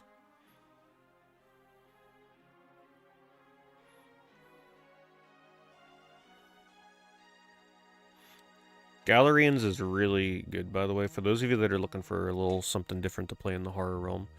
I know a lot of people write off this game because it doesn't immediately look like a horror game. It looks more sci-fi or like an RPG or something. Some kind of Final Fantasy knockoff. No. This is a very unique psychological horror game. And I don't say psychological lightly.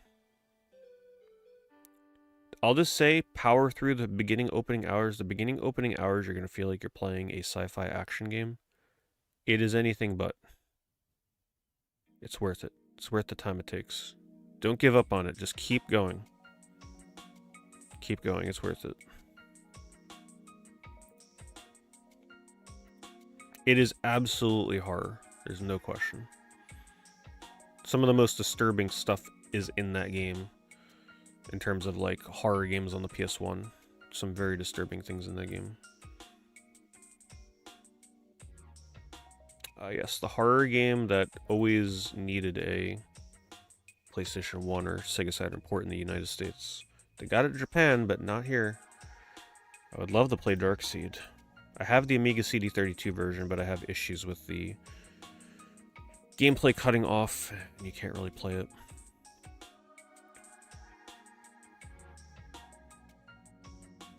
Did I see the Blitz listing for PS1? I didn't.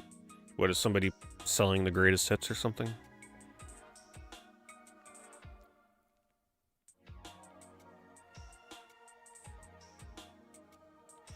They delayed the highlight changes until, they gave it an extra month.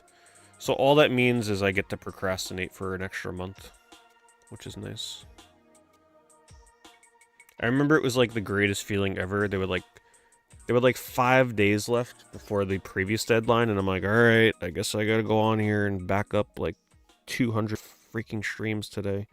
And then I saw that they were like, oh, we've extended the deadline. I'm like, yes, 20 more days to sit around and not do it. Awesome.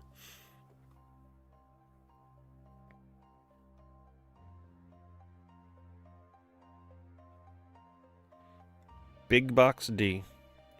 You know, I still play around with the idea of building a complete D collection, all versions, all variants.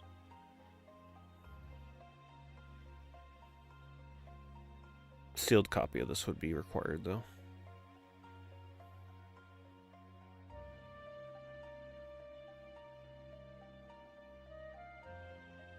The wear is okay on this box, so it's not terrible. Fair condition seems fair.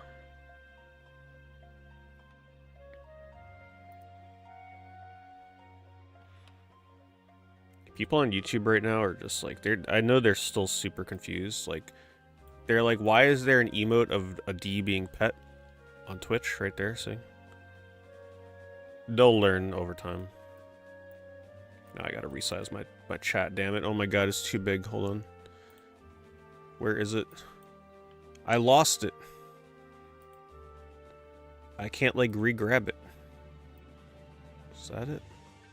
Is that my chat? Oh my goodness. Okay, there it is. I mean, we could just leave the chat that big. You know?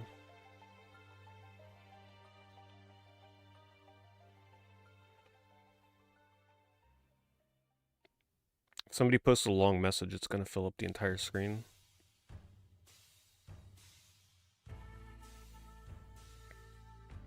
Day 1 edition of Slitterhead. Great game. It's definitely cutting off your messages, so some things will be taken out of context, like Moggy.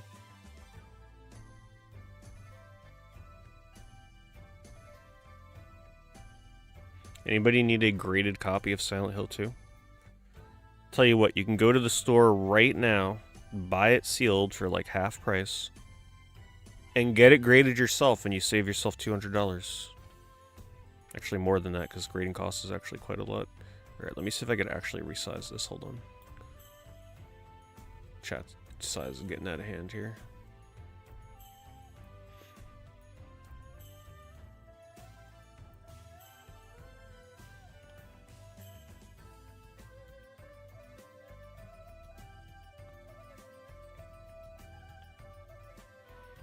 Should do that for next April Fools, just have the chat cover the entire stream.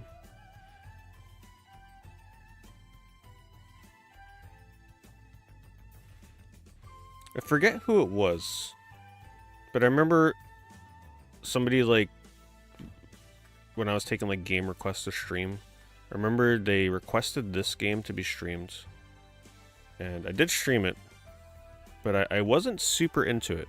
I definitely had some not so great things to say about Lisa. Like, I liked some things, but I didn't like some things. And I think the person was not the happiest that I didn't love the game, because they never showed up to their stream ever again.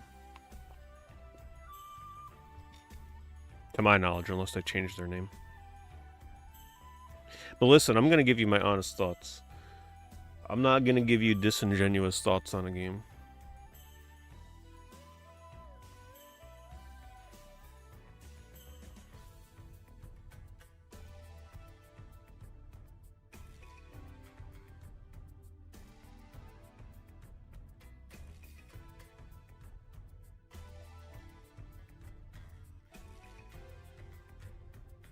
Yeah, I mean, that's the problem though, right? Like, a lot of people, they have some of their, like, favorite games, and then they expect you to love it, and then when you don't love it, it's kind of like a shocking thing.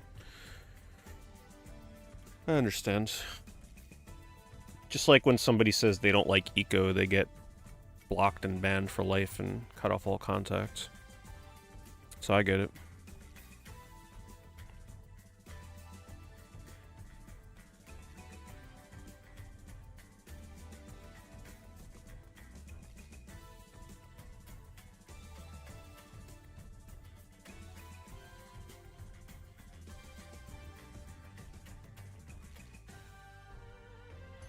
I always look at the cover for this Dracula Unleashed game and I think, man, what an amazing Twitch emote that would make. Like, doesn't it look like my laughing emote? So good. There's a DVD. I've always wanted, there's an interactive DVD version of this. I always think about, like, oh, how fun it would be to buy, like, interactive DVDs as, like, a game collection. But there is one that exists for this. Unfortunately, it's really rare and typically super expensive when it pops up. We're talking, like, the last time I saw it, I think it was $150.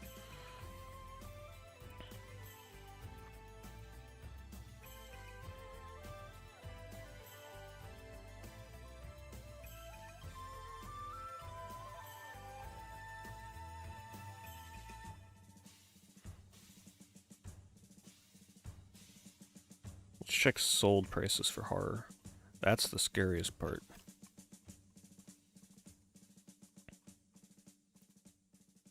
By the way, if you ever sell a horror game on eBay, absolutely put horror in the title. It's such an underrated keyword on here. It'll definitely give your game more exposure.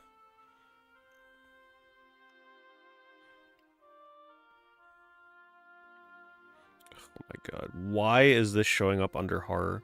Like, yes, I understand it uses the Silent Hill sound font. But how is this even showing up? Did they put it in the description or something? How is this showing up under horror? They don't even have it in the title or description. Weird. So the reason this is showing up under horror is, like, last year someone found out that one of the levels uses the same like sound style as Silent Hill 2. That's it. One of the songs in the game just like can somewhat sound like a Silent Hill 2 song, and it made the game skyrocket to like $100+. It's since come down, but for some stupid reason, it's still $60. Like, that's just so ridiculous. No manual, $60. And it used to be like a $5 game. So silly. Is King's Field horror? I would actually argue that Ancient City is, it's got its moments. Like, there's definitely some really creepy atmosphere in that game. With the crypts and the skeletons and all that stuff. I think it's more of a adjacent horror game. Do I still have my... Do I have that as an emote? Let me see. I haven't used that emote in so long. Oh, I do.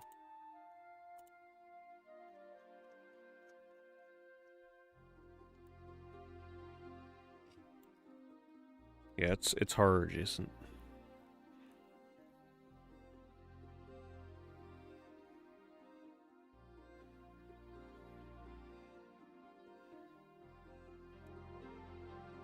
Now this was entertainment right here. The Walking Dead Destinies. I don't give a crap about Walking Dead. I haven't watched it in years. But this game was hilarious. One of those so bad it's actually kind of good games. There's just so much stupid stuff that happens in this game.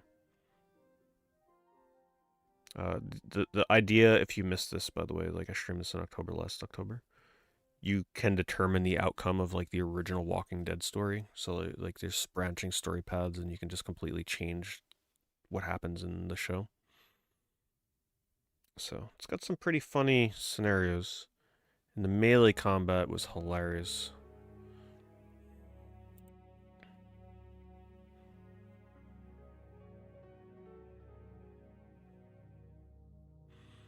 It's a little longer than I would have wanted it to be. I think it was like a 7-ish hour game.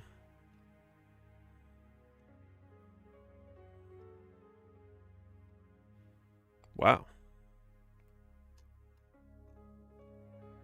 2 copies of D sold on the same day. 2 days ago. PS1 PAL copy, and somebody bought a $50 DOSBox version. By the same person. Would not doubt it. Oh yeah, this is one of the ones. Musha, this pops up a lot because it has horror in the title.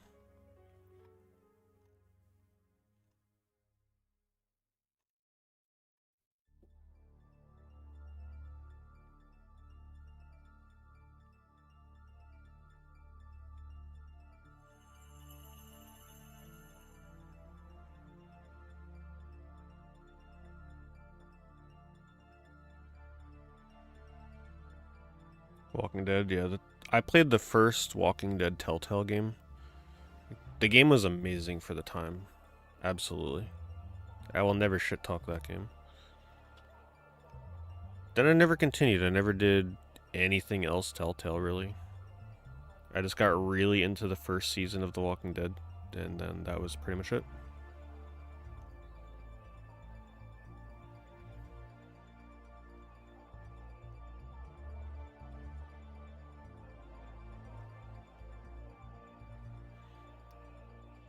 Kuon disc with manual. Do you believe it? Do you think somebody got this for $36? You know what? For a store that has 504,000 feedback, I think somebody actually got Kuon. Complete in box for $36.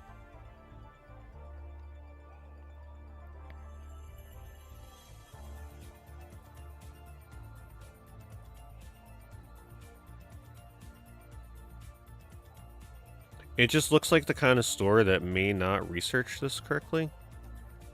I don't know. Oh, but then again, 96% feedback. That means they get a ton of negatives with this amount of feedback.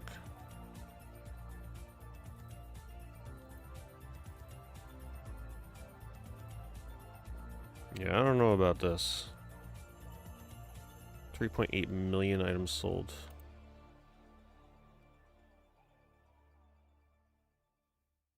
They're allowed to get 1,800 freaking negative feedback? How is that possible? Like, how are you still allowed to operate as a store on eBay? I don't care if you get 60,000 positive.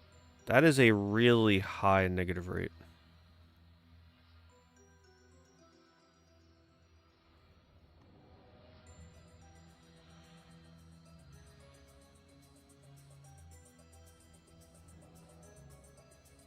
So many negatives. Guess it's worth a shot, though, for whoever bought this.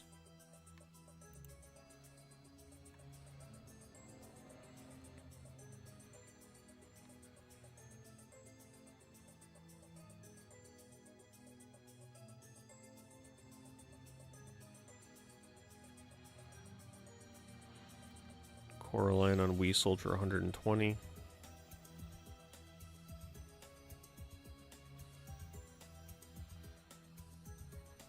Dread Out. Now that's a good game. I do recommend that. It's nice to see that it finally got a physical copy too. Oh, remastered collection. Not a US version, but probably has English. Oh, it does have English. I really liked the first Dread Out. The second one I didn't like quite as much. It had a lot of issues, but it was still worth playing. But I seriously highly recommend Dread Out 1. Some of the most like brooding atmosphere in a survival horror game from recent horror games. That and Tormented Souls. Tormented Soul, whatever it's called. But yeah, this had some really clench-worthy moments in it.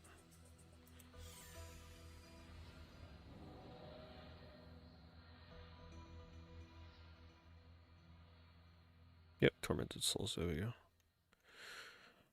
Tormented Souls probably still the best recent, like, Silent Hill, Resident Evil wannabe horror game.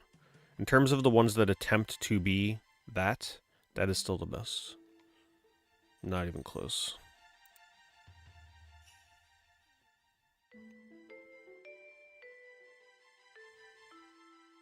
And the sequel, I hope, is really good. Hopefully it's up by this year, but I doubt it. We'll see.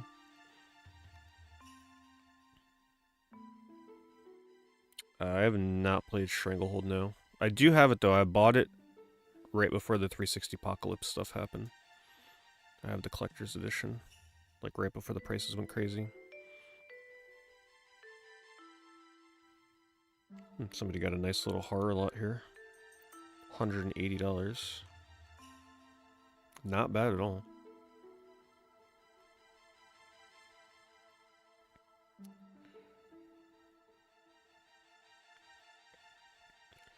Yeah, they got a little bit of value here. This is definitely worth more than, like, 180.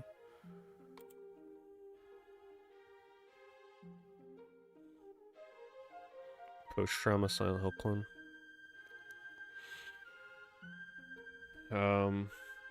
Hopefully, like, if somebody hasn't already, just make sure you mention that in my Horror Month channel on Discord, just so I can look into it for October.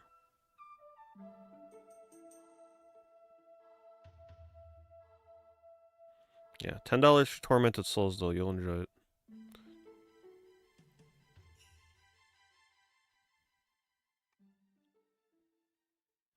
Great game. There is one puzzle, though, that drove me insane. One puzzle involving a door and a key or something. And the other thing that really drove me crazy, it was definitely something more problem with, like, me than the game, though. They kept flipping the camera. So, like, as you're running from one room to another, the camera perspective would constantly change. Which I understand what they were going for. Silent Hill did a lot of that kind of stuff. But my sense of direction in Tormented Souls was so bad because of it. I constantly had to keep checking my map to see what way I was heading because you're getting flipped constantly. And my sense of direction with that is bad when I'm streaming. Because when I'm streaming, I'm diverting my attention between my chat and the game. So going back and forth between the two and having a game that's constantly like flipping itself was driving me insane. But if you're just like fully focused on the game, you're not streaming, obviously, it should be okay.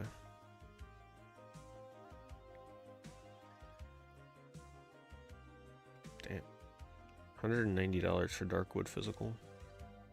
Thank goodness I don't care about limited game releases.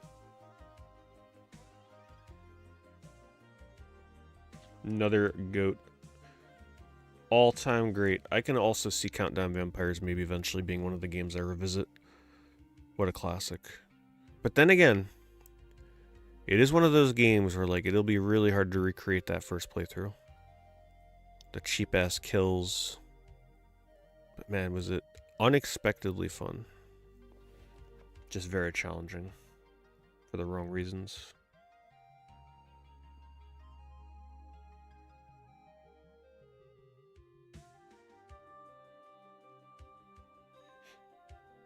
It's puzzle heavy.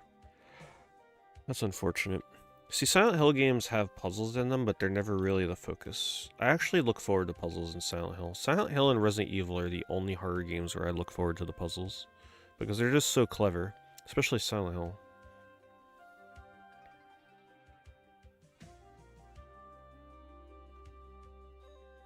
All the other developers just never seem to get it right.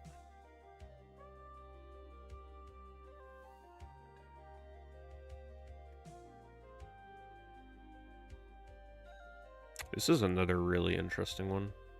World of Horror. Another horror game that kind of took me by surprise with how cool it was. A little hard to commit to playing more than like 5 hours of that on stream with the black and white visuals and very, very repetitiveness of it.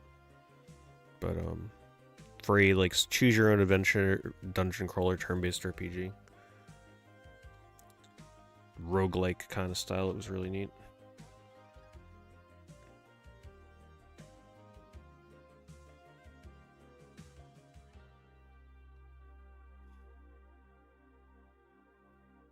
This person paid $75 for the cart of Resident Evil Deadly Silence, but we saw 2 complete copies for $80 tonight.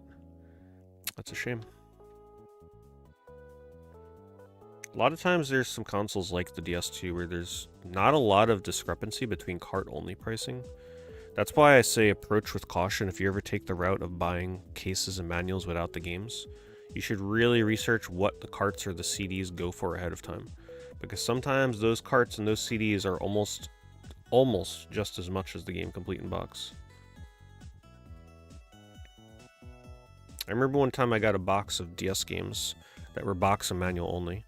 Really good price. I'm like, man, I can't pass this up. Some really good stuff in there too. And I did it for PS1. And I'm like, okay, I'm going to take the time to try and acquire like the CDs and the carts. Wow. It's difficult. You better be ready to be hunting for a long time. Especially if you're looking for certain prices.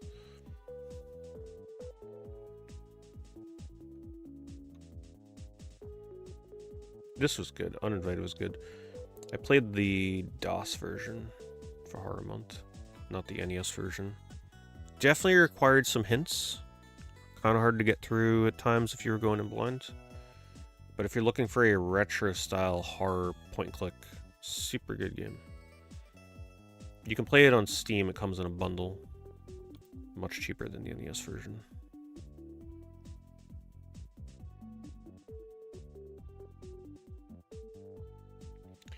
Scholar's Mate European Horror. Oh my god.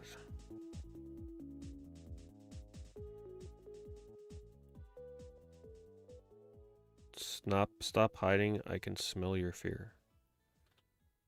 How the hell do games like this get a physical release? I don't know. You could tell this is one of those slop games that are like on sale on PSN for $3.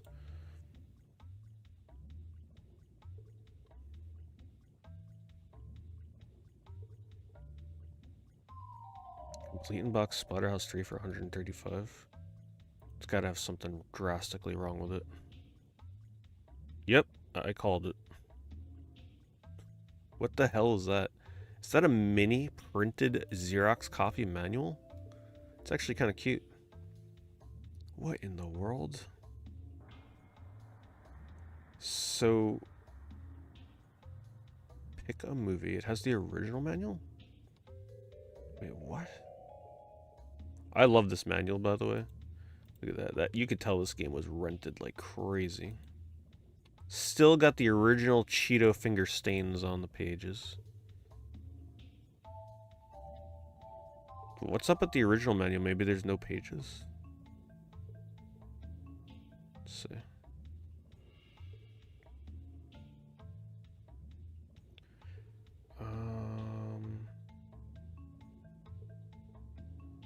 Discoloring on the top of the sticker on spine. Manual has sticker on it. Wow. No, this person got a decent deal. That buy it now is worth it. This person apparently deeply discounted this just because it has this Xerox copy manual, which I love, by the way. That's such a funny addition. Like, it's just the history of the rental of this game encapsulated in that thing. But it actually looks like they got a good price because, yeah, that label's probably permanent. You ain't getting that off without probably ruining the other label. But it's so hard to get a non-rental copy of Sweaterhouse 3. If you get this game mint condition, very expensive.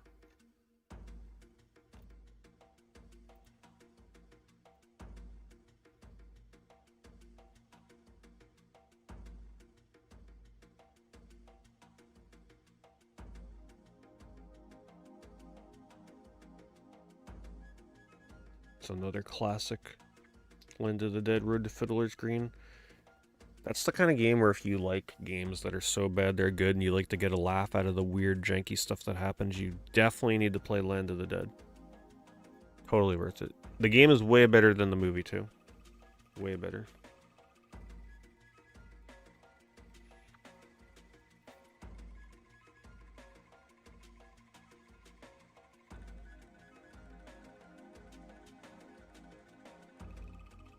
I have this.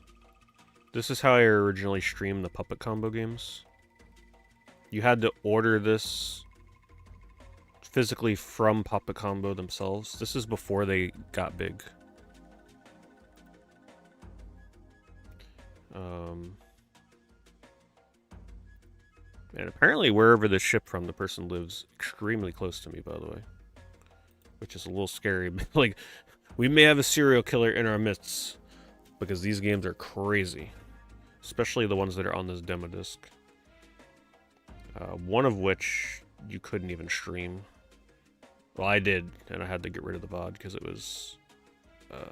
yeah, let's just say that it had some stuff in there that you're not allowed to stream. I think it was... Oh, is this an updated version? Wait, what year is this from?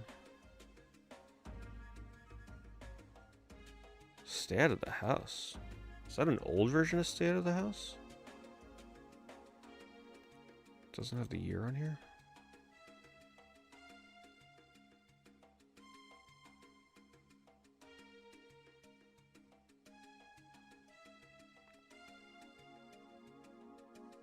$2018.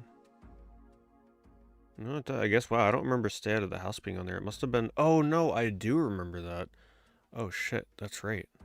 Yeah, I do remember playing that. It's like a completely different version, I think, of what came out eventually. I think it was Buzzsaw Bloodhouse is the one that is, it's got some, like, just straight up video embedded in the game that's, get you in trouble on Twitch and YouTube. If you're a fan of Puppet Combo games, you definitely would want to check this out, though. Because it does have some very early versions and unreleased versions of games on here.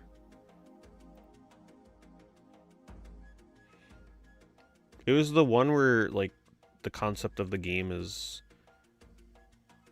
It's like a virtual game where you see a live chat where it's like watching a girl walk around in this room or something. I think that's... I could swear it was on this demo disc. I get... maybe they removed it, or maybe they changed the name or something. But yeah, it was a very over-the-top game. Yeah, I got it directly from Puppet Combo, too. That was really the only way to get it back then. Their games weren't on console, they were PC only.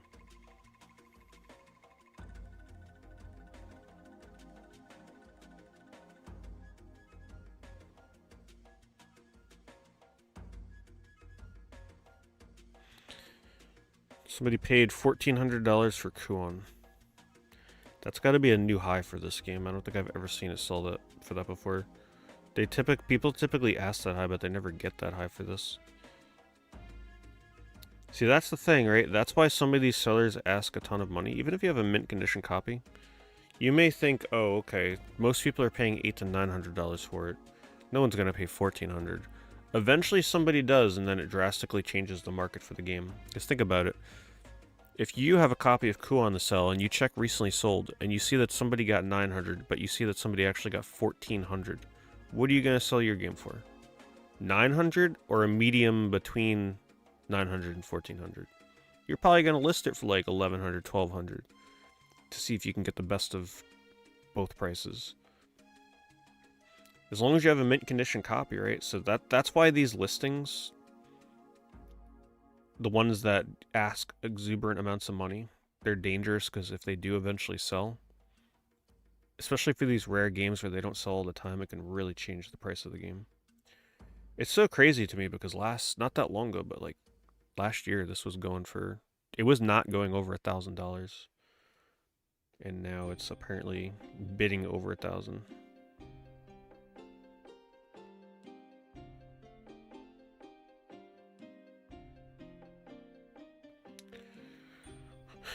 Rarest Lord of the Rings game? That I'm not sure. If I had to guess, it would probably be the Lord of the Rings on FM Towns, probably. I just think there's like a big box version of that.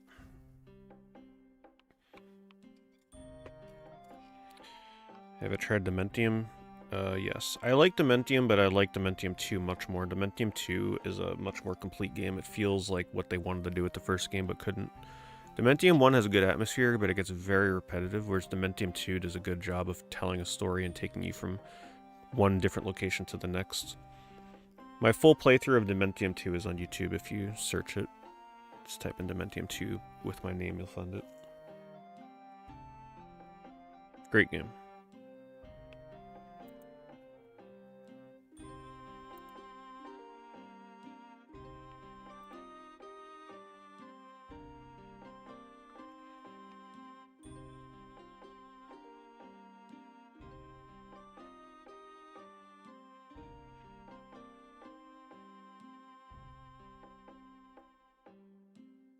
I appreciate their efforts. Oh, it's from Gamefly. Listen, if I ever saw a copy of Eco where somebody hand wrote Eco with that kind of handwriting, with a slightly water damaged, crinkled up piece of paper from a marble notebook, I'd probably buy it.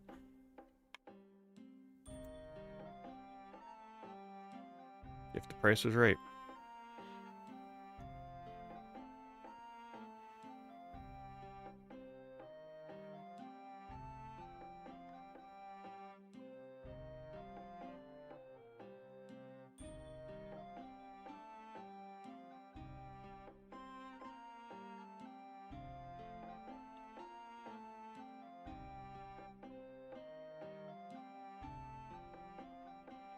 Overblood.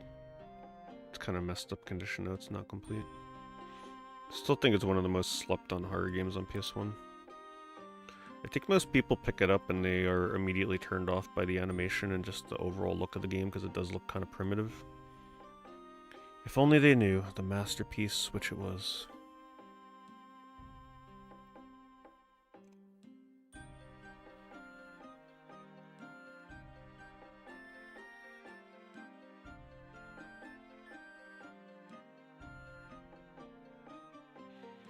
Still Wakes the Deep. Certainly not worth spending $40 on, I'll tell you that. Get it on a sale digitally for $10 or under, sure. $40 though? Yeah, I'll pass on that. It was cool and all, but it's not worth $40.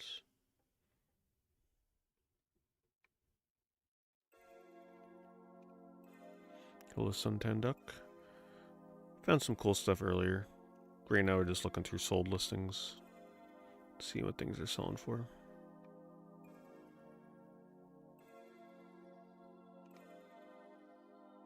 This was a very interesting game. really a shame what happened to me at the end of this, though. Where, like, I forget what happened.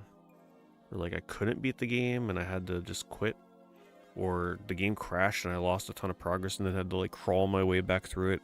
I just remember the ending, something happened with this. I either had to give up on it or it was a pain in the ass, whatever it was. I remember having to redo one of the stories like 3 times. One of the Edgar Allan Poe stories in here. Ever found a copy with Ueda's signature? No. But I do have a Japanese copy of Shadow of the Colossus with it. The closest I would have came to an Ueda signature, we're talking like probably 20 years ago at this point. Long time ago. There were listings for charity from Ueda himself, I believe, where it was like original sketches and stuff from Eco. Not like from, we're talking like concept art, like very basic stuff. And I remember they were put up for bid, but I just could not afford it at the time. It was pretty, they didn't go for insane amounts, but they definitely went for like a couple hundred each, few hundred. Like it was, I don't remember what they ended at. I think some of them I actually forgot to bid or just something stupid. And then that was it. You never saw anything like that ever again. That was like a one-time only deal.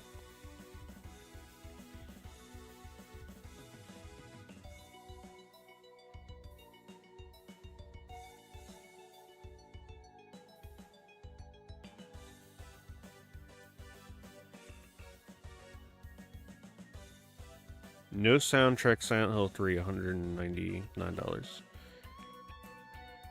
Yeah, I think Silent Hill 3 saw the biggest price increase after the remake, which makes sense. A lot of people want to play 3 after playing the 2 remake. I can see it.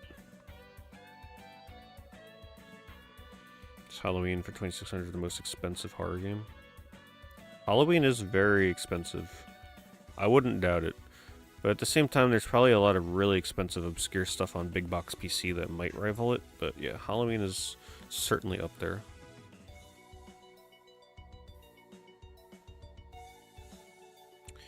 I know Texas Chainsaw Massacre can be kind of insane too. Blue Stinger is still only $30 to $40. The thing about Blue Stinger is the print run is extremely high on that game, being a launch game. And there's just not enough demand for it. Right? Everybody that wants Blue Stinger probably already has it.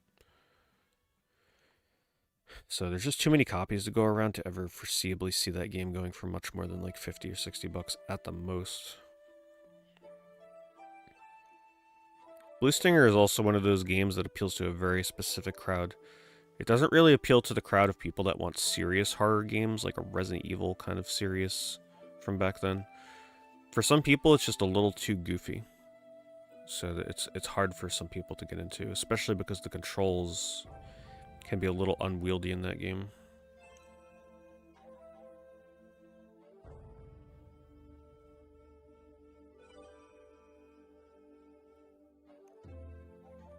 And Rays of Light. This is supposed to be a horror game? Seriously? Limited Run really does just release any freaking thing, don't they? Is this really Unlimited Run? Limited Run? It doesn't say it. Oh. No, it's not. Red Ant Games. Similar, though. $100, seriously. This is definitely not a horror game.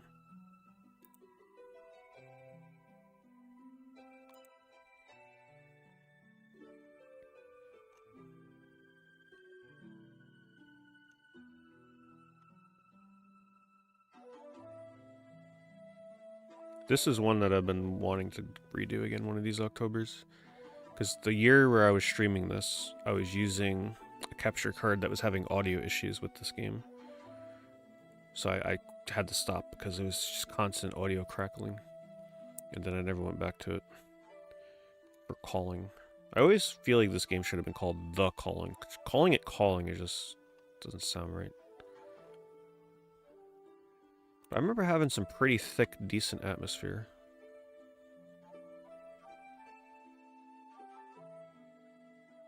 Really makes you wish that the Wii had a little bit more survival horror games on there. The horror games that were on Wii, with the exception of like Kuon, were pretty fun. I mean, not Kuon, The Ring. Juon, whatever. The Grudge. Which has its moments, but it's like a crawling simulator.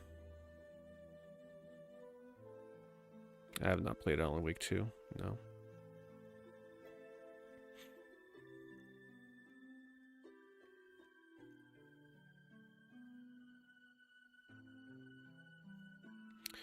Curse Mountain. Curse Mountain is one of my favorites. Still one of the most unique atmospheres out there for a survival horror game. The build-up in that game, I think, is actually one of the best I've played in the genre. Because you really do spend the first 2 hours slowly exploring like an abandoned village, an abandoned mountain. The build-up to when like enemies actually start becoming a threat is like...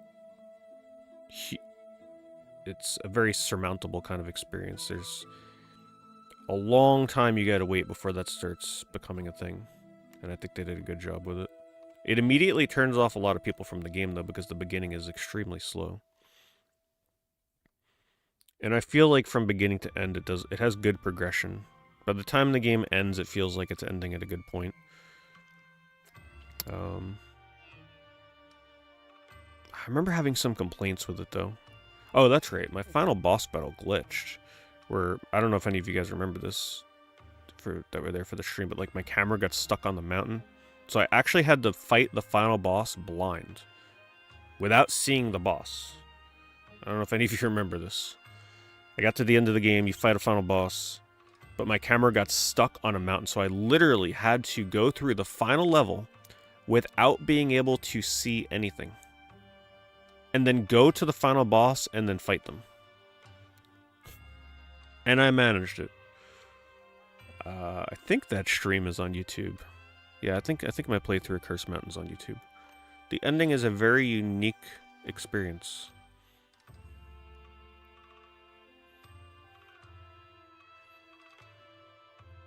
And you're like climbing a mountain in a blizzard, and I had to do it without seeing anything.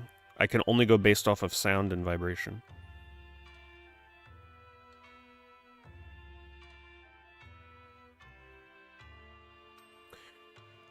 Anyway.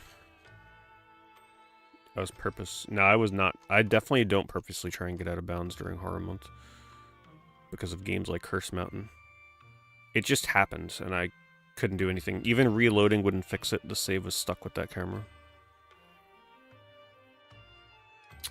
Did I ever play Agony? I did. Agony was okay. It was extremely overhyped. I think Agony was actually one of the most overhyped games I've ever played. It did not live up to what we thought it would be. But it was still a very 6 out of 10 kind of game with some good atmosphere. I think Agony is a game that I would eventually revisit one day. See what I think of it again. But I'm going to call it here, I think. Thank you, everybody, for a great eBay stream as always. If you're on the YouTube side, remember to like the stream before you leave. It does help the VOD afterwards. And if you want to catch the stream from the beginning, I would recommend, instead of watching it on Twitch, to watch it on YouTube. It will be available as soon as the stream ends. If there are any audio issues, you know, you might see the stream processing. That means that it's probably processing, like cutting out a problematic song or something. So just keep that in mind. Like if the video quality is really bad or something. Anyway, you guys have a good night.